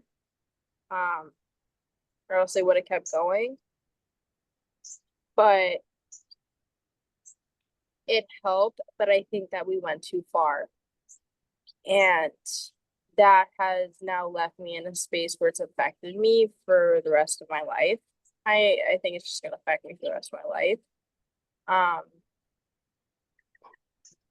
but it really goes to show how you have to like balance your body, so like how meticulously, and if you do have dual diagnosis, or so many different things that fight against each other, it's like it's so meticulous, it's so tedious, it's so like So rush. looking back, I mean, not with everybody's diagnosis and treatments and everything that you've already been through, would you suggest that everybody get a second opinion, not just with epilepsy, but Oh yeah, everyone should always. for a diagnosis and Yeah, treatment, and the plan of care because should also have a second opinion. I've been misdiagnosed is insane. Like there's It's no reason, common. or it's almost like they just want to put a diagnosis on you too, just to get it out the way. So it's not even that, oh, we think you have this, it's that we want you to have this, or this will make us money, or this will shut Far from we want to the door. help you. Yeah, and it's you have to find the people that will help you, the people that are in it for the right reasons. And unfortunately, some people don't always get that access, which is heartbreaking, but it's also like for the people that do get that access, um, like me, I had to go through really crazy steps in order to do that. I had to almost kill myself in order to do that. Like I had to overdose in order to get off the medication. It's you have to throw your bag out to like get anything, especially if you have a dual diagnosis, and most people have dual diagnosis. Like I'd say, at least. yeah. What about you, Pookie? You wish you got a second opinion on your epilepsy diagnosis? I think my second opinion was my second time having a seizure. That'll do it. Because they told me that at the emergency room. Like, I had a seizure one day, and since I was, like I said, I was in in a web design class, so they assumed it was being in front of the computers, and I was like, oh, maybe it is from being in front of the computers. So I had web design again later that week, and it happened again. They instantly were like, "You have epilepsy." So like my first few seizures, my mom didn't even see; she just heard about them. Ugh. And yeah, eventually she seen one. Couldn't imagine what that was like. It's before cameras were everywhere. Hmm. So was she kind of knowing what to expect? I mean, I did you don't have think a so. diagnosis basically until like before you came home? Yeah, I got the diagnosis. Then I guess she picked me up from the emergency room. Uh, Okay. and yeah, I don't remember the first time she seen it. I couldn't imagine. I can't. I think only times I really did go to the emergency room is when, I mean, earlier in, I was only really having them at school. Mm. Um, You ever narrow that down to a trigger? no, I'm saying, or I was gonna say, or after school, but I'm just running the streets doing a bunch of nothing. Yeah, so I wasn't having a lot at home. I was having a lot away from home. Yeah, that can happen when you're not home a lot. I think when I was an addict for a little bit. And I think that definitely solidified in my head that I had something more wrong with me physically than my peers because well, I have an insanely good tolerance, bad to say. But whenever I would do like a stimulant, it I would have like I would start having the myoclonic jerks, or I would specifically go into another area away from my peers to have a seizure because I knew I was going to have a seizure. And I knew when I was doing these substances that I was going to have a seizure. It's like I just knew every time I You're do not a talking about an aura, are you? it was like an aura. It was like okay, I know that every time I do a substance that isn't weed, I get this weird feeling, or sometimes I wouldn't get a feeling at all. But thankfully, most of the time I would get a feeling, and I'd be like, guys, I'm gonna like go over here and take a nap. But really, I was going over there and laying down, and I would just lay there until I woke up and felt like shit because I knew I had had a seizure. But it was like I was specifically leaving the people I was around because I didn't want them to know, because I also didn't want to stop doing what I was doing. And I knew that once this diagnosis is solidified, I can't justify doing these substances at all. Party's over. Yeah, like the party's like literally over. I can't do it. So like part of me was almost like fighting against it, like, no, I don't have it. It's like it's fine, like it's not that big of a deal, like it would have taken me out already. And I think at some point I just got like exhausted. I was like, I cannot keep hiding having seizures because I want to be an addict, because I want to not have seizures, because it just didn't make sense. Like, if you think about that, it makes no sense. I'm gonna do substance Addict logic, to right? to make up for having epilepsy, but I have to hide the epilepsy so well that it takes out so much of me just so that I can do the substances. It's just that was just the cycle. And it's just like, why don't I take a step back and Reevaluate. really highlight on what if I just work with my body? What if I move away from these people? What if the PTSD, substance abuse lifestyle isn't me, which, you know, it's really hard. Um, and I still have cravings every now and then when I'm like feeling bored or things like that. But I think a really big part of my I forgot where I started with this, but for my sobriety was being diagnosed with epilepsy was almost like a turning point and almost like a good thing, which sounds horrible, but No, that's another good topic to lead into. yeah, Perks of epilepsy. What is something yeah. positive that resulted from your diagnosis? Take it If it away. if it wasn't the epilepsy, if it wasn't epilepsy that would have taken me out or will take me out, it would have been substances. And the thing with substances is it affects everyone around you. It gets whether you know it or not, it gets to that point where somehow you're doing something that is affecting others around you. Me and my mom are super close. And that year or two that I got really into substances after my cat died, um, we stopped talking for like a year and I didn't even realize it because I was like having seizures all the time. I was living alone, technically. I moved out of state like 3 times in 1 year. Um, and I was having seizures this entire time too. And Glad you hiding. didn't start a family. Me too. That could have been the last thing. Oh, thank God. Thank God. That was one thing I was always very adamant about. I was like, I have birth control. I have this. Like, I've only had one pregnancy scare, and that was when I started Keppra, and I wasn't even sexually active, but my period symptoms were starting to come back, and I was like, what's going on? So I took a test, and it turned out to be the Keppra, so it was just the epilepsy fucking with me. But no pregnancy scare, just an epilepsy scare again.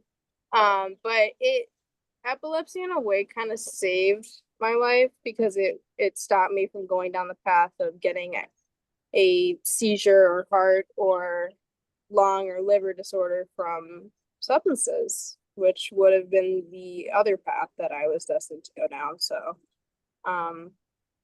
which I All think, right, so that is your saving grace. yeah, it almost would have been worse because then my family would have been like, loser.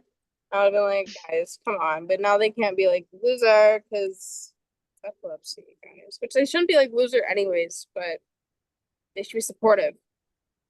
They are supportive. So, Mark, Pookie, any positives from the epilepsy diagnosis on your side? Nope. No, I mean, any positive. So,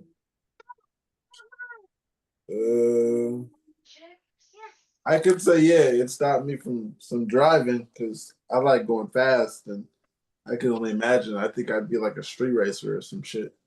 Um, Yeah, Save me there. I have road rage as a passenger, so I think too, like it saved me from being from hurting someone driving. You probably chase someone down. I would. There's times where I've been like, Mom, let me get in the car. And she's like, Olivia, you need to calm down. And I'm like, I'm writing down like where the car's going. I'm like, they turned there. We need to follow them. I would have horrible road rage. Epilepsy has saved many lives. My epilepsy has saved many lives. Yeah, I can imagine. I've done a court mandated road rage course. So yes, I can relate to that. I got a lot better after that though. It worked. The Wow, so taking a step back. court mandated anything actually accomplish its goal? Well, yeah, but They make the other drivers less not because I wanted it to or because I was actually like it was just like this The timing. I can't keep getting points, but taking a step back and not investing so much in what other people are doing on the road around me was actually kind of kind of a little bit helpful, as much as I hate to admit that. The, yeah, To admit when the court helps. right, There yeah. you go. To admit it. It's, This is a pretty but busy discussion. Oh, go ahead. I wasn't doing wrong what they charged me with, so it's not, yeah. It Yeah, uh, two sides to every coin or story or it's whatever you this, want to say. it's yeah, He should yeah. have said. They were charging me with street racing, and I got it reduced to reckless driving because I wasn't actually street racing anybody. But um, Hey, yeah, at least you I found some just positive out of it. yeah. It sounds like fun. There was an ant on my. Okay. What about you, Kate? Were there any positives for you? I would just say staying home altogether. I don't remember what my life was before, what direction it was headed. But at this point, I'm just grateful for my family and all the time I get to spend with them. Yeah, that would be nice. You get to spend a lot of time with your kids, I'm assuming. Oh, yeah. How long have you been diagnosed, Kate? If it, So 16. Uh, you're asking me to do math, man. long time? You could just say long time? 15, yeah, we'll say 15 years for sure. Okay, wow. And this other busy discussion here, they're asking, what is your scariest epilepsy story? The OP posted, God bless you. The OP posted something about while they were blow drying their hair and then, passed out, woke up, didn't know where they were, four tonic-clonics in one day, and then the boss called them the next day to see if they could come back to work. And the first comment on this post is saying at a rave. Very stupidly did MDMA, a lot of it, not knowing it can lower the seizure threshold. Ended up going into my car to sleep because I didn't feel good. Had a huge seizure as soon as I got into my car. Had no idea when I woke up next, but I was fucked up. I still think about how awful it would have been for my family if that was the way I died, since they had no idea where I was or that I was taking hard drugs at the time. The worst part is I had a friend who was also sleeping in my car, and when I started seizing, they got scared and straight up left the car and didn't get help for me. Suffice it to say, I was not friends with them after that. Mm, Talk about showing your true colors. right, that's rough. Right, showing your true colors, Yeah, that exactly. sounds like something I would say when I was an addict. Like, I didn't know the MDMA could lower my seizure threshold. I had no idea. Well, I kind of hung up at the end there. I didn't know that MDMA was considered a hard drug. Like I didn't. I don't know. Yeah, We'll addict consider it a If logic it party takes you usually. drug. away, It's not takes you to another really place. Yeah, I wouldn't say you could function off of it. I wouldn't say it necessarily yeah. heals If anything inside of if you you, but you could definitely if you have a do it fun right, time at a rave yeah. if that's what you're looking for. It's more of it's a party drug. Same with ecstasy. MDMA is ecstasy. Yep. It's the same thing. Yep. Yeah. It's they have a little bit of a difference. Um, Ecstasy is the pressed street tablets. yep. MDMA is generally just the powder. But I mean, All right, well, yeah. Pookie's got a lot of If you editing to get do already. So, if you get really Those are good not ecstasy those are tablets, they free. should be as close I to gotta keep MDMA this. as possible. Those Yeah. are gonna not make that its own short. those are not good things for the body. Mom. Anyone with epilepsy needs to know that. Harm reduction knowledge. Any of this is shared If it's a pill or in powder, I'd avoid it. yearly safety. I'm sorry, what? What was that? If it's a pill or powder, I'd avoid it. especially if you have epilepsy, Oh, unless it's prescribed. if it's not prescribed from your doctor, yeah, I'd avoid it. But yes, in the name of harm reduction, all of this is pure memory. All far in the past is not meant for any any immediate advice. But I forgot what was. I would say my back to the OG questions.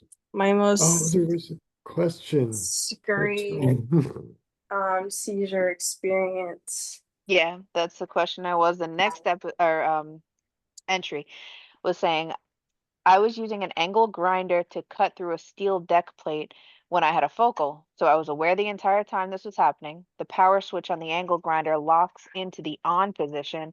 I feel that I should re-emphasize that I was being there that yeah, that I was using it to cut through steel. The circular motion of the blade kept moving my hand in a semicircle back and forth. One pass stopped about 6 inches from my stomach. That was my last day in the shipyard.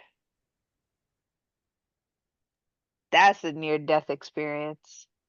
Definitely from a seizure. Um, so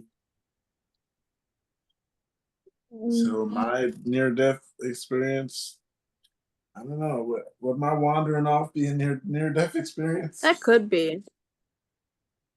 Depends where you go. I guess I had a near death experience when I had a seizure and I fell into the hole I was digging. What were you digging a hole for? For the foundation to a patio. Oh, okay. It was about 2 feet wide, 2 feet, 2 by 2, and it was pretty deep already. It was about waist deep to me. So I say maybe 2.5, almost 3 feet. Yeah. Yeah, that could do it. If somebody didn't come looking at the right time. Right. And my tooth is only chipped because my lip was in between my teeth. So when I pulled it out, that's when the tooth chipped. Wish I would have left it in. But yeah. Tough times. Let's see. A near death experience could have been the one where I caught the bus and the train because I wasn't myself. Like, where did I get this money from? I'm thinking. Was I carrying a wallet? I remember only carrying cards at that point in time. How many roads did you cross while you were like? Right. Like to go to the train station and go and buy a ticket. I And did then the all this. stairs. I'm surprised about the stairs, just being able to make it that way. And like any little entrance of that's one thing that I don't think I would be able to do. Even when I'm kind of aware and wandering, I'm still shuffling. So if I was to come up to a staircase or even a sidewalk, a curb, I end up with like a lot of stub toes. I'm definitely not walking as good. Kate, I thought of you yesterday.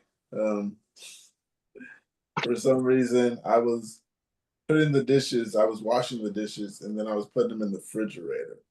I was like, that reminds me of when Kate said she put the laundry detergent in the Yeah, refrigerator. that can definitely happen pretty often. Bananas in the oven, I think it was. Or dish soap in the refrigerator. Yeah, that was the most recent one. Hey, Hey Rick. Rick. Hey there. The icebreaker today would be: would you date the opposite gender version of yourself? Oh, heck yeah. That's what I said to myself. Pretty cool person. Right? Why or why not was the question. Why? Why? Because I know what I'm getting into. I had like the same answer, but mine was no because I know what I'm getting into. Interesting. Okay. Well, you also got to figure, that person's going to have the best music taste and the best taste in music. I mean, sorry, music and movies, you know. That's fair. That's fair. But And, then you know, also, who's going to show you anything new? Yeah, I was gonna say they're not gonna introduce you to anything Yeah. new. It's like a cult society. You and Pookie. well, that's what your friends are for. Is it Pookie? Well, don't Huh? forget now, we all forget. So the other version of ourselves would literally be kind of down on their own path and maybe learning about new things in their own time and still, introducing you to it. It's an Yeah, interesting. because I haven't seen a seizure, so being that I might actually get to see one, that might be different. Might have changed my whole experience with epilepsy.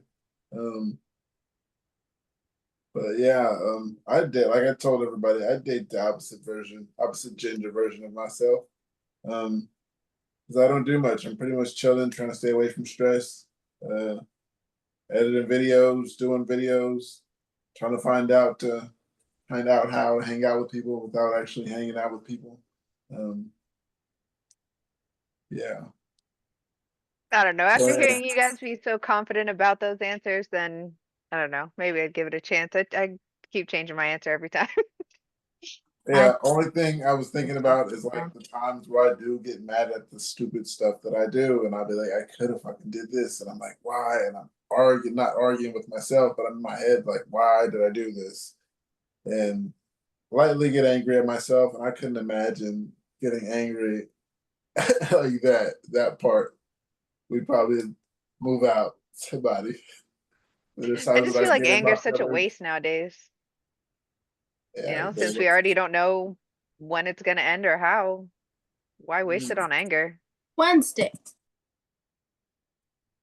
I'm like lightly jealous, so that part too.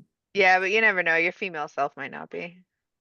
I can't just Isn't say that's about a guy thing, but I feel like it is. yeah,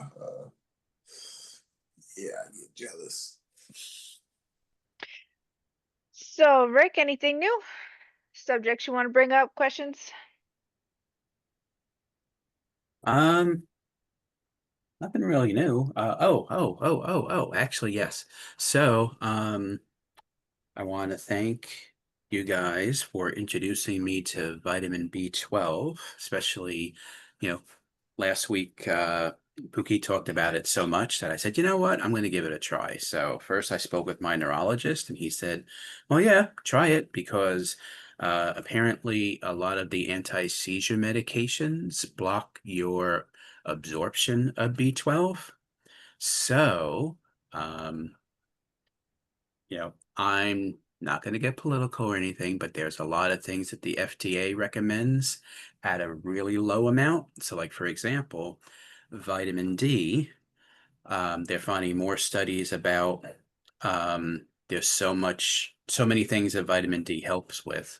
And the FDA's recommendation for your daily allowance helps stop you from getting rickets, but not for prime health.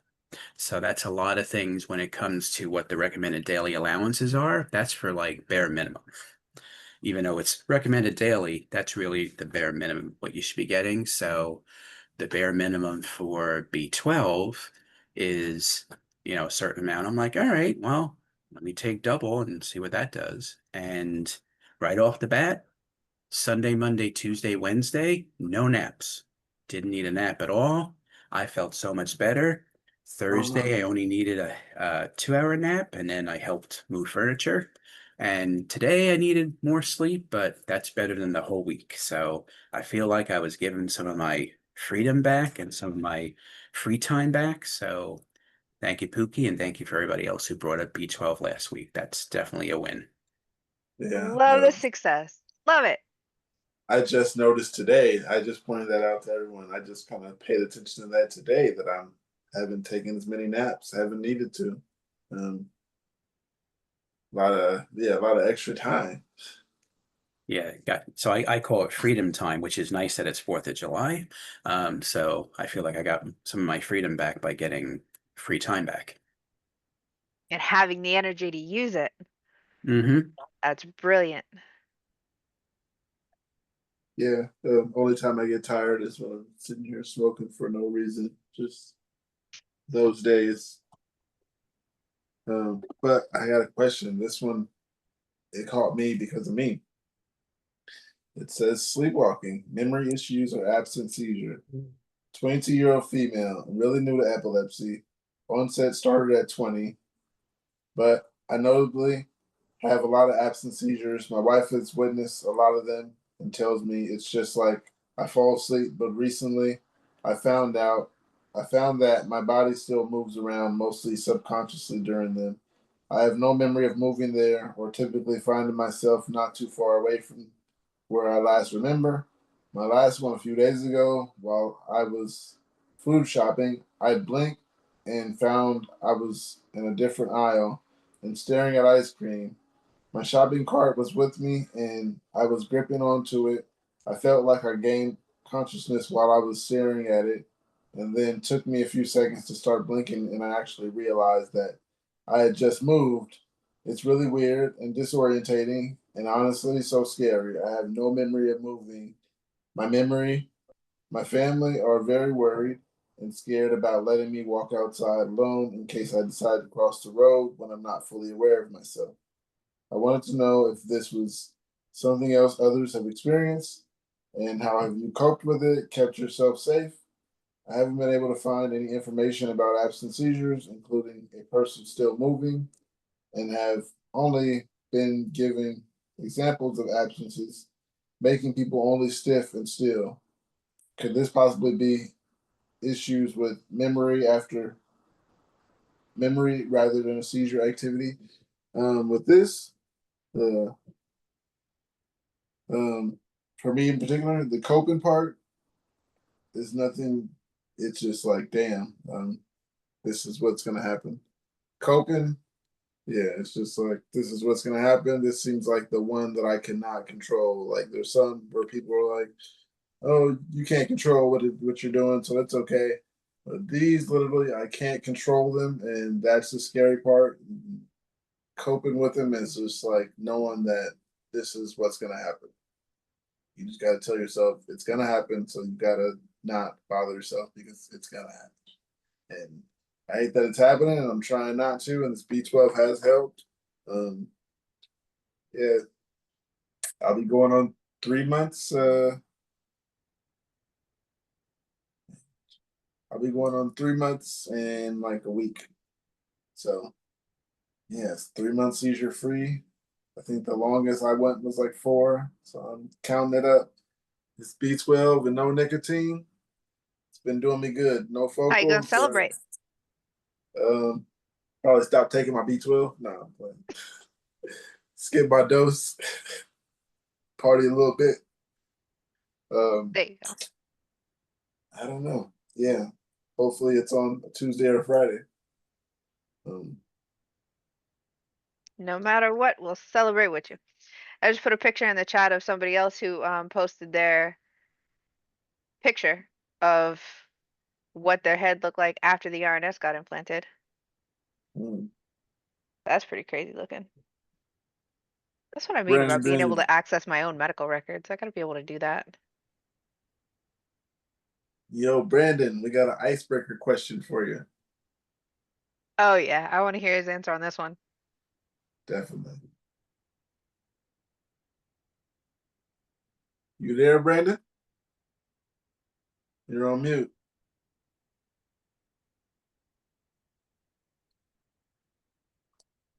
Until May as that well time just comes. Um, None of you guys have nocturnal seizures, right?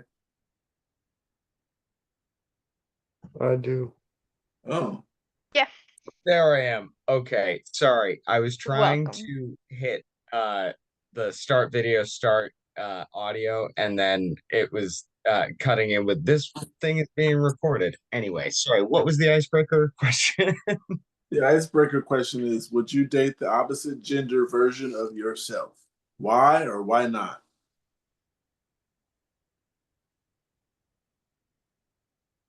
No, I have too many flaws. I could not. I need someone who can like balance me out so that like with my partner now, it's like, we balance each other out. I could not date someone who is down here with me. Gotcha. I said differently. I thought maybe because I'm just a chill person and I don't have much stress. I'm not a like. I know a lot of people. They're like, no, I'm too much. I don't want to deal with myself or whatever. But I kind of just stay away from people so I don't feel like a burden at times, and I kind of just That's chill. fair. Kind of just go with the flow. I'm just chilling. So I can imagine somebody to chill with that is just as chill as me, and we probably play video games together, watch Netflix together, probably watch movies over and over because we both can't remember. Well, like me and I mean Linda's in the other room right now. But yeah, I mean like we rewatch the same shit all the time. Like we're very similar in that regard, but when I'm down here, she'll be here, and when I'm here, like it helps when she's here. So it's kind of, we even each other out. Yeah. Um, yeah, I thought maybe that'd be a cool person. But yeah, maybe it's just me. Pookie's But been they're the cool. most adamant all night about being able to maintain a relationship, bro. You were talking about, weren't you talking about like how you would manage? He was like making plans over here a couple a couple hours ago. Yeah, man, I didn't take kids into the equation, but like if we had a kid, man, kid would be a caretaker. Day one. Oh man. Yeah. We definitely have What's to keep these notebooks around and journal together. what's the topic that we've been on before I joined? One of Um, them was, what was your scariest epilepsy encounter? Okay. That's a oh wait, is that an open-ended question, or did somebody like ask that specifically to someone, or I don't know. No, that was an open-ended question. Somebody posted it in another group a while back, and Oh, some of the answers were definitely breathtaking. Somebody uh blow dried their hair and then was just so pissed off that like this happened at work, and their doctor called, or their boss called them the next day asking them if they could come back in. And then somebody else was at a rave, on MDMA, and then fell asleep in their car. Somebody else was in their car, left them in there, didn't get help. oh, And geez. that was the like scariest near death one that I came across. Jack wants to say hi to everyone. Hey, little one. Oh, How's he holding up with the fireworks? So because this year I had my ACs in, I have all the windows closed, and the AC noise is helping to like drown it out. So Nice. not too bad this year. Most years they just kind of hole up in my bedroom, like under the bed. So Yeah, my girl's in the bathtub right now. That's where she found her cave tonight. yeah. yes. I have Poofy over in her box right next to me. She's pretty upset about the whole thing, but Kitty doesn't care at all. I've never seen a cat less Less phased by like thunder, lightning. I mean, we yeah, had she's yeah. wait, are any of you up in the Northeast? Yeah, Kate, I mean, yeah, I'm you I'm are. down I'm down south right now, but we're gonna be back in Jersey next week. Oh, okay, never mind. Yeah, last night there was this wild, like, freak thunderstorm, and a bunch of stuff in Boston got canceled, and like, Providence was just like, it was wild. It was the first time in a couple of years I've almost lost power, but I did lose internet for a little bit, and I was like, oh, this hasn't happened to me in so long because I live in a major city. You just don't lose power when you're in a major city.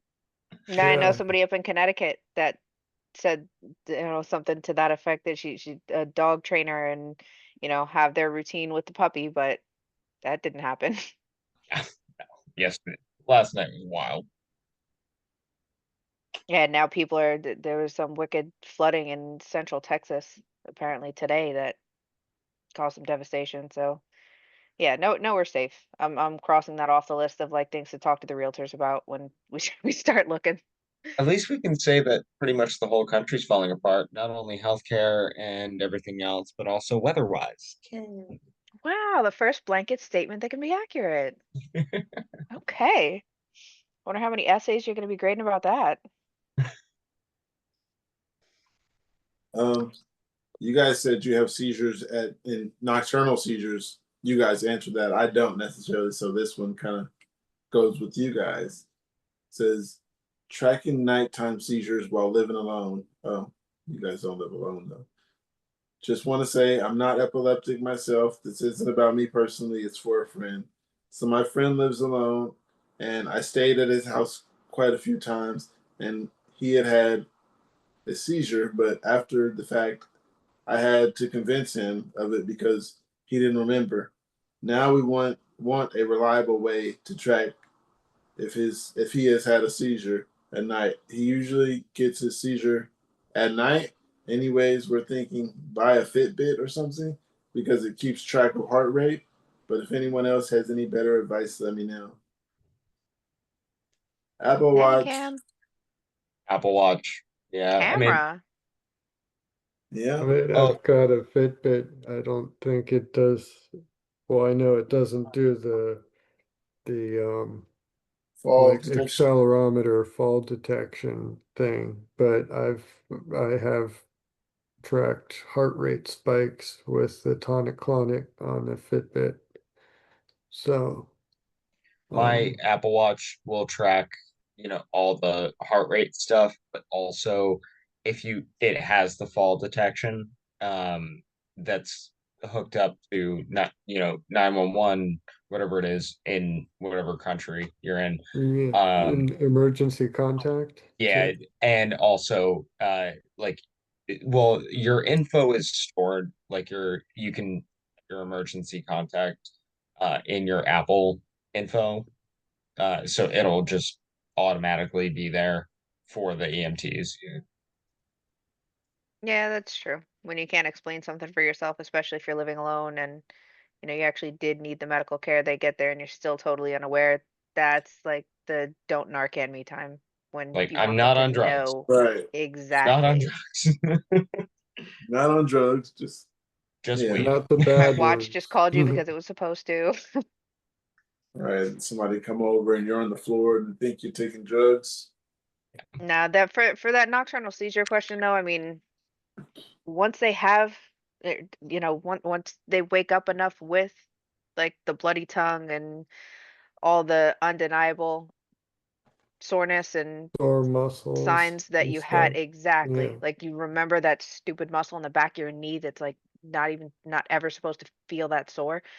But once that happens enough, you can't deny it, and you have to take steps for monitoring, diagnosing, and just Get a starting the nanny whole cam. journey. There you go. That'll make it easier for you to get an epileptologist. Hopefully, they don't already have some psychological illness diagnosed because it seems like those are the cases that get swept under the rug or misdiagnosed the most. Got something here. It says brain surgery inevitable. I was formally diagnosed with epilepsy 11 years ago. My seizures were fairly controlled, just one every few years, with a new med added each time. Finally, 3 years ago, I had an in hospital EEG, and my left temporal lobe was found as the source. Immediately after this, my neurologist started really forcing the idea of left temporal lobectomy to the point of making me death afraid of having another seizure, guaranteeing me a trip under the knife. Is this normal for a neurologist to force the issue so much? I hate my cocktail of medications I'm chained to, but at the same time, brain surgery with an 80% success rate is terrifying. Is it normal for the neurologist to force issues so much? Yeah, I say that's kind of normal sometimes. Some of them suggest it a little much. Or they push their suggestions so much that you don't know the medical terms and you agree? Well, don't be afraid to push back, I think, is if you don't understand or don't feel comfortable with it, don't be afraid to say What are no, you talking not about? yet. Yeah. At the end of the day, I mean, doctors do have appointments to keep, and as much as they might care about our health, they do have other patients, so they will try and sort of give you a quick answer sometimes. So pushing back and forcing them to kind of go, okay, we can talk about this, can really make them also go, okay, maybe I made the wrong decision in Yeah. my diagnosis, or whatever. Just actually give the case a genuine second look. Yeah. And also asking for your like your stats or your charts or whatever, and seeing another doctor. I know we've talked about that before, like getting a second opinion from another doctor is very important. So there's that as Always. well, you know. Hey, did your doctor force the opinion on you, or did you ask about it? I heard what I wanted when they told me. I definitely was convinced that the RNS would undoubtedly get me off of medications and not be going to the doctor as much because we were traveling, a couple hours for that specialist at the time. And, selective reasoning, I guess is what I would call it. But now I'd be more suspicious of the medications because I'm a little bit more aware of the kickbacks, and I guess doctors are some doctors are a lot more entitled than others, or focused on, you know, what their priorities are. I just think I'm a better judge of character at this point now than back when in RNS days. What about you, Rick? Um, so I guess it's one of those things like, well, that this person doesn't like the cocktail of medications, and is the cocktail medications helping enough? Whereas, it's hard to say because we're not there. Is the doctor forcing, or is this a really good recommendation because you're on a cocktail medications? We don't know what other medications the person took and how bad off things are. I know people that they take four different medications and they're still having seizures weekly, so they really can't function. And they feel like crap. So is this a way to kind of help? That's it's hard to say not knowing the context. Um, I don't know of any doctors that would push surgery because that's risky, but also 80% to me sounds like good odds. So it's kind of hard to weigh not knowing medical history and not knowing, is this a second opinion, third opinion, like how far they've gone into those type of things. But since talking to you guys, I learned a lot about how many medications have, or are used to treat epilepsy and psychological conditions. Like Lufa and Mark were talking for a while today about a lot of um, Oh, other psychological conditions, ADHD and things like Briviact, and a couple other medications that are used for other things. But what I'm finding out is that if you're taking this medication, the lacosamide, for example, for the psychiatric condition, then you're more likely to experience certain side effects. And if you're actually intending to use it for the focal seizures, then you might be more likely to be tired, or I think was one of the other ones. Go ahead, Brendan. Has have any of you ever been on? So the generic name is pregabalin, aka Lyrica. yes. Okay, yeah. I am currently on it. You currently are. Okay. My friend who I talked about him on Tuesday, who has like major back problems, and like nerve damage. That's the med that they prescribed for him, and it's actually for used for epilepsy as well, which I didn't know. I was like, oh shit, I didn't know that meds could be, interchangeable that way, so to speak. Yeah, it was originally developed to treat nerve pain, and yeah, it was approved for like fibromyalgia and multiple sclerosis, Okay. and it was only after um, some off-label usage that it actually got FDA approval as an adjunct treatment for epilepsy. So it's not considered a strong enough of an anti-epileptic to be a first line type of thing or something appropriate for use on its own. But they put me on it because I am also on the Vimpat. So it's kind of the Vimpat wasn't quite controlling everything, then the pregabalin on top of that to try to, but each step up that I've taken, every time that I added some more of the pregabalin, it has helped to improve my mood and it's improved the quality of my sleep. So even though it hasn't stopped my seizures, it does seem to have reduced the focals a bit, but its side effects are actually positive, in my opinion, for the most part. So that's somewhat unique, I think.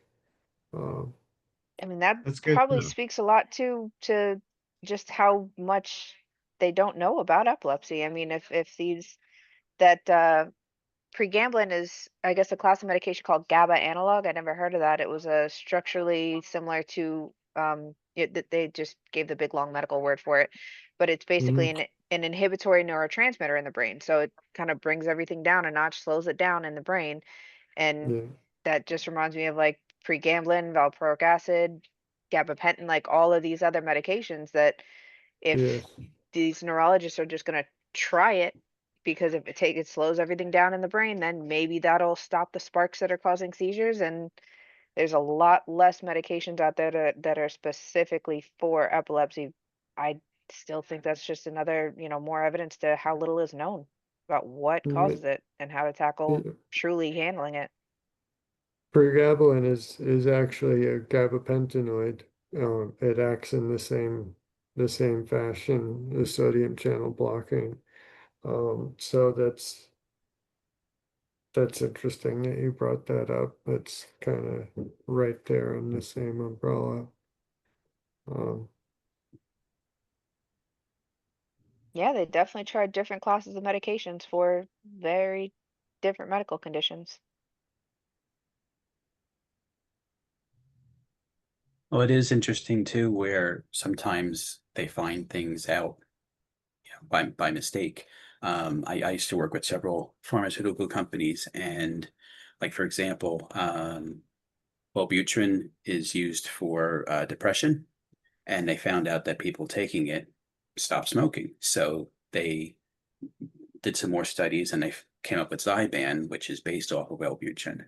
So I think there's a lot of stuff where they don't know how half the stuff works. They don't even know how Tylenol works. They just know it does. So I think what happens is there's just a lot of things where they notice either during clinical trials or through patients. They're like, oh, well, they're being treated for nerve pain and they're having less seizure activity. Let's study that now. So I think there's a lot of that comes up. They still don't know how it works. They just know it does. or they take a natural molecule or hormone neurotransmitter and then just try to tweak it. That's what happened with Hmm. the pregabalin. They took the natural um neurotransmitter GABA and they just stuck a little thing on the molecule and said, Right. let's see what happens. And it absolutely did not do anything remotely close to what they were expecting it to do when they did that whole, design and trial and everything. The fact that it did helped with nerve pain when they thought it was going to be a sedative was like, I'm what? loving the random facts that I'm seeing now, And and then, I'm seeing that Viagra was originally intended for high blood pressure, Mhm. and it looks like the Ozempic was for blood pressure, or no, type 2 diabetes, it says. Mm. Something about lizard venom came into play, and what? Yeah, they it was went ahead actually and lizard spit, I thought, oh, is what okay. that was. Yeah. Yeah, venom probably just makes it sound more attractive for the article. Hmm. Yeah, that's Venom is definitely a convenient different mistake. from the spit. The venom would be if it's an actual toxin produced by the animal intended to be injected into their body or bloodstream. So if they Gotta said love National venom, Geographic. huh? Gotta love National Geographic. That's what I'm picturing now. It's all those like gigantic lizards from Miami that are up here now. Do you have Everybody lizards from always tries to Miami? scare everybody. Oh yeah, yeah. They started out in Miami like a decade ago, and now Palm Beach, Fort Lauderdale. They're just kind of moving up everywhere now.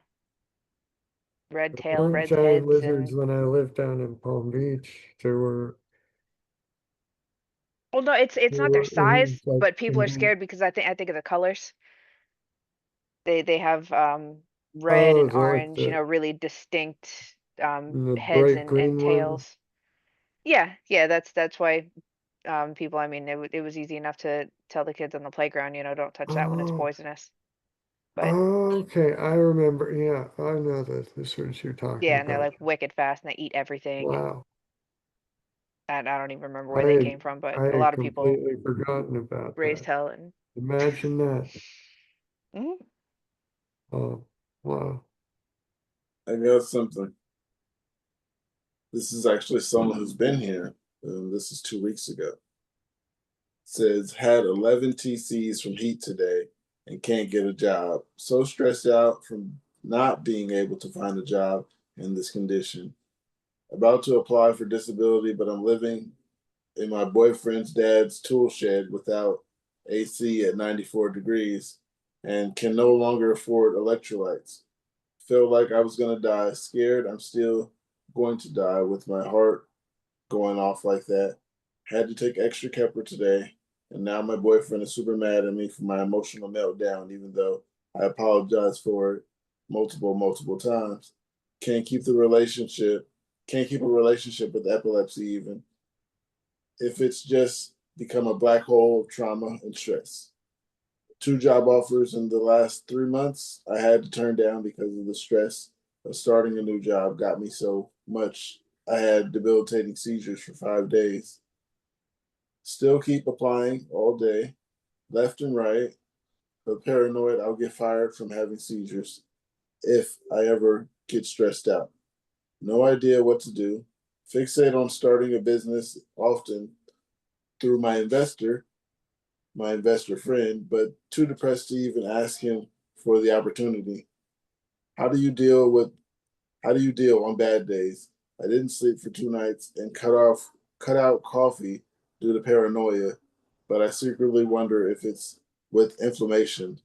Not sure if the Keppra is giving me mania even when I cut out caffeine. I'm a mess. I'm sorry for the vent. I'm also extremely suicidal and I can't eat enough to save my life. Scratched and bruised up from head to toe. How does anybody else deal with this?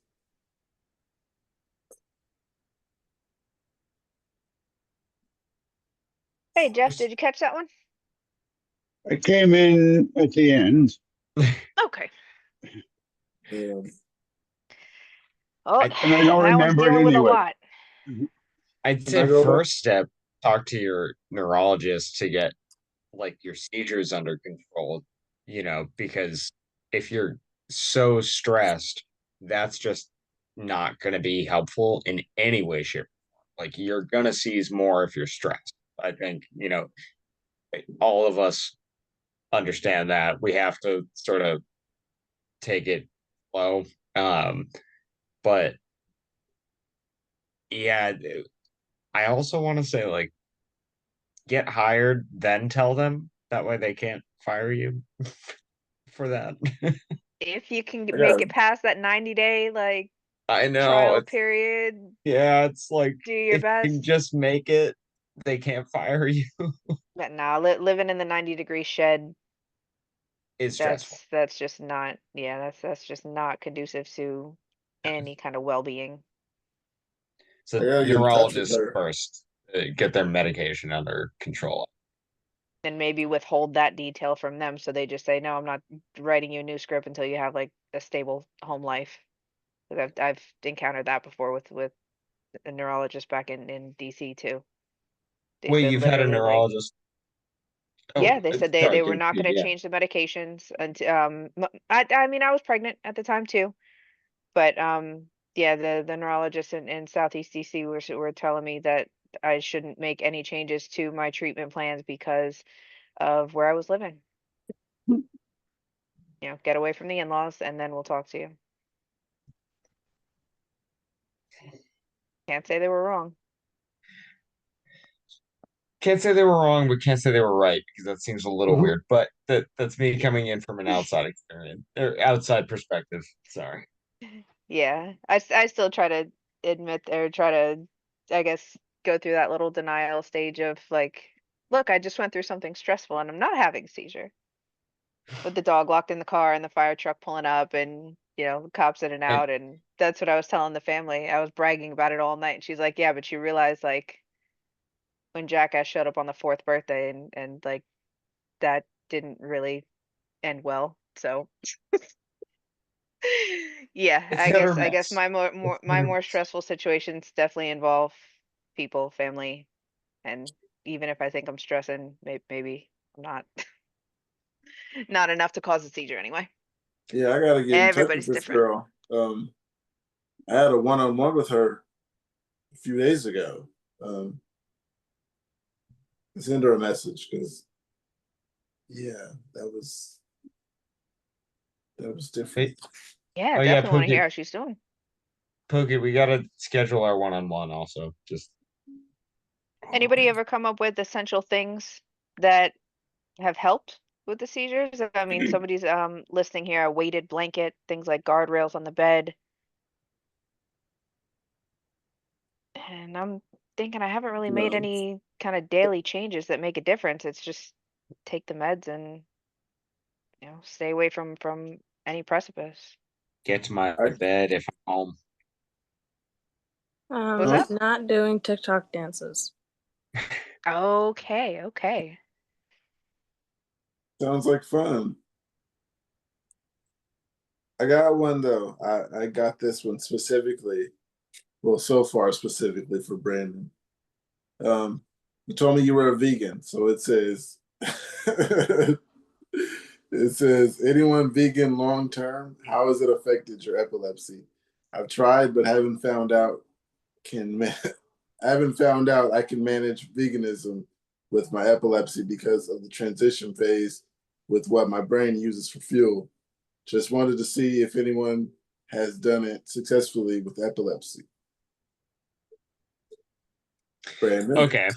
Thank you. Thank you for holding that one. Um, so obviously I've already talked about this. I know for a fact that my epilepsy is genetic, so I can't speak to veganism causing epilepsy, but my diet has been the same for 10 years now, and I just got diagnosed and started having seizures um 3 years ago. So like it was gonna happen either way because of the genetics.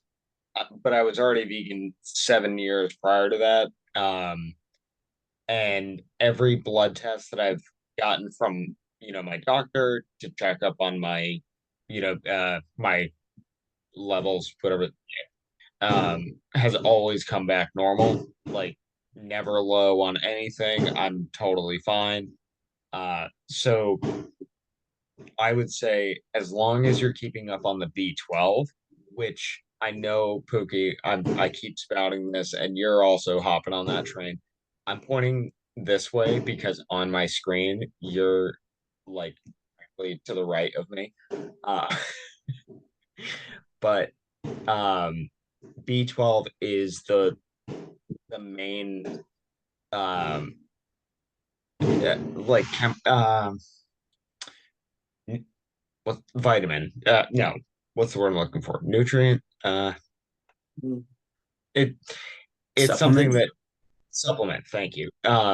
It's the main thing that you don't really get um when you go vegan, because a lot of meat is just they just add it into the meat, so it's there anyway. Same with how there's a lot of estrogen in like beef and stuff. Um, but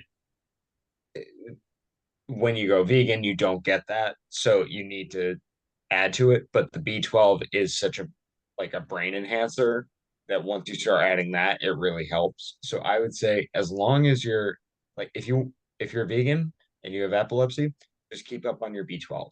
That's all I have to say. I think that anyone should keep up on their B12. B12 seems to be a very important vitamin and a very important You resource for can't just really, any part of the brain. You can't really function without your B12. and you can't like overdose on it. It's like, oh no, I took too much vitamins that help They, my brain. well, Whoa. they wanted to do B12 infusions on me a while back, but sorry. They want to do what? They wanted to do B12 infusions on me a while back. Fusions. Yeah, I'm gonna do Nature's Made. infusions. Yeah, I was gonna say, you could just take a pill each I day. know. That's what I did. That's what I did, and then I Take stopped. Nature's Made Way injections. easier, just take a pill I each day. know they wanted I don't know, mine was like really low and they weren't happy about it and they were like, we need this up in the next 2 days, and they're like, hey, you need infusions every week, and I was like, I think I'm just gonna take some vitamins from the store, and in a couple months they were like, oh, okay, what up? But then I stopped taking them and I need to start taking them again, and Pookie's like, we know that, but Yeah, mine are in the other room. I'm Take a holding up screenshot. my Nature's These are Truth the ones you want to instead of take. Nature's Made.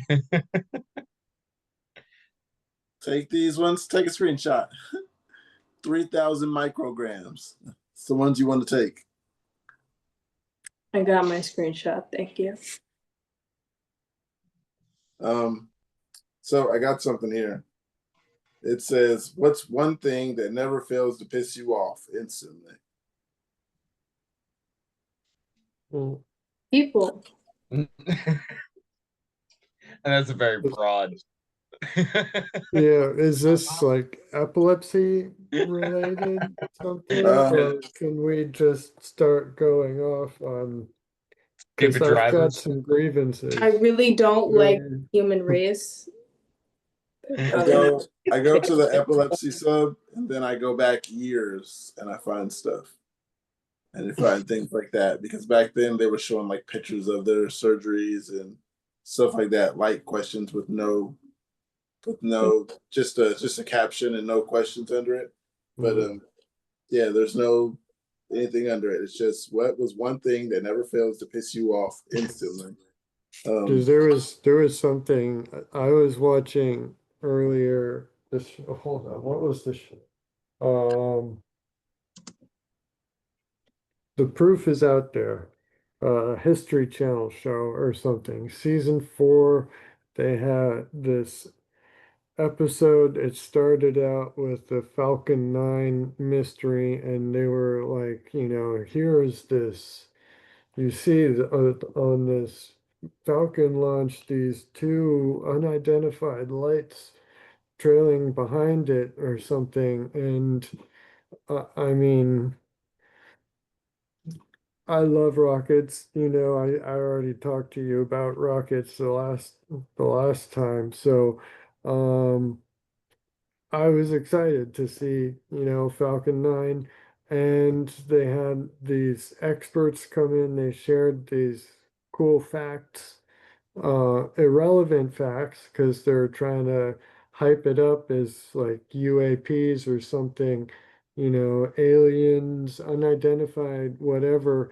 It was very clearly the when it goes up, the second stage after the first stage booster that comes back and lands down, it has the payload fairing, so it keeps it protected from the air as it's launching up, and then when it gets far enough out of the atmosphere, it's just dead weight. So they jettison those like a clamshell, and there's these two bright white little bit, I mean, big things, two halves of this thing going off behind the rocket by design.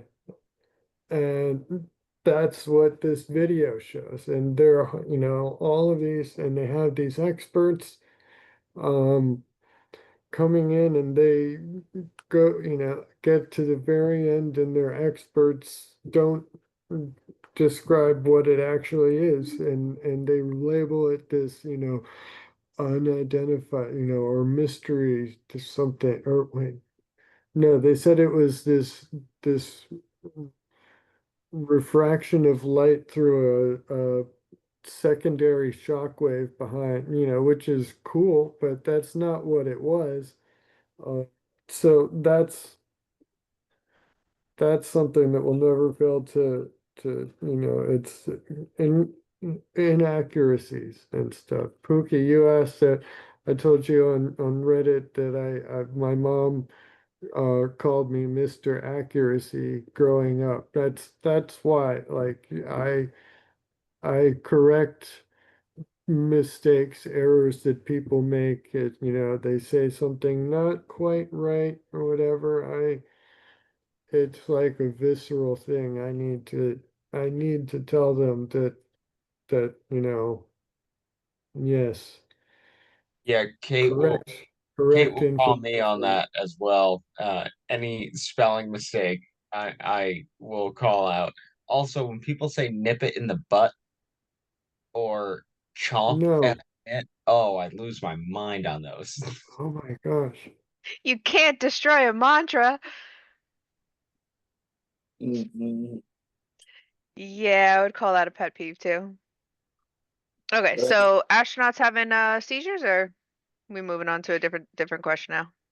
I got one. It was kind of Okay. it's kind of fun. It was 6 years ago. Someone said, "What is your fun fact?" And then they said, "Mine is I have epilepsy." If that wasn't obvious. Um, yeah, that one I don't know. Fun fact about me. One of my seizure stories about me wandering. Yeah, I don't know. Fun fact. Are there any other comments or examples? Yeah, I'm there's a feeling kind of lot. boring right now. Yeah, I don't know what to say. Fun fact about me, when I was 12, I decided to shave my head um before dinner with my grandparents because I just felt like it, and it was right before Stranger Things came out, and everyone said that I did it to be 11, but I did it before Stranger Things came out, so technically I was the OG 11, and that's something that never failed to piss me off. Hang on. She did have her hair shaved like while it was filming. But buddy, you gotta hear me out. The show had not come out. The kids had not been on set. I'm not They are denying. not friends with Millie Bobby Brown. Just say Millie Bobby Brown had her hair like shaved off well before you I did. never even watched Stranger Things. I've never watched that show. It was boring. It was stupid. It made me angry. and I had no idea what was going on. And I just didn't like that everyone was calling me 11.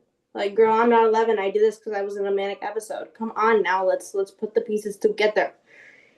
Okay, you might need to cut that from the like from the YouTube clip because Why?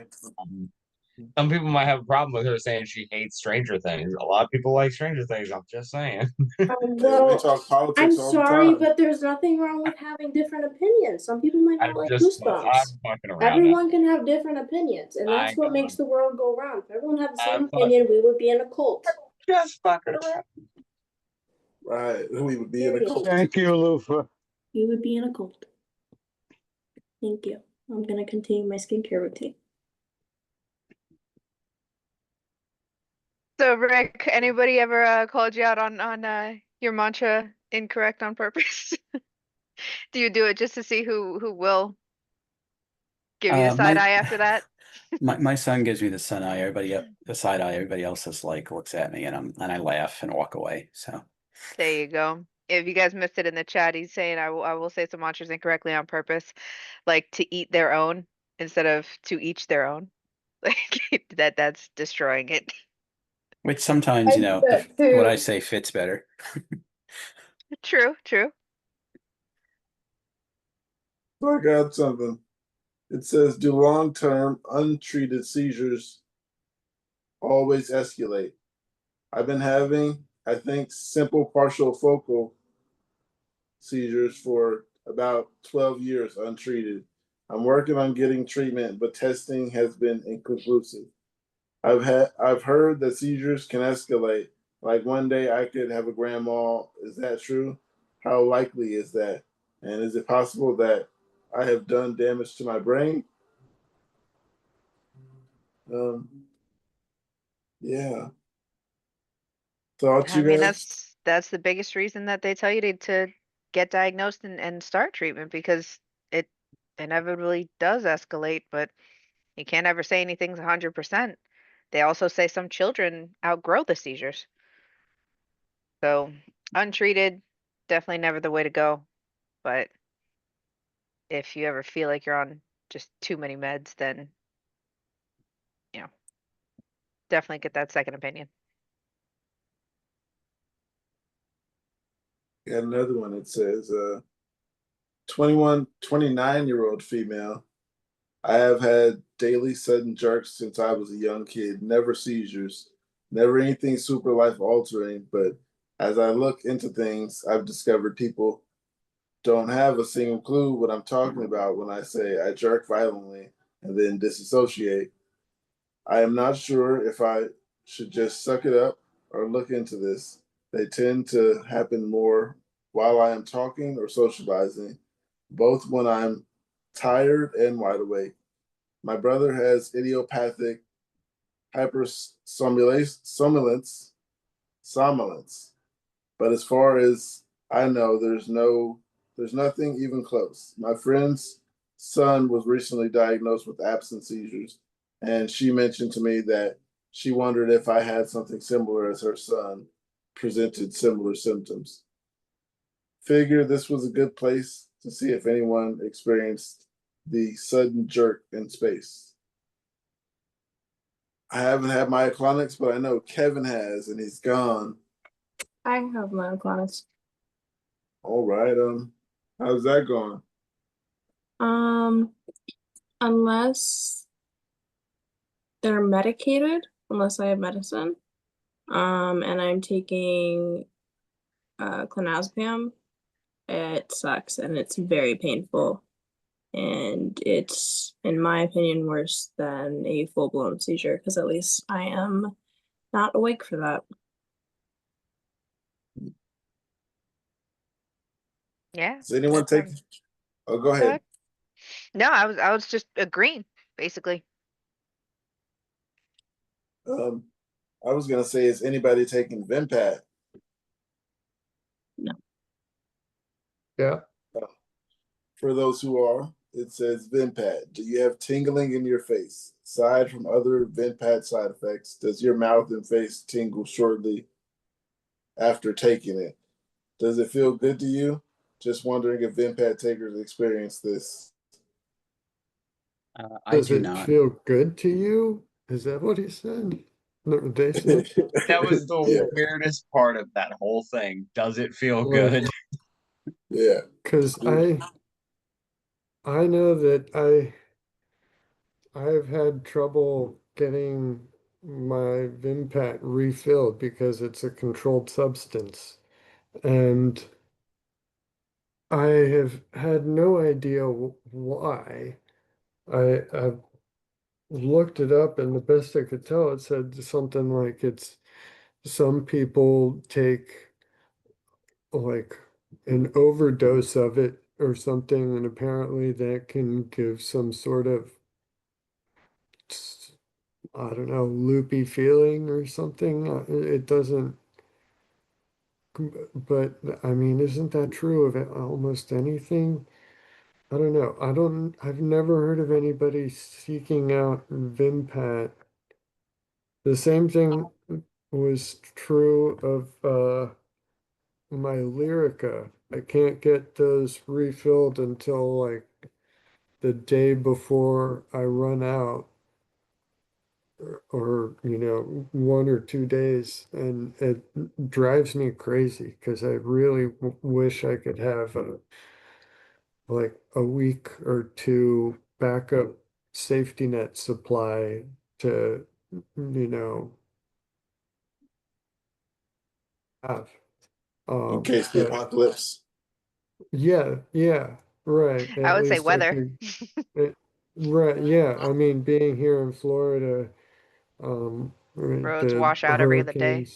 hurricanes have been a pretty, the roads have been impassable for a while. So, And but then also, like, if you're Ubering places or whatever, it depends on the day. It's more expensive depending on the day and the time. mm, Uh, it- I personally can only travel by bike. So if it's like pouring rain out, I'm gonna avoid it. But if I only have one pill, sure as shit, I'm riding through that rain. yeah, Rick, what were you saying? So I do not get the tingly feeling the person's talking about. I do feel stoned sometimes after I take it, and my neurologist had warned me, be careful who I tell that I'm on Vinpat, because apparently there's some market out there where people take it to get a high off of it, which is why I really, guess it's a controlled substance, Well, yeah, that and it that's destroys your liver. right? Wow. Good old that's benzos. pretty. I It's not a benzo though. I'm just throwing that out there because so many epilepsy medications are like bad, long term especially. I got one here. It says, I feel like I'm going to get fired for my postical symptoms. I feel like I'm going to get fired for standing up for myself when I'm postical. I'll try to keep this as short as possible. Yeah, right. All right. Strap your boots up, guys. I'm going to get a blanket. It says, I'll try to keep this as short as possible. I'm a lead server, aka I act as a manager during my shifts. A few weeks ago, I had 3 back-to-back seizures. I don't have them regularly, but these weren't my first. I am now on Keppra. I took a week off, and everyone was super sweet to me when I got back. So my second day back, like I've done for 5 years, I cut a server, aka told them they would go home. It's part of my job. She didn't want to go home early, but someone had to. I work at a soup place, and it's the summertime where we were slow. Her boyfriend, who I'm friends with, also works there, but wasn't working that day. He comes into the restaurant regularly and tells me I have no right to cut my job I have no right to cut. My job is to only suggest and not force anyone to go home. That was incorrect. I started to cry because I was overwhelmed that one person was yelling at me and it turned into two people, and then him making me feel like I had no idea what my job was. I have to write a summary of the shift every day, and the guy that yelled at me did the laugh emoji to me saying I was overwhelmed. They got no punishment because management didn't think it was a big deal. Someone told them that this guy had been drinking before he came in that night. Management watched the video with no audio and saw that he didn't drink beforehand or do anything overwhelming on camera. I got really overwhelmed trying to explain to my manager that when I'm post seizure, it's really when I'm really confused and overwhelming. To be told I'm not doing my job right, especially when being surprised by someone who isn't on the shift, coming in unsuspectingly, who is ever allowed to come into work on their day off and tell the boss that they're wrong when they aren't. It was more so about how bad my memory is after a seizure and making me second guess myself. I've worked there for years, so I really feel like I know the rules, but all the trauma my brain went through, I figure I must be wrong, and so it's embarrassing.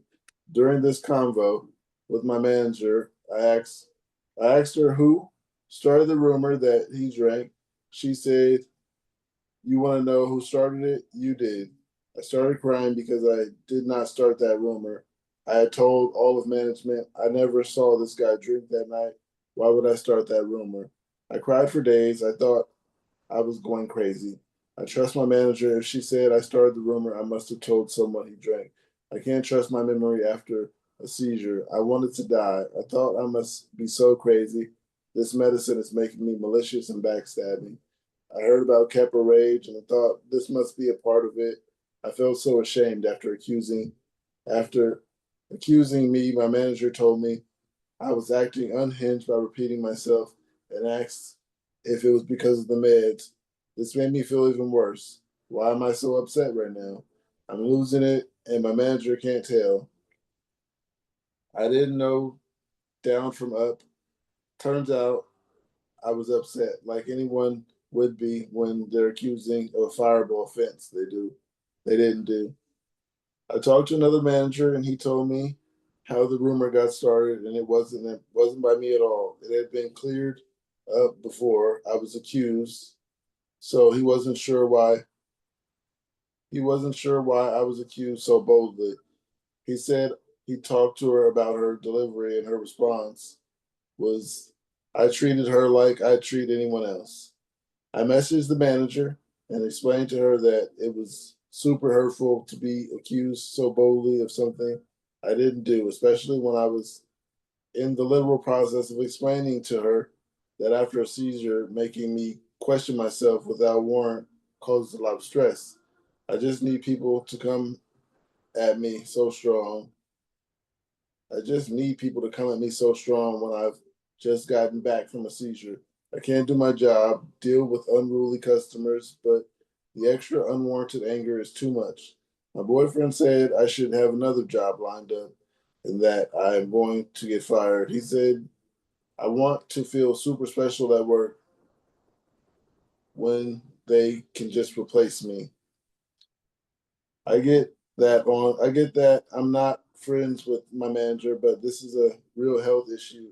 She showed up in my hospital room when I had a miscarriage so she could decide if she cares about my personal life or not.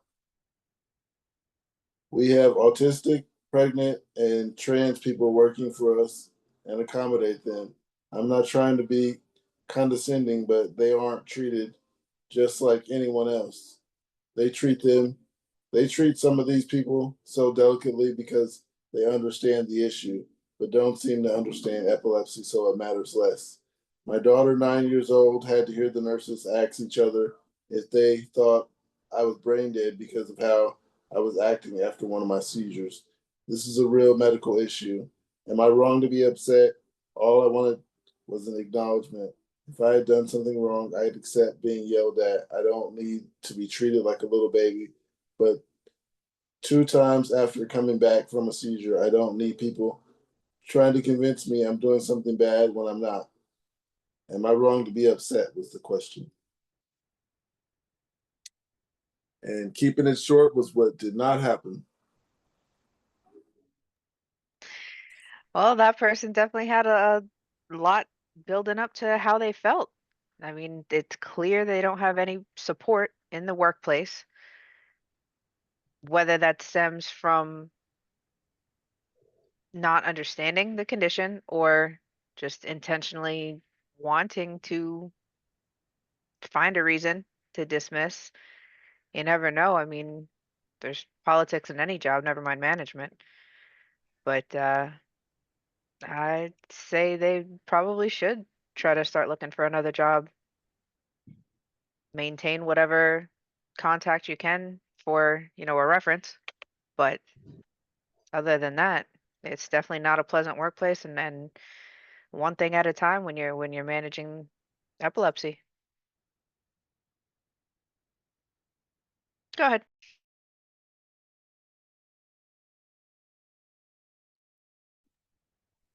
Was there anyone else?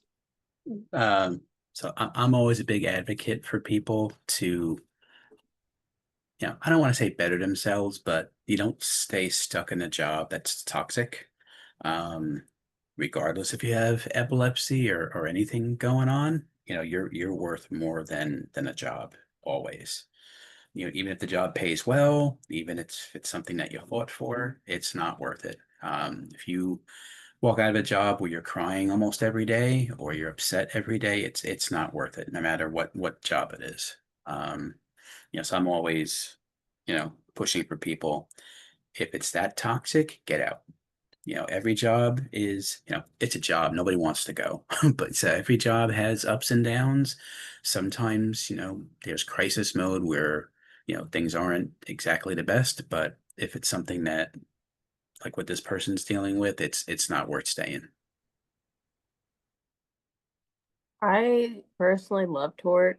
um, I love working. I loved working at a warehouse and all that stuff. I did I don't have great memories since the ECT, but I did work at this one job where I think it was Dollar Tree, my manager was treating me really just disrespectfully. Like I would walk in to get something and next thing you know I'm on shift without a choice. And um weird things, just weird things that I probably could have brought to court, but I didn't. Um I think it's good to acknowledge that there's gonna be people that aren't you're not gonna like everywhere, but if your workplace is that toxic and that kind of environment, like you said, where you're walking out and feeling like just defeated every day, that should not be coming home with you. Like for me, work is work and then home is home. I like to work, I like to do my job. I don't have one right now, but if I did, I would like to work. I would like to do my job and go in and focus on that. And then I would like to come home and not worry about that. But I would also like if I was treated with respect at my workplace, because like you said, everyone deserves that. And going to work is kind of like another form of school.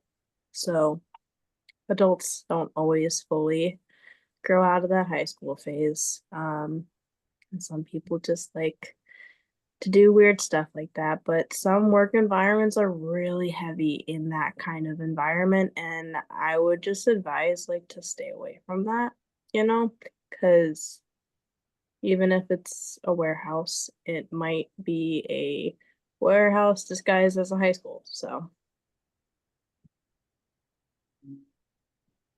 Good Okay, you point. put that. So this one is somebody saying, they're asking the question, do you ever regret telling your neurologist or epileptologist something? Their situation details revealing that they had a seizure shortly after a paranoia episode, but they're blaming being in the heat the trigger for the seizure.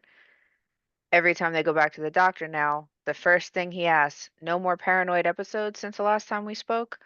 So apparently they're saying that because they revealed this one episode of paranoia and a seizure in close proximity, that now their neurologist kind of hung up on that as the primary cause.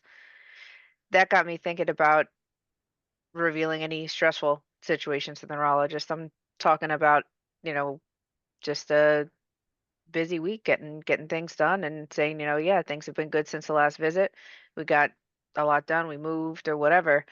But then when I went back, I think that one went on family leave, and the one that was subbing for, that I had to see in the meantime, um, looked over some kind of notes in the chart, and I guess the way that the last physician detailed just what day-to-day life was, that this next physician anticipated anybody with a toddler would have, stress-induced seizures regardless, every 3 to 6 months especially.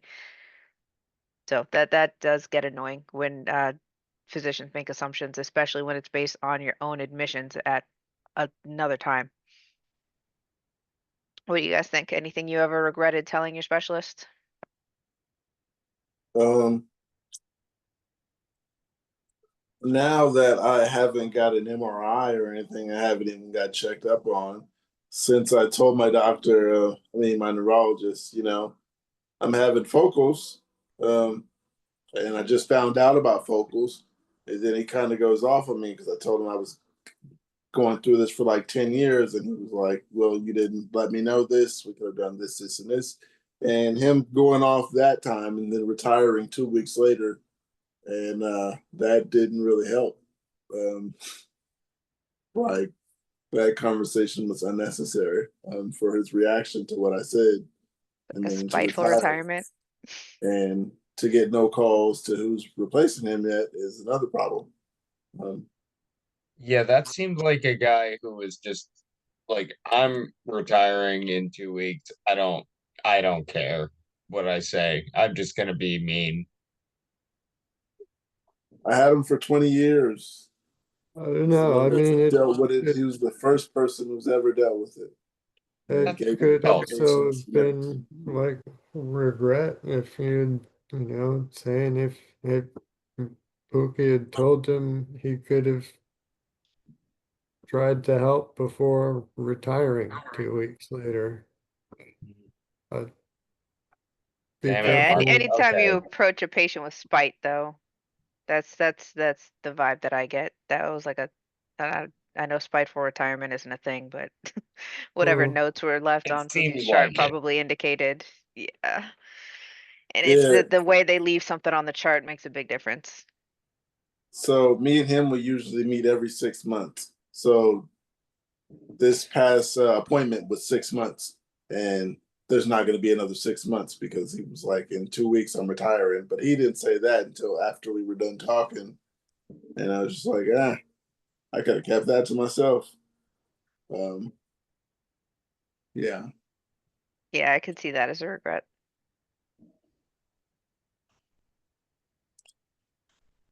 I got something. No one has anything. Got something says frustrated. So frustrated with all of this. I had 2 TC back to back without regaining consciousness in December, which I was told they were very long and bad. My neurologist said it may be epilepsy, but she doesn't think that it is. She thinks it was the medication related, but she also told me it can happen again. I'm on Lamictal, but so frustrated. I can't do, I don't know, really have any answers as to why this happened. Like, no definite answer. However, now I'm getting super bad migraines about 2 times a week. My neurologist is aware and just prescribed me the migraine cocktail.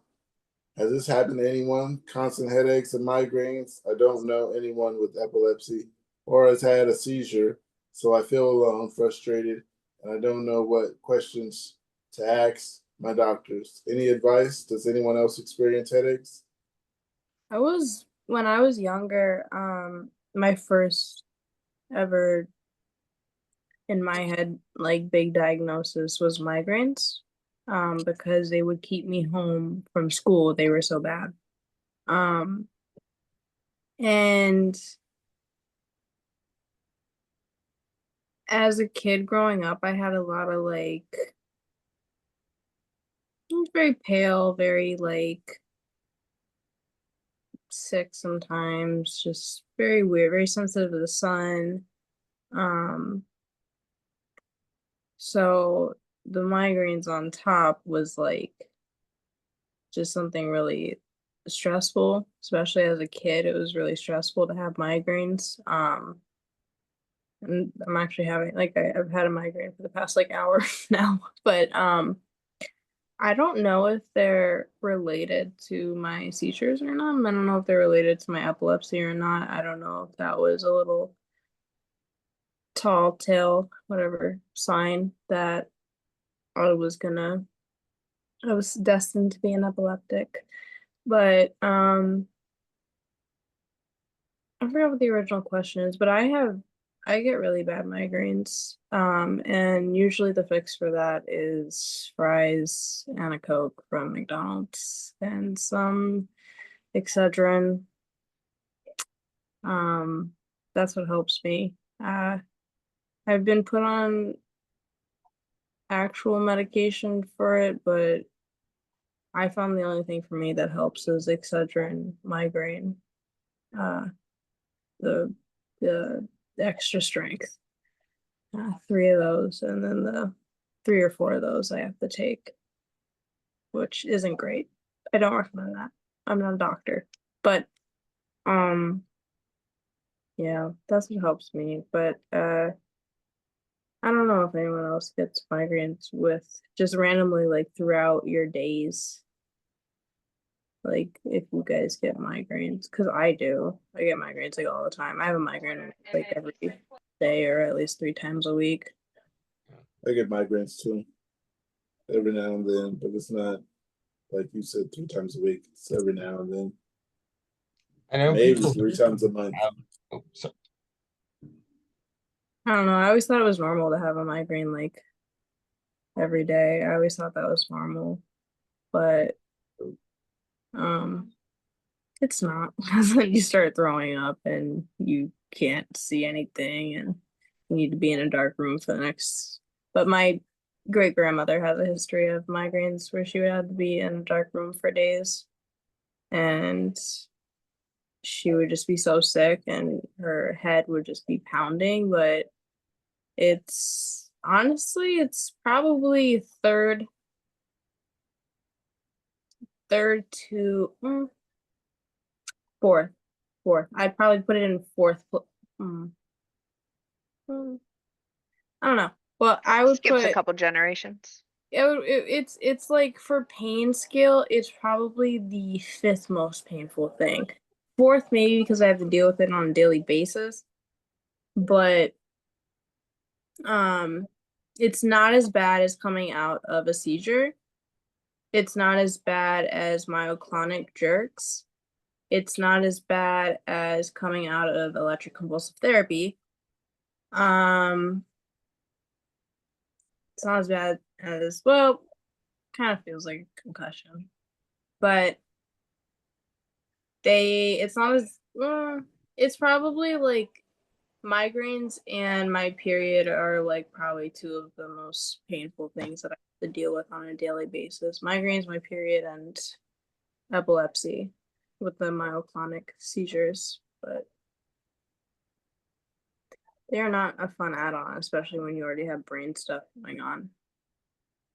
When you said earlier, you said I was destined to have epilepsy. It made me think of this one post that I read, and someone said, he said, "Why do you have epilepsy?" And in the comments, someone said, "I was the chosen one." So I was the chosen one. Someone had to pick it in the family. I think I'm the one who was actually destined. One day, this will be for you. Um, This will save your life. My father Oh. handed this down to me.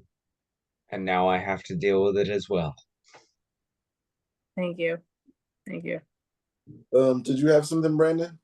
Because I seen you unmute when she was talking. Wait, did you guys not hear what I just said? What? Oh, yeah. You were bound to your Blessed be destiny. my father. Wait, hang on. Okay, hang on. Now I'm not holding the space bar now. Wait, how much of that did you hear? I'm confused now. What? We heard all the my father handed this down to me, but I think before Lufa started saying about the inheritance that you were unmuted for something else, but I don't remember what the subject was. I'm I still don't even remember what the subject was. Yeah, there was something I was. We were It talking about was something I migraines. wanted to say. It was just migraines. yeah, I was Oh, dumbfounded that a couple of you guys are saying that soda helped. Go ahead. right, the migraines. I'm just amazed that you're having a migraine right now and like are able to like hold a conversation. Everybody Well, who's it just having a kind of migraine it is happens so like often. basically catatonic. So I was gonna give you props. That's all. Thank you. Thank you. It's been like I said, I was destined as well. It's just I don't know. I had to go through they were like at one point they're like, if you don't come to school, then CPS is gonna show up. So I just had to sit through school with major migraines, and that was like 10 times worse than this because it's kids and school and teachers and my worst nightmare and my least favorite place. So yeah, As someone who works with kids, I will totally like level with you. Yes, kids can be super shitty, absolutely. even the teachers Like were they the worst I'm part. watching it and trying to sort of cut it Yeah. where I can, but it's hard. Yeah, and the fluorescent lights. Oh my god. Oh my god. Oh my god. And then in gym class, they had those little willy things that you put your hands on, and then your fingers would get run over with them. And I'm like, guys, I have a major migraine, and you want me to run over my fingers and fall on my fingers on these little square boards with 4 wheels on it. And you sit on and balance on. It was awful. But yeah, nothing like childhood.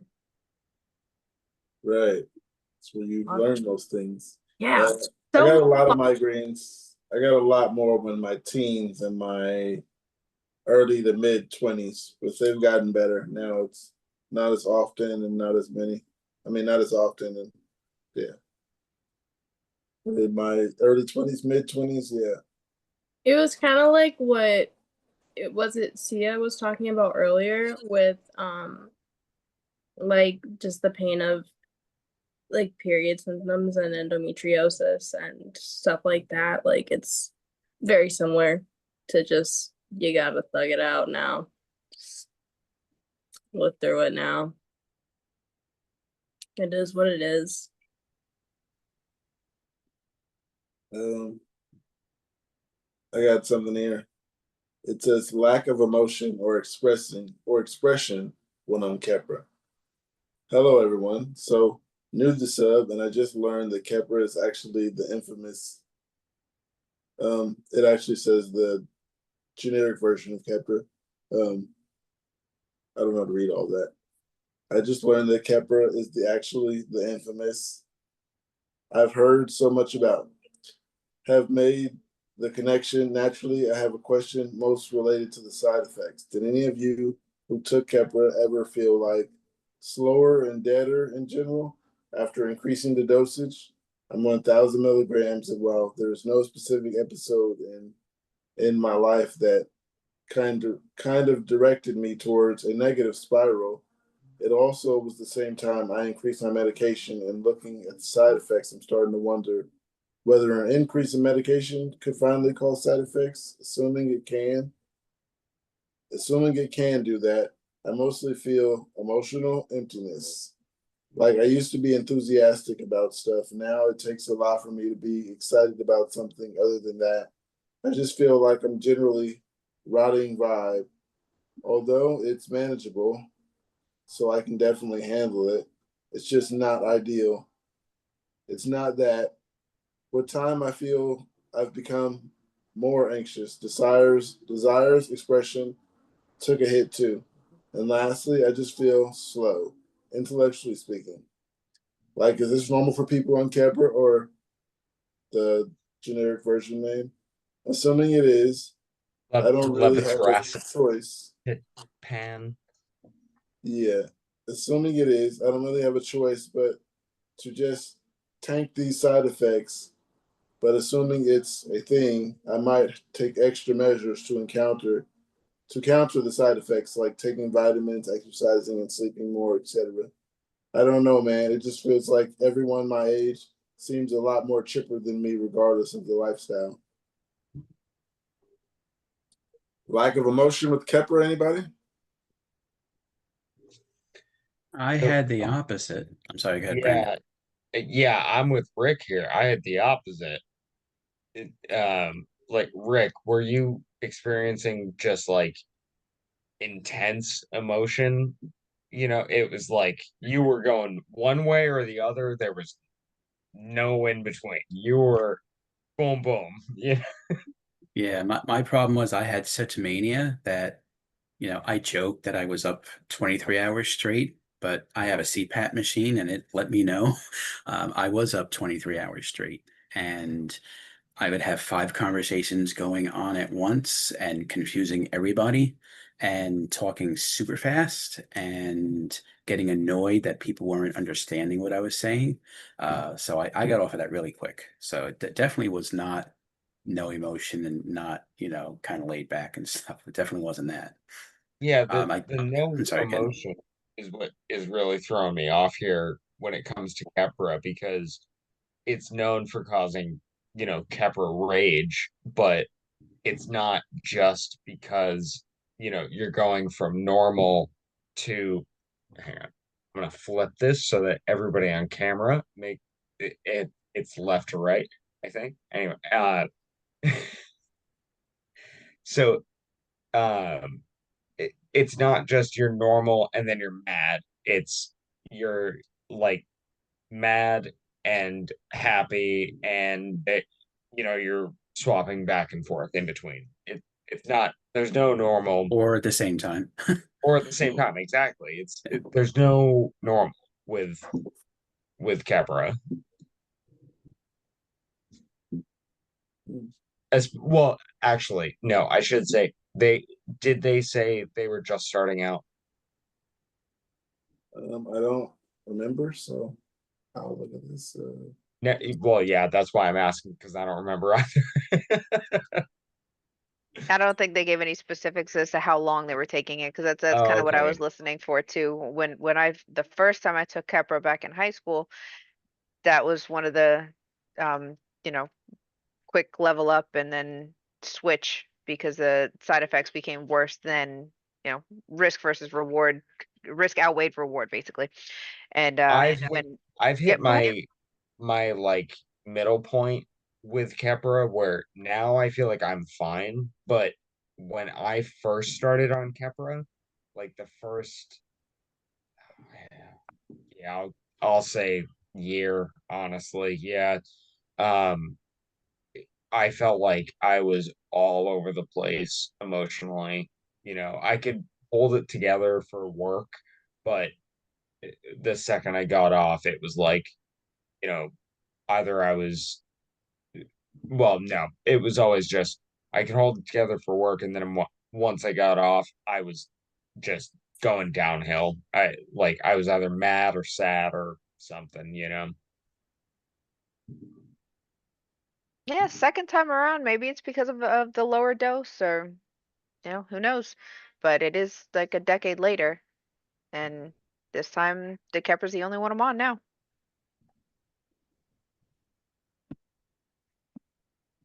What was that, Rick? I couldn't read it all the way. I had a coworker who was the most mellow guy I ever met. He was so slow and nothing got him excited. I was surprised to find out he was on Kepra, and he was surprised at what happened to me when I was on it. So, yeah, it sounds like it just really doesn't affect everybody the same. Yeah, Yeah. he was the type that he would just be sitting there, looking at his monitor or have like music playing. Somebody would come over and say, all the executives are having this issue and there's a meeting, blah, blah, blah. And we would all jump up and he would just like turn his head. Oh, okay. Take the earbud out, get up, crack his knuckles. And we're already like on the third floor and he's just like getting out of his chair. He was just like the most mellow dude I've ever met. Someone told me I have lack of expression. I wouldn't say emotion. Actually, I have been told the emotion thing, but the expression Flat thing helps. affect. People think I'm not listening, and they, like my dad, for instance, he was like, "You're not paying attention. You're not listening to me. Look at your face." And I'm just like, "I'm listening. I'm not just reacting or looking angry. Or am I supposed to look angry at what you're saying? Because you're talking down to me or whatever the case." Um, People yeah. often think like I'm mad or upset because I don't smile all the time. And then it gets me kind of upset and bothered that they keep asking if I'm okay. Because I'm like, if I wasn't okay, I would say something or I'd leave. Just because I'm not smiling doesn't mean, because I don't know, sometimes my voice can change its pitch, but usually it's pretty like, Now, a flat bit. affect is a common characteristic seen in autism spectrum Yeah, individuals. that too. People think that I'm being like I'm being mean, but in my head it's just like okay, like I don't Just know. delivering information. Yeah, like just accepting and delivering information and going about, seeing it as like unless I care about you, then you're kind of just another person to me, and I'm carrying out information and going, I mean no harm in what I say. I mean, and I think about what I say too, but um I guess where I get thrown off is the sensitivity of people are very sensitive. Neurotypical people are very sensitive. And I don't mean that in like again, I don't mean that in a mean way. I just mean that in like because you could say that people who are neurodivergent are also very sensitive, which we are. But to like sounds and it's more of a sensory thing of sensitivity, whereas with neurotypical people, it's more of an emotional sensitivity. It's a personal sensitivity. For me, it's like, oh, I'm freaking out because of this sound, or someone just is chewing and I don't like the sound of chewing. I hate the sound of chewing. The thought of it makes me want to start bashing my ears. Um, it's it's just like a different viewpoint for me, I guess. And so I lack the part of like, oh, like people are like emotionally sensitive in that way of something, I guess. I don't know. Yeah, sometimes people just take it personally. Yeah. So I know we've asked this question before, but I want to hear again.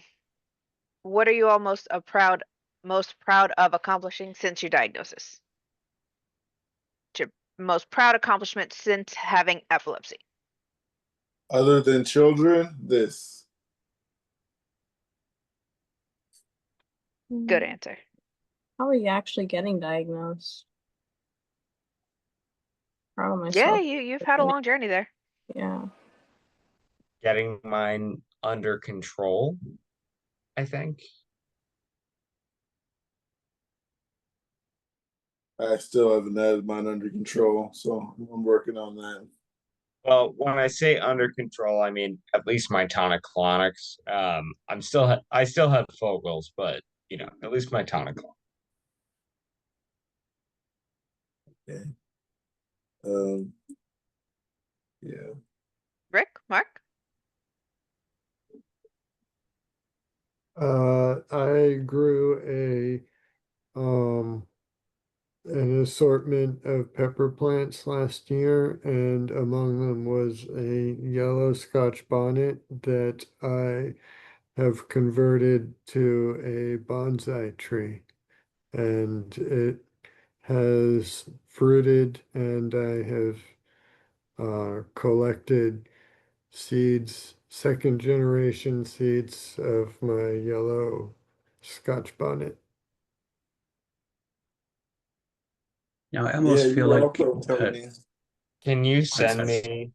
me some peppers? Because I have a video of me eating a chocolate scorpion pepper, and I want to eat more peppers and lose my mind. Yeah, I don't have anything close to this chocolate scorpion, but I do have a ghost pepper plant that is working. It will have an abundance, which is also perfect because last year I ended up producing way more peppers than I could even do anything with. I had 6 gallon-sized freezer bags completely full of them, all filling up the entire freezer out in the garage. So it'll be good to have somebody to offload them on. Send them to me. Just Yes. like send them to Rhode Island. Yeah, Can you they will promise to be. do it on camera? Bring it to the meeting. Oh, I will bring up the video of like me freaking out over the eating of a nibble of a ghost or a chocolate scorpion pepper right now, if need be. But we will move on to Rick. Yeah, Mark was telling me he makes hot sauce too. That's dope. I gotta try some of that. Well, I'm very impressed, Mark, because it seems like not a month goes by, or every few months, that I don't hear of another pepper. I've never heard of that type of pepper before. Which one? Was it the Scotch? What was it? Blue Scotch, you said? Yellow Scotch You're bonnet. talking about yellow. Yes, there you go. Yellow Scotch bonnet. Yeah. Okay, I got to write that one down. Okay. Scotch bonnets are hot. Yeah, they're like a cousin to the habanero. So a similar heat level, but a different flavor. The habanero is a very floral sweet, and the Scotch bonnet is more of a sort of citrusy, fruity, sweet flavor to it. Very cool. All right, pepper aficionado in the house. Toaster, did you get a hold of that icebreaker question today? I believe I don't so. remember. Okay, yeah, she was here before. Hey I Jeff, think we didn't you hear about you your already. accomplishment. All right. That's cool. Well, So personally, I'm proud of Brainstorm Chronicles now that I think about it. I'm so sorry to cut it short for me, but I gotta head out. So I hope everybody has a wonderful night. I will see you Tuesday where I can stay for a longer session, but everybody have a wonderful night, okay? You Thanks too. for stopping Happy in. 4th Happy of 4th. July. Bye, Brandon. Bye, Brandon. Later. I'm here, Kate, but in the dark. I'm Oh, okay, changing no it. problem. All right. I may remember this question. Your biggest I do. I like accomplishment. to hear it more. I know it's probably a little bit of a repeat, but I don't know. I just need something It to is. kind of It lighten the is mood coming on sometimes. here. My biggest accomplishment is finding you guys and coming on here. Oh, I'm gonna cry. Oh, glad to hear. Don't cry, because then Beautiful. I'll cry. Yeah.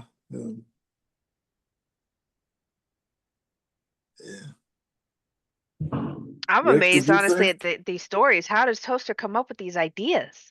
Where are you really getting these ideas for? Like every day, a whole I'm new going to world. admit a lot. Well, Jeff actually does help me out. He'll give me prompts. I gave you two. Don't bet, you've written How many stories? I gave you 2 prompts. Another of them is going to be, I'm sorry, I kind of steal straight off of my son I would call when that it comes to some inspiration. of That's the, far from theft. yeah, yeah. So Brilliant. Inspiration. other than that, I always like to write and type things. I mainly write just by talking out loud and then going in and editing the shit out of it. Because it doesn't do any quotation marks or punctuation or anything. It's literally just one long string. Okay, so it takes a long time for all those pieces to come together, that's for sure. Sometimes, yeah, I've had more time right now than normal because, well, my Jeffrey Dragon isn't here, but he's coming back on Sunday. So there might be a drop off, but I think it's worth it because he's worth it. Sounds like an inspiring week ahead. Yes.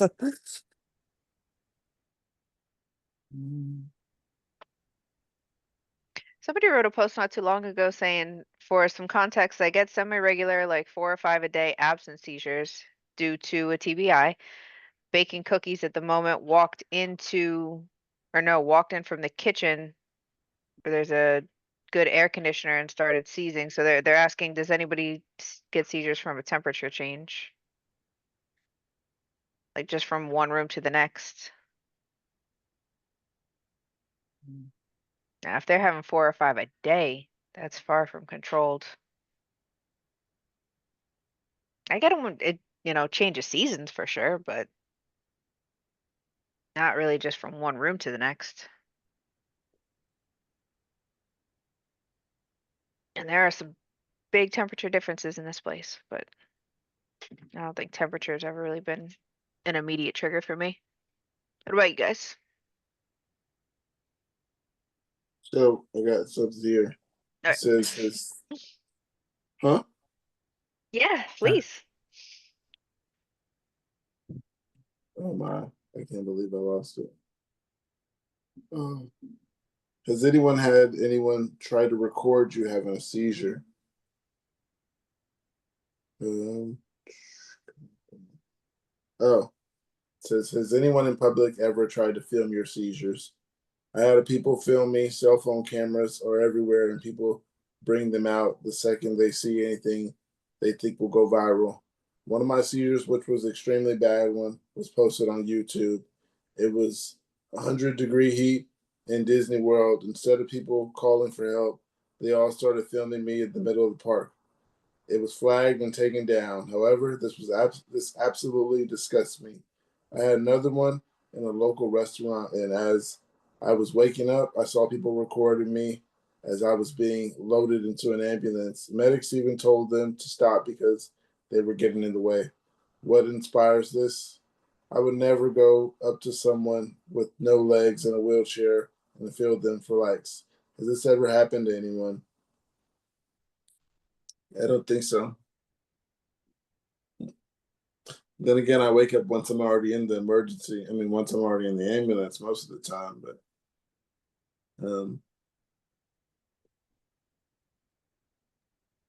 those things go Oh, away so fast.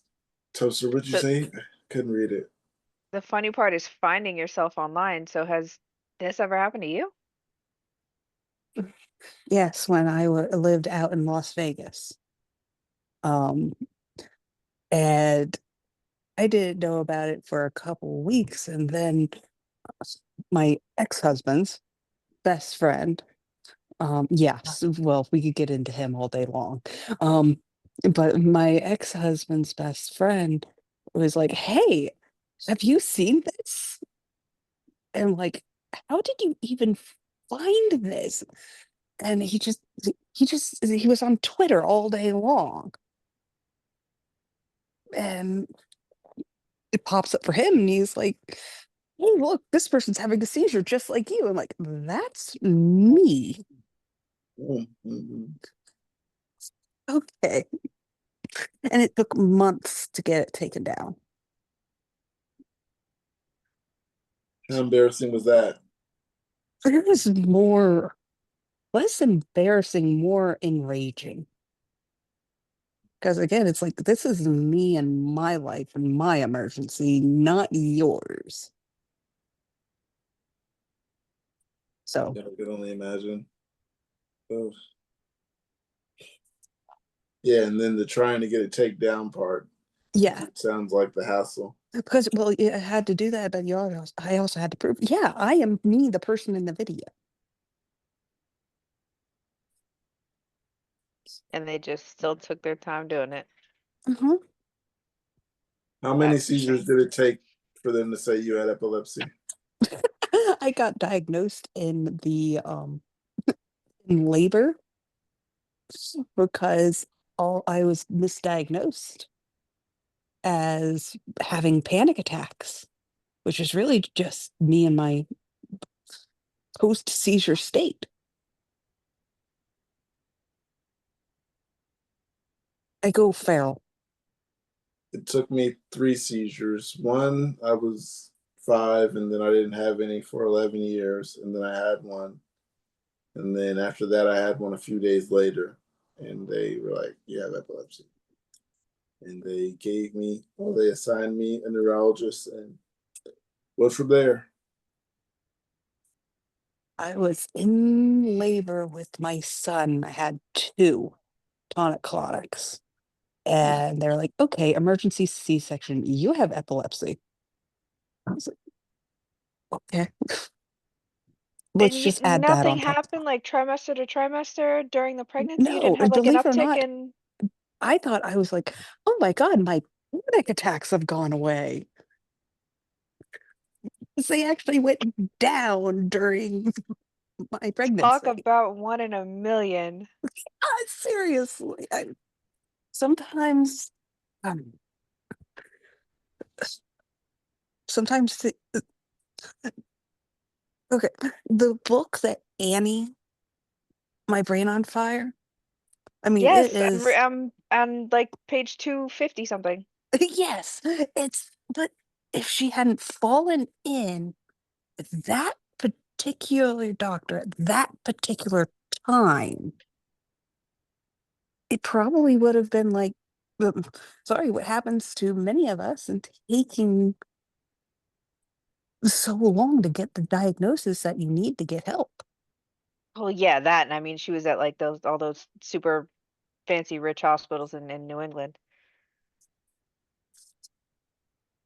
Like she had the world's best from the narration anyway. It Yes. sounded like the world's best team of doctors actually working together. Yeah, to me it sounded like Duke. Yeah, that too. I just call it like fancy rich hospitals. Yeah, pretty much. I got something. It says, "How does epilepsy affect your mental health?" Um,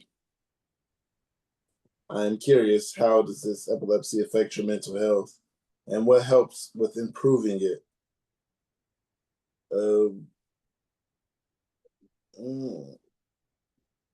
affect my mental health. What does? Hmm. Epilepsy, I don't know. Just it's one of those things you get used to. Since I've had it so long, it's not necessarily affecting my mental health anymore. And sometimes I do think about it, but other times it's not necessarily bothering my mental health these days.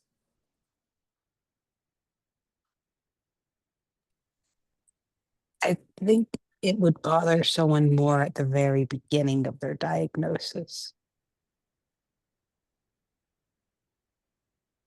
It weighs more heavily then, but as you live with it for years and years and years, it's kind of like, okay, well, you're living with it.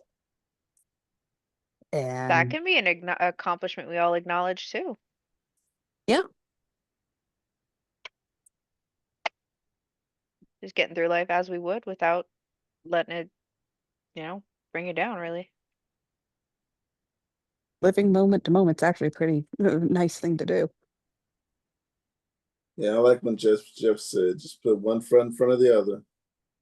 Yes. Hey, Rick, see you later. Yep, it's hell night for puppies. Yeah, it's starting now since it's still light out. It's Got going full you force see here. Poofy here. This one. Poofy. He's a poofy. Kitty's up over my shoulder over here.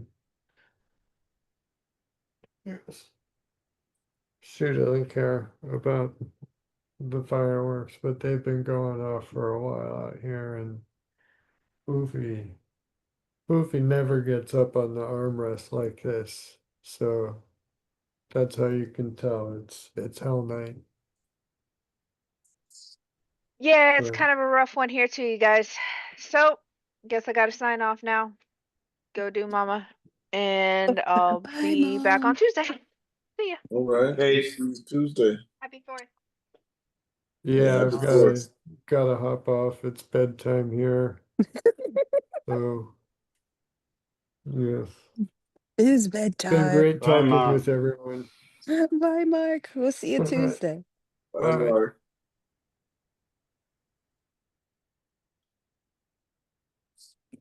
It's you, me, Jeff, and Luffy.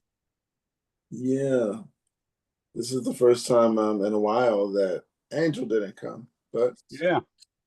I Hmm. was wondering if Yeah. I missed him. nope, he didn't come today. It's the 4th, so I didn't expect it, but yeah, I got something. Says anybody else's doctor just not know why we're epileptic?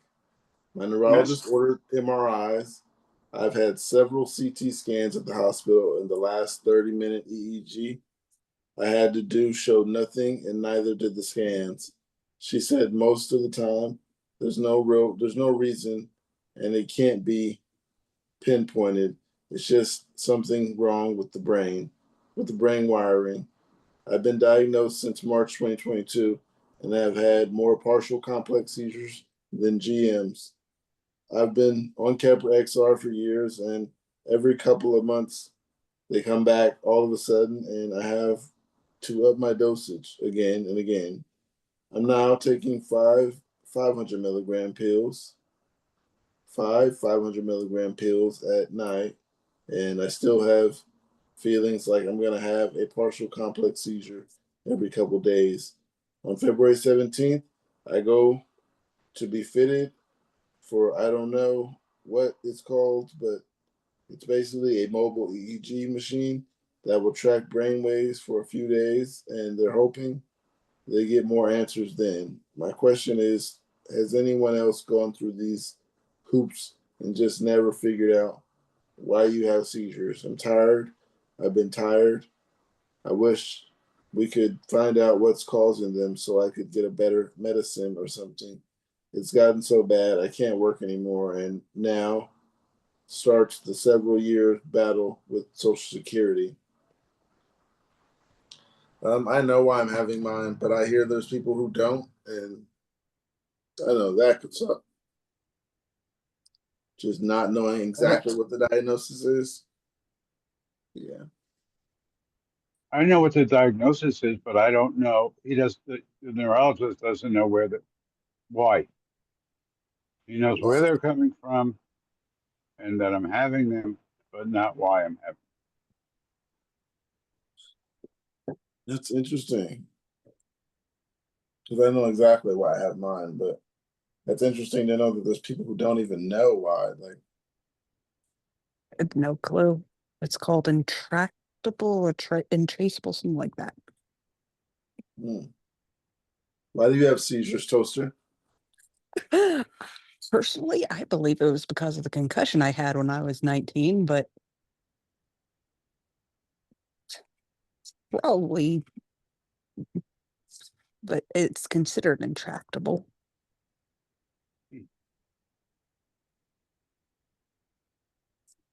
No one in my family has had it. I mean, I have family with a history of strokes, long history of people with strokes. And of course, my dad has, shoot, I forgot what it's called, but also a brain injury where it's like they don't know exactly why he's getting these absolutely horrid migraines. and he gets something kind of like an aura before the migraines happen. It's really interesting. He starts smelling. Okay, maybe it's not interesting. Well, I find it interesting. Burning flesh. I don't exactly know what burning flesh smells like yet, but It I can smells only like imagine. bacon. I can imagine it stinks. Goes back to another Jeff. Mm. Saved my dad's life when he was 16.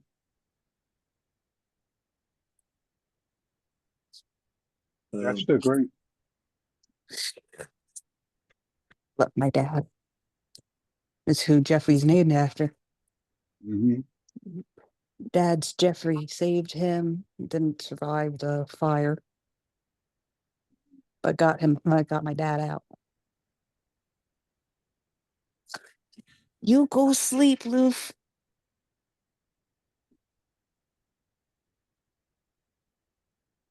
Yeah, yeah, I was smoking earlier and I'm getting kind of tired too. I was gonna ask you guys ready to cut out early? I'm getting kind of tired. Yeah. I'll be okay. I've been fighting this high for a long time. Yeah, I was gonna say, I'm in the dark here. I need a nap. I have I've taken my medicines. I'm gonna Yeah, be passing I out soon anyway. ready to take my medicine and maybe have another bowl and go to sleep. Hey, good night. Happy 4th. That Bye, sounds like a guys. Good night, great plan. everybody. Night.